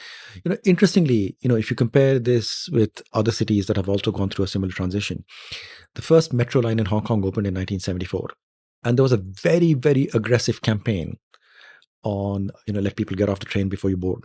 It didn't happen in Delhi, right? And therefore, the behaviors in Delhi never adjusted. Right? It's only much later now that they've put lines on the ground and all that stuff. And It's a lot better than it used to be, but it's still not quite the same, right? Now, you might argue, oh, Hong Kong is Hong Kong and this is different. But, the behavior was equally atrocious in Hong Kong before. It was, there was an exercise to go and change people's behavior. Nothing happens automatically, right? You have to work on these things. And I think the softer side of things are things that we ignore at our peril. It goes back to the point where, if you give an engineer the task of building a railway, they'll build a railway, right? But these softer things are absolutely critical in making that investment productive. A necessary foundational moment for TFL, it would seem, would be the 14 organizations being, merged into one, so there is central decision making. Over here, you mentioned layers of institutions, and layers of institutions, I think, is very much a big problem, because there'll always be different agencies that are looking after roads, that are looking after buses, that are looking after a particular kind of bus on a particular kind of route, that are looking after local trains, that are looking after metros. They're all over the place. How does one then come up with a holistic vision, because every department will essentially argue for greater budgets and greater power? Parkinson's law, government's departments just tend to expand and seek more power and greater budgets. So what is the political economy of that like? Like, you can, go to a central minister like a Gadkari and get him to agree with you. Yeah. But how difficult or easy is it to actually then make change happen in this complex web of relationships? So the first thing to realize here is that transport is a state subject. So as much as the central government may be interested in this, and they have the ability to grease the wheels and make things happen faster and all that, the reality is that the decision making and the ability to implement is all done at the state level, right? The fact is it should be done at the urban level, but as we've talked earlier, that's the one thing that's missing from our constitutional settlement. Now, one revolutionary idea would be to, re-engineer the urban environment and all that and have proper devolution. I don't hold any hope for that happening anytime soon, because, the sort of conditions under which that would happen just don't seem to exist. But there's a second best answer that we can contemplate, right? And it's a little bit of a paradox for me as to why this hasn't happened so far. I do have a hypothesis which I'll come to, which is that, if you are the government of Maharashtra or the government of Karnataka or, the government of Orissa, there's no doubt about where your votes are coming from, so we talked about that earlier, right? But there's also no doubt about where your money is coming from, right? So, you only need to get to the level of enlightenment where you understand who's the golden goose. And that feeding the golden goose is important for, if nothing else, being able to take the money and spend it in the rural areas. Every large city in the world is a tax exporter. Without fail, this is what happens. By definition, cities are more productive, therefore they get taxed more. By definition, every other area is poorer. And that redistribution is a well-known factor of life. So if you have no interest beyond just redistribution, you should still care about the health of your cities.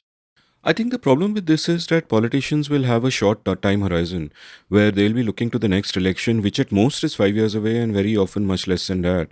And, a lot of what we are talking about requires longer time horizons to actually. No, I completely agree. This is where the role of the business community becomes critical, right? They have to be able to sell the idea, not just to the government, but also to the opposition. Say, look, this is a 30-year project. You'll take your turns, but all of you will be in power at some point, right? We're not even asking you to do anything monumental. We're not asking you to go and sort of crack heads. There's none of that, right? We're asking you to create an environment in which everybody can prosper, right? And where I agree with you is that if we rely upon this to happen purely by political initiative, then that ecosystem doesn't exist. But who's the most self-interested party in all of this? It's the people who've committed to being based in cities. If you are any of the major corporates based in Mumbai, well, frankly, you're going nowhere. You're stuck here. So the fact that the city is not working as it should is something that you can't ignore. Now, look, again, I'm not trying to be critical of the business community here, because, it may be that they think that irrespective of anything they do, nothing will happen. And that may well be informed by prior experience, because they may have tried some, and in some cases they have, and nothing has happened. Or it may be that they have their own commercial interests that are more narrow as well, that are more shorter term and narrow. But in my view, the most enlightened view of this needs to come from people who've made the immovable investments in the cities. Like Barclays in London. But I would just respond to that by saying, and I'm thinking aloud here, that the UK is a mature democracy, India is, and I'm coining a term here, India is a juvenile democracy. And the way the interplay between money and power pays out here is that if a corporate entity or a corporate lobbying group is going to give money to the government, the ROI they expect is not necessarily something broader like a better ecosystem for everyone, but something narrow like give me a government contract or restrict my competition, Yeah. etc., etc. And I think that is where we are stuck. But even juveniles do grow up sometimes, so who knows? Well, look, I mean, what you're pointing out, Amit, is there's nothing that I can disagree with. But there is an element of this that is facile as well, which is that with every argument in India, we always find the reasons for why something will not work. Yeah. And you're not wrong in that, right? But the question is, if you want to really be on the path to development, the spark has to come from somewhere, right? I am simply making the point that there's no shortage of people who are semi-retired, who've been around, seen it all, but no longer have that direct commercial responsibility, right? Because they're senior, they're connected, they have the credibility to make big points, but they've not geared themselves up to do these things, right? Keep in mind that, I mean, back in the 1980s when this happened in London, it wasn't coming from the chief execs of the banks. I mean, their job is to go run the bank, right?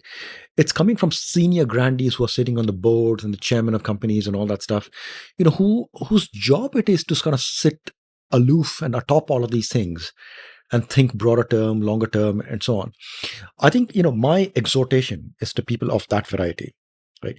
It's not to the chief exec of companies whose, frankly, whose interests will always be much shorter term. No, and I didn't want to be a naysayer in the sense that I fully think of myself as someone embodying pessimism of the intellect but optimism of the will, as that saying goes. And you're just showing, I think, optimism of both kinds, in fact. So, a sort of a final question on India.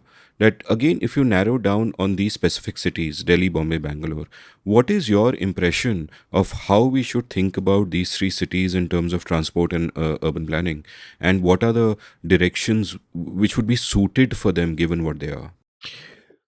Look, there are some common elements between all of them. There are also some uncommon elements, but let me just broaden the problem a little bit as well. Sure. We tend to think about the mega cities because that's the most iconic and most visible. The bulk of urbanization in India is happening at a very different place. It's happening with the blocks because what is the first port of call for somebody coming out of a village? It's not Mumbai. It's their local block. It's their local district, right? So it's happening in all 600 districts in India. It's happening in all 4,000 or 5,000 blocks in India. So, we have to come up with solutions that are not just geared for the big cities, but also work across. If you look at the big cities, I have a very fundamental question, right? If we carry on with the model of development, what is the end state that we can aspire to? There's a very simple challenge, give or take over whatever period of time you want, whether it's 30 years, 50 years, whatever it is, India's urban population will double, right? We're not in the business of building new cities like China. So all of that population has to be absorbed in our existing cities. And frankly, the only way it's going to get absorbed is that if all cities become twice the size, right? All the way from your block headquarters to a megacity like Mumbai, everything has to become twice the size, right? You think Mumbai is difficult today? Try overlaying another Mumbai on top of this city and see how it works, right? This model of development that we're following is a dead end, except that nobody's willing to call it out as a dead end. Define this model of development. Well, this distributed model of people working everywhere, living everywhere, very difficult to overlay public transport on this. Huge amount of dependence upon private transport. As income levels increase, there's more and more dependence on not just on private transport, but on bigger and bigger private transport. Look at the sort of explosion of 4x4s in India. And if you think what is going on? Think about the challenges that are coming with climate change. Is this a model that works? The fact that this distributed model of development is a dead end, right? So the question is, what seeds do we need to put in the ground now that allow us to re-engineer our cities so that in 30, 40, 50 years' time, they've become more efficient in terms of the economy, more efficient in terms of the environment, more efficient in terms of social inclusion and economic empowerment. These are the things that eventually drive cities, right? And that can only be done by looking at cities that have been productive over centuries. And you look at all of them, the bulk in Europe, they all have a common characteristic. They have a small core, highly dense. People can live out there. You can give people a quality of life, a quality of home that's very different. But this principle of agglomeration is not going away. And by the way, people talked about, a pandemic, everybody's working from home and all that. It's made not a jot of difference to the way cities work, right? I mean, it's all sort of peripheral to the way cities actually work. So we have to come up with policies that re-engineer the way cities look, the way cities work, the way cities are governed, and so on. So if you look at a city like, we're sitting here in Mumbai, let's start with Mumbai, right? So how do we go back to reconstruct a core? Now, in Mumbai, we had the opportunity with BKC, messed it up. We had the opportunity with Milllands, messed it up. How did we mess it up? Well, I mean, BKC, it designed the whole thing to look like California, with kind of car access and all that stuff.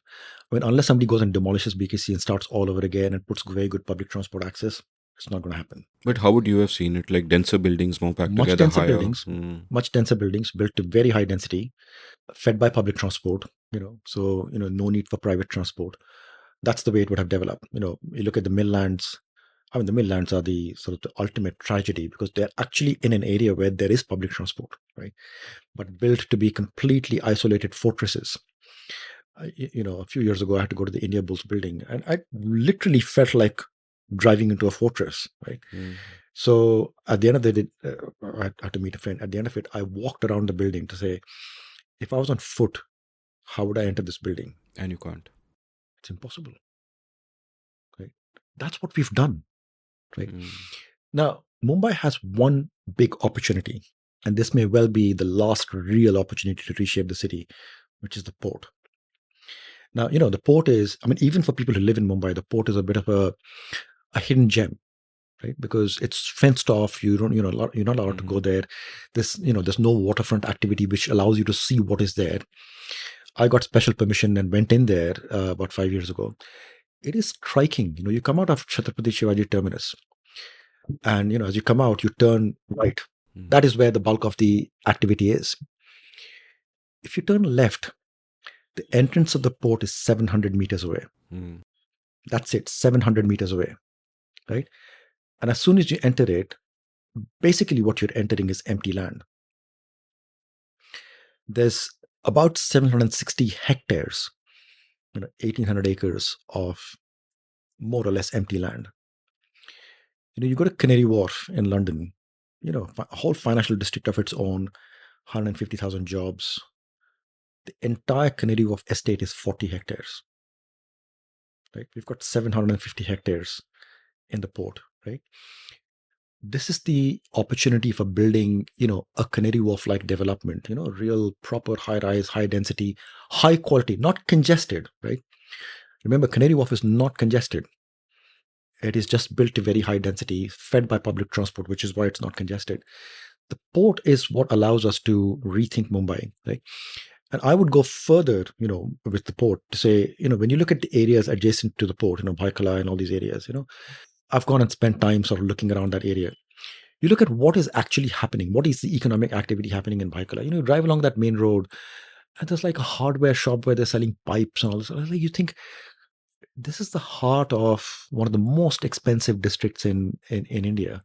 Why is it that we've got hardware shops over here, right? Now, again, you don't need to uproot anyone. You don't need to do anything coercive. What you need to do is to set up the planning framework to say, in the future, this is what the street layout is going to look like. This is what the land layout is going to look like. This is the kind of building footprints that will be allowed. Some of which will require consolidation of land. Nothing else will be permitted.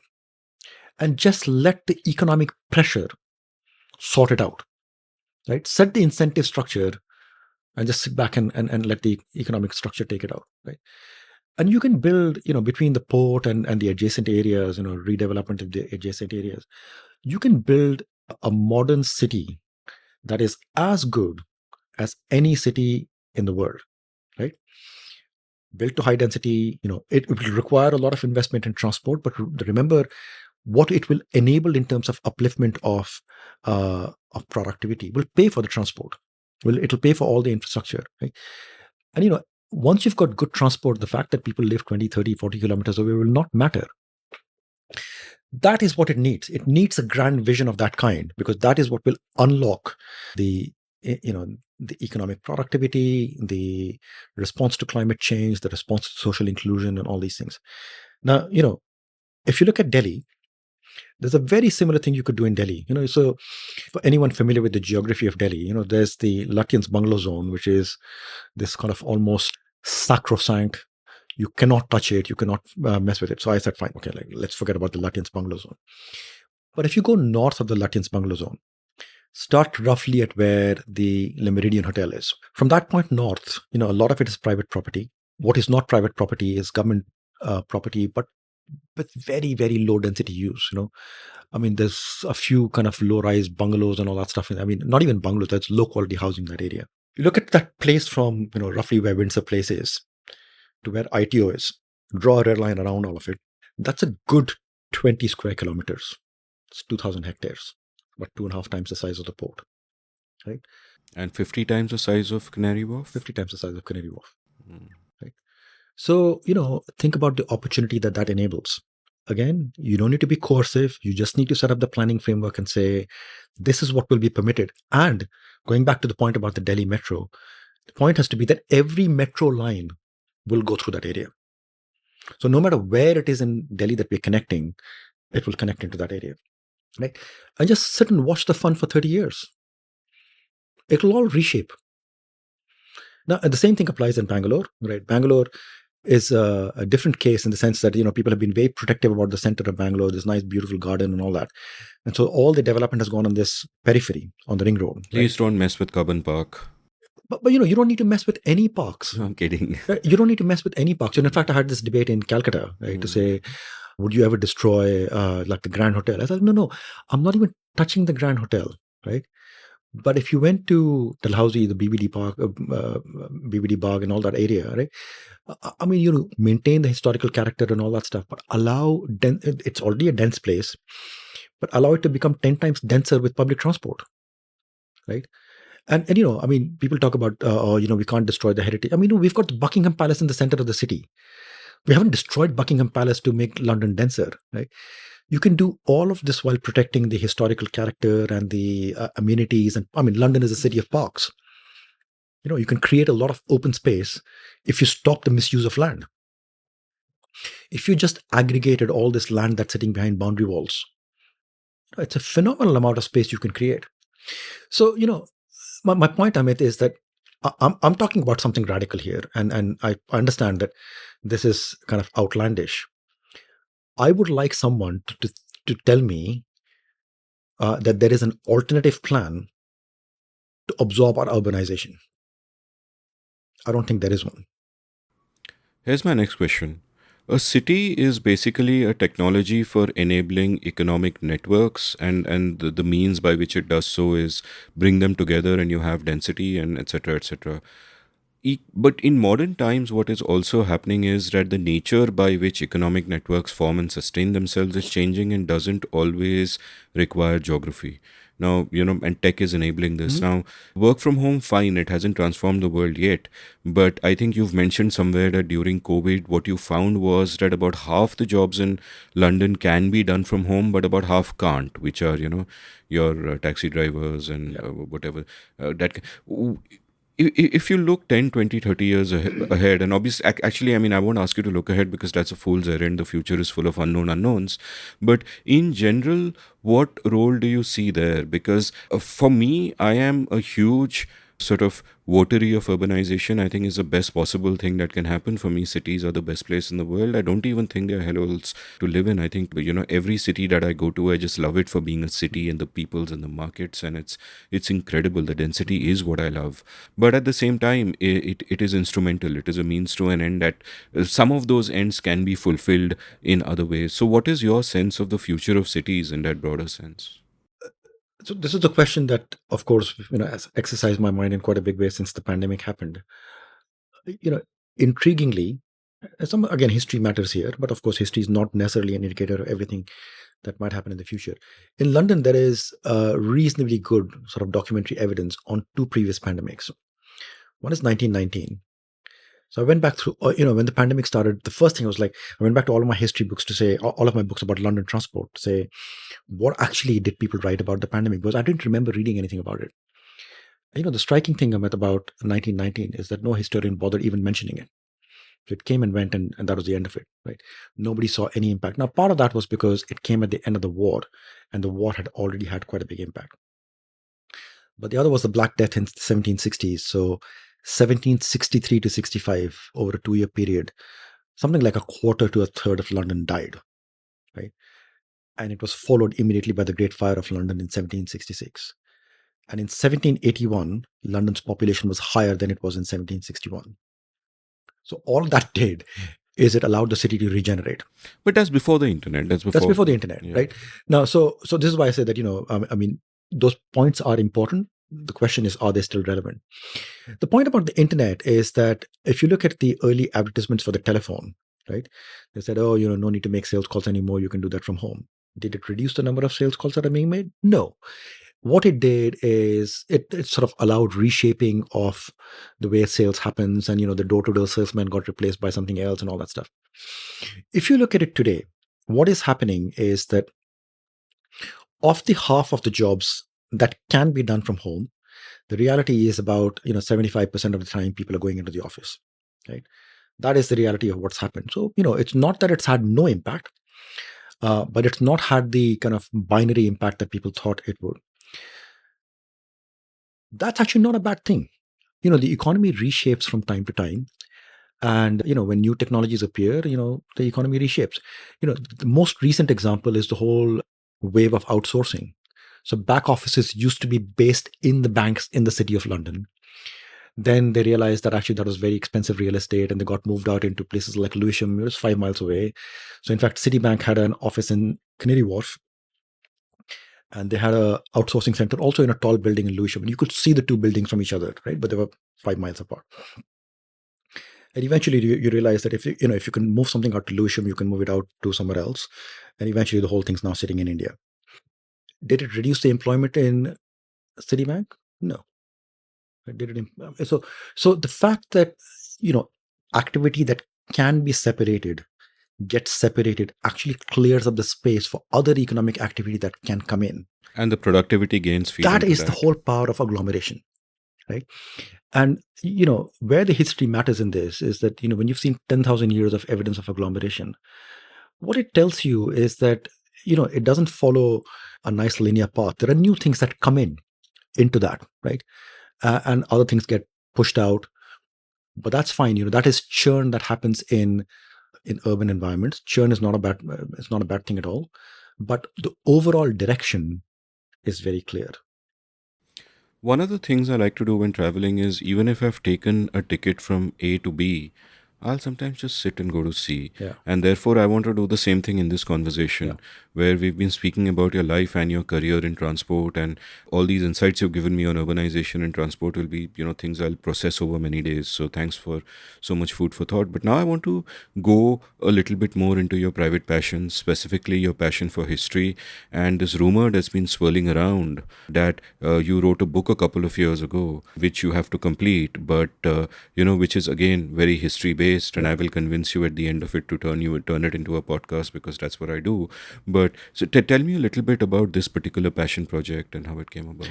So look, I have a passion for history. It's grown over many years, as we've discussed earlier. But there's a difference between being passionate about history and being able to write it. I mean, writing is, it requires a different level of expertise. And I'm not a primary researcher by any means, and there's a difference between being a primary researcher in history who are producing new things, new insights and all that, versus being somebody who's a secondary writer who, I'm benefiting from the primary research that other people have done. For me, the moment of need really, again, came during the pandemic. The thing that happened right at the beginning of the pandemic was the murder of George Floyd in the US, right? In my view, it's an event whose repercussions are still being felt, and probably being felt in ways that we may or may not fully acknowledge. We were at the, we're a Transport for London is a very London-based organization. Our entire work culture was to come to the office. Remote working, inter-office working, none of that. We have multiple offices in London, but if a meeting got arranged, people used to show up physically. The idea of video conferencing, the idea of working from home and all that, these were all fairly alien to us. So, being the chief technology officer, one of my first tasks was to flip the entire organization to work from home. And thankfully, I had the foresight 2 weeks before the lockdown to do that. Wow. So with just 2 weeks of preparation, we had done enough that on day one, everybody could work from home. Wow. Anyway, our method of engagement with staff was also, we used to call them in and used to have face-to-face sessions. I have a very big team, so I used to do 16 face-to-face sessions, twice a year, very time intensive. So when the pandemic hit, that method of engagement, of course, stopped. And we'd never used Teams for this kind of stuff or Zoom or anything of that kind. So the first Teams call got set up, it's 20th of April or thereabouts. It was a real exercise in figuring out how to make a Teams call work with 2,000 people, which is, we were new to Teams. Frankly, we'd never done anything of that kind. But anyway, we got that all set up and a very interesting call happened at the end of it. There's a question that came up, which 4 years later, I still ponder over it. So there's somebody who asked me, look at the George Floyd murder and the Black Lives Movement, which is not just in the US, but it's happening in the UK as well. And there was a big protest being planned for that weekend. Right. So there are two questions from here. Why hasn't TFL said something about this? And will you support people taking part in the protest? And I was completely taken aback, caught off the hoof. My response to the first question was very clear, because this is, although the question was being asked differently, I have a very clear view on this. We are not a political organization. We don't comment on political issues. The mayor is a political person. He can do what he likes, entirely within his remit to do what he wants. But we are not a political organization, and therefore we will not comment on political issues. But as far as the, you're wanting to go and participate in the protest, you are your own free individual. You can go and do what you like, right? In this case, go and do it with my support, right? It then made me reflect, and I wrote to the team later on to say, look, this is not my lived experience. What a Black person is feeling as a result of the murder of George Floyd is not my lived experience. And I talked about the closest I had come to it was meeting, one of my counterparts from Washington, D.C., whose nephew had been shot by the police and died. And she has 4 children who are all now grown up. She didn't want any of them to study in the US. So it was, I still get goosebumps, when I recall that discussion. So I wrote back to the team to say, look, it's not my lived experience. This is my understanding of what it feels like, but I have no idea what it feels like. And honestly, it is not possible to really put yourself in the shoes of someone with something so profound. So anyway, this whole thing kicked off a huge debate inside the organization and in society in general about, what it feels like to be under such aggressive policing and all that stuff. So much later in October, we celebrate October as Black History Month. And I was kind of thinking, given this whole George Floyd and Black Lives Matter movement, what can I do to be supportive of the Black Lives or of the Black History Month? And one of my realizations was that it's very difficult to have a dialogue if you can't set the terms of the dialogue, right? Without setting the terms of the dialogue, it's a dialogue of the deaf. People are only shouting at each other. I can't understand your perspective and you can't understand mine, right? I don't need to agree with your perspective, but I at least need to understand it, right? And we need to have a common terms of debate. And one of the problems that you find is that the terms of debate are hard to define because people are ignorant about each other, fundamentally ignorant about each other, right? So I said, look, with my passion in history, how about I try to illustrate some of these things with some insights about Black history. So on the 1st of October, after finishing work, I sat down and started writing. And I posted this on our intranet, just for internal consumption. I said, so my first story was that, when people think about pyramids, they think about Egypt. But do you know there are more pyramids in the Sudan than there are in Egypt? I didn't know that till just now. Wow. Yeah. Built by multiple empires, Nubian empires, Meroitic and Cushitic empires. And actually, a lot of them are Meroitic kingdoms. They were built much later than the Egyptian pyramids. but there are many more of them in Sudan. And were they built with the same purpose and Yeah, absolutely. philosophy? They're burial pyramids. Wow. Mm. So, the expression of surprise that you had is the expression of surprise I got from many people, right? So how is it that the world doesn't know this, right? And then, at the end of that day, I said, look, I'm going to see if I can keep this up. And then it just became a passion project where it started off with, an hour of writing, a short passage. And then it became longer and longer. And I was staying up later and later in the night trying to finish off each of these articles. And the closer you get to time, to the contemporary time, the more complicated issues become, and therefore unpicking them is harder.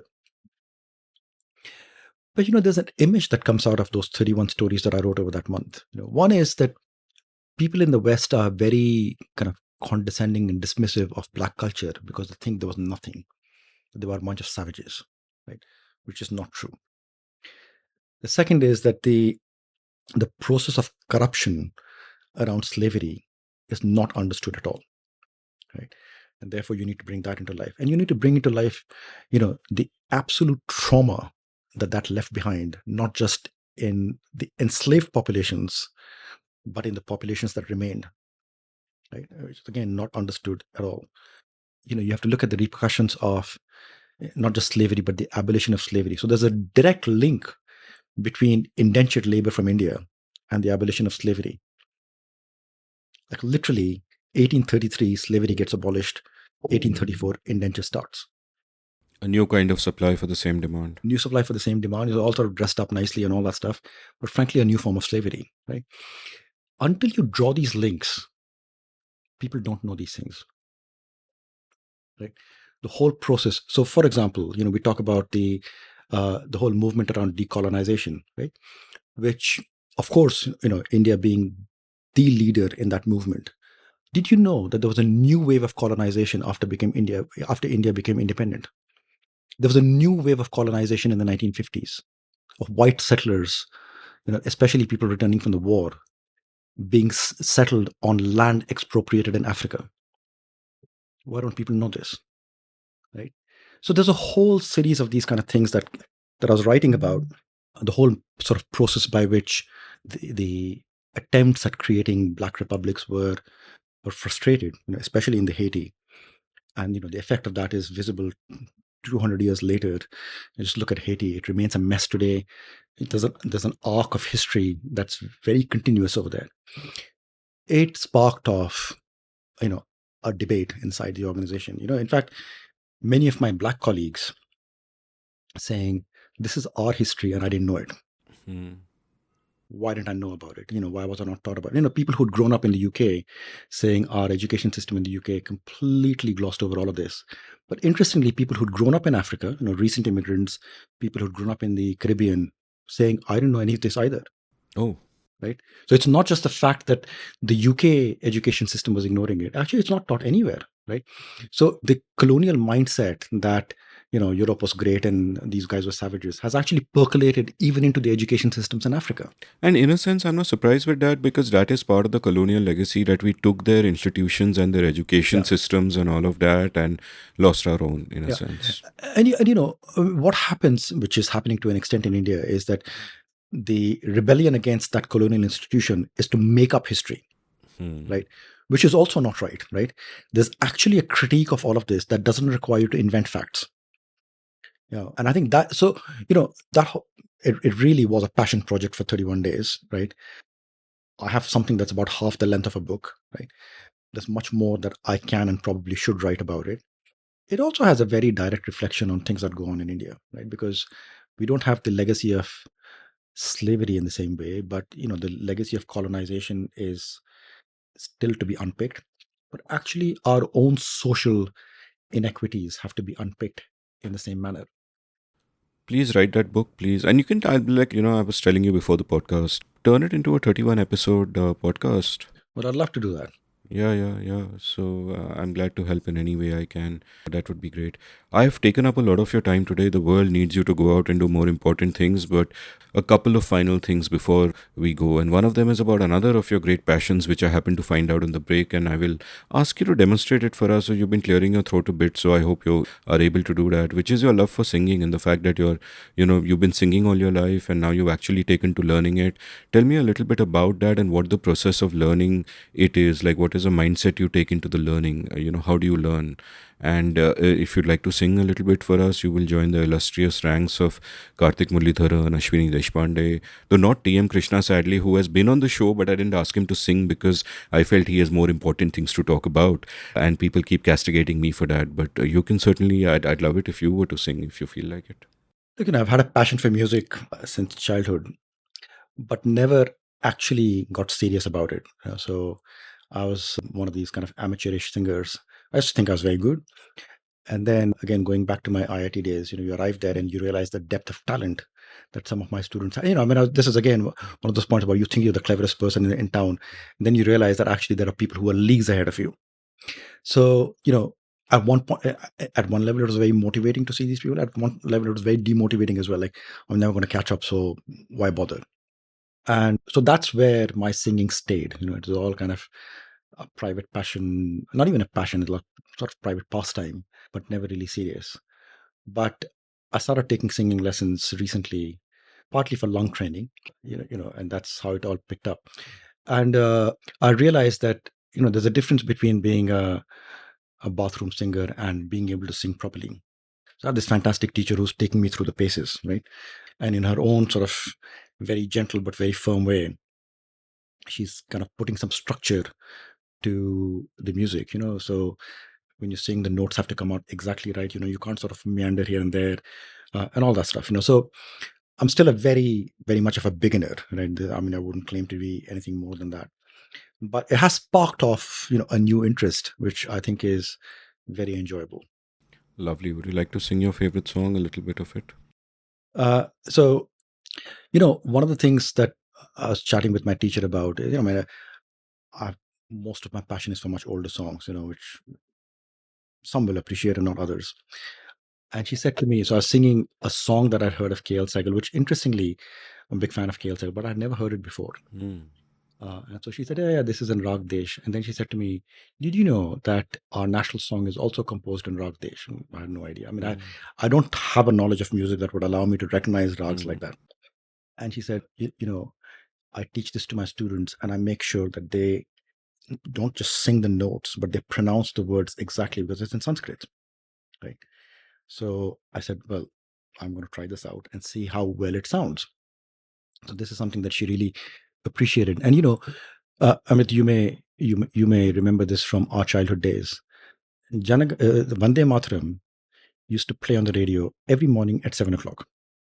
And it was followed by Ye Akashvani Hai, and the Samachar and all that stuff. So deeply ingrained in my mind. So let me finish off by singing Vande Mataram. Vande Mataram. Vande Mataram. Sujalam Suphalam Malayaj Sheetalam Shasya Shyamalam Mataram Vande Mataram Shubhra Jyotsna Pulkit Yamini फुल्ल कुसुमित द्रुमदल शोभिनी सुहासिनी सुमधुर भाषिनी सुखदाम वरदाम मातरम Vande Mataram Vande Mataram.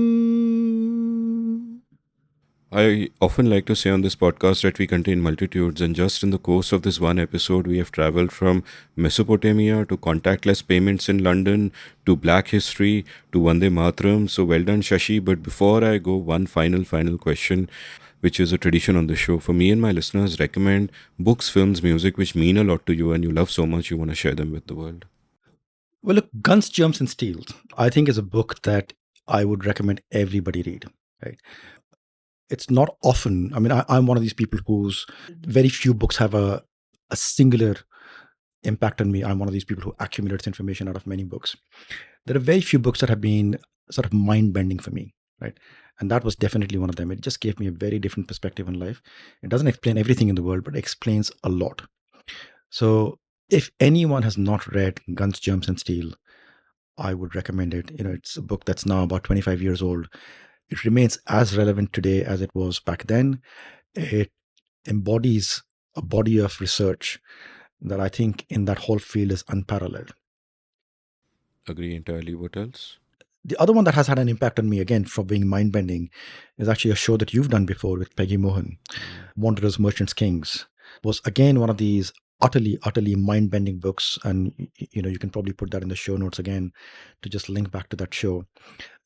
I mean, what I found fascinating about Peggy Mohan's book is, and by the way, I've talked about this with my friends at the British Museum, I don't think anyone else could have written that book.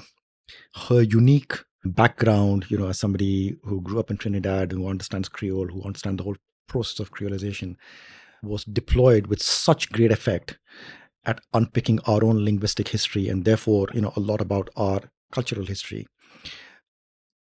It's a book that I found revealing in ways that very few books are. Both these books are masterpieces, and Peggy's book, I remember when I read it, it was like jaw dropping. It is Yeah. so good and so full of Yeah.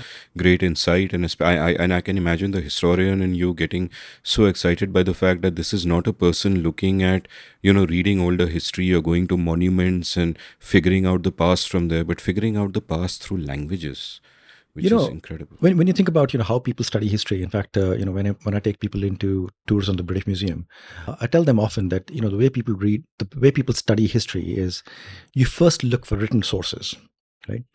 And then you have to apply the layer of fake news on written sources because, frankly, all of it is embellished, all of it is biased in their own ways. And in fact, when you find historical events where there are two sources, very often you find that the narrative is diametrically opposite.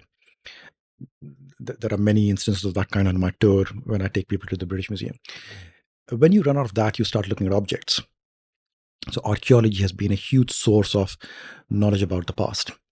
So if you look at Indian history, you look at written sources, which are very, very difficult to deconstruct. A lot of that work has been done, still going on.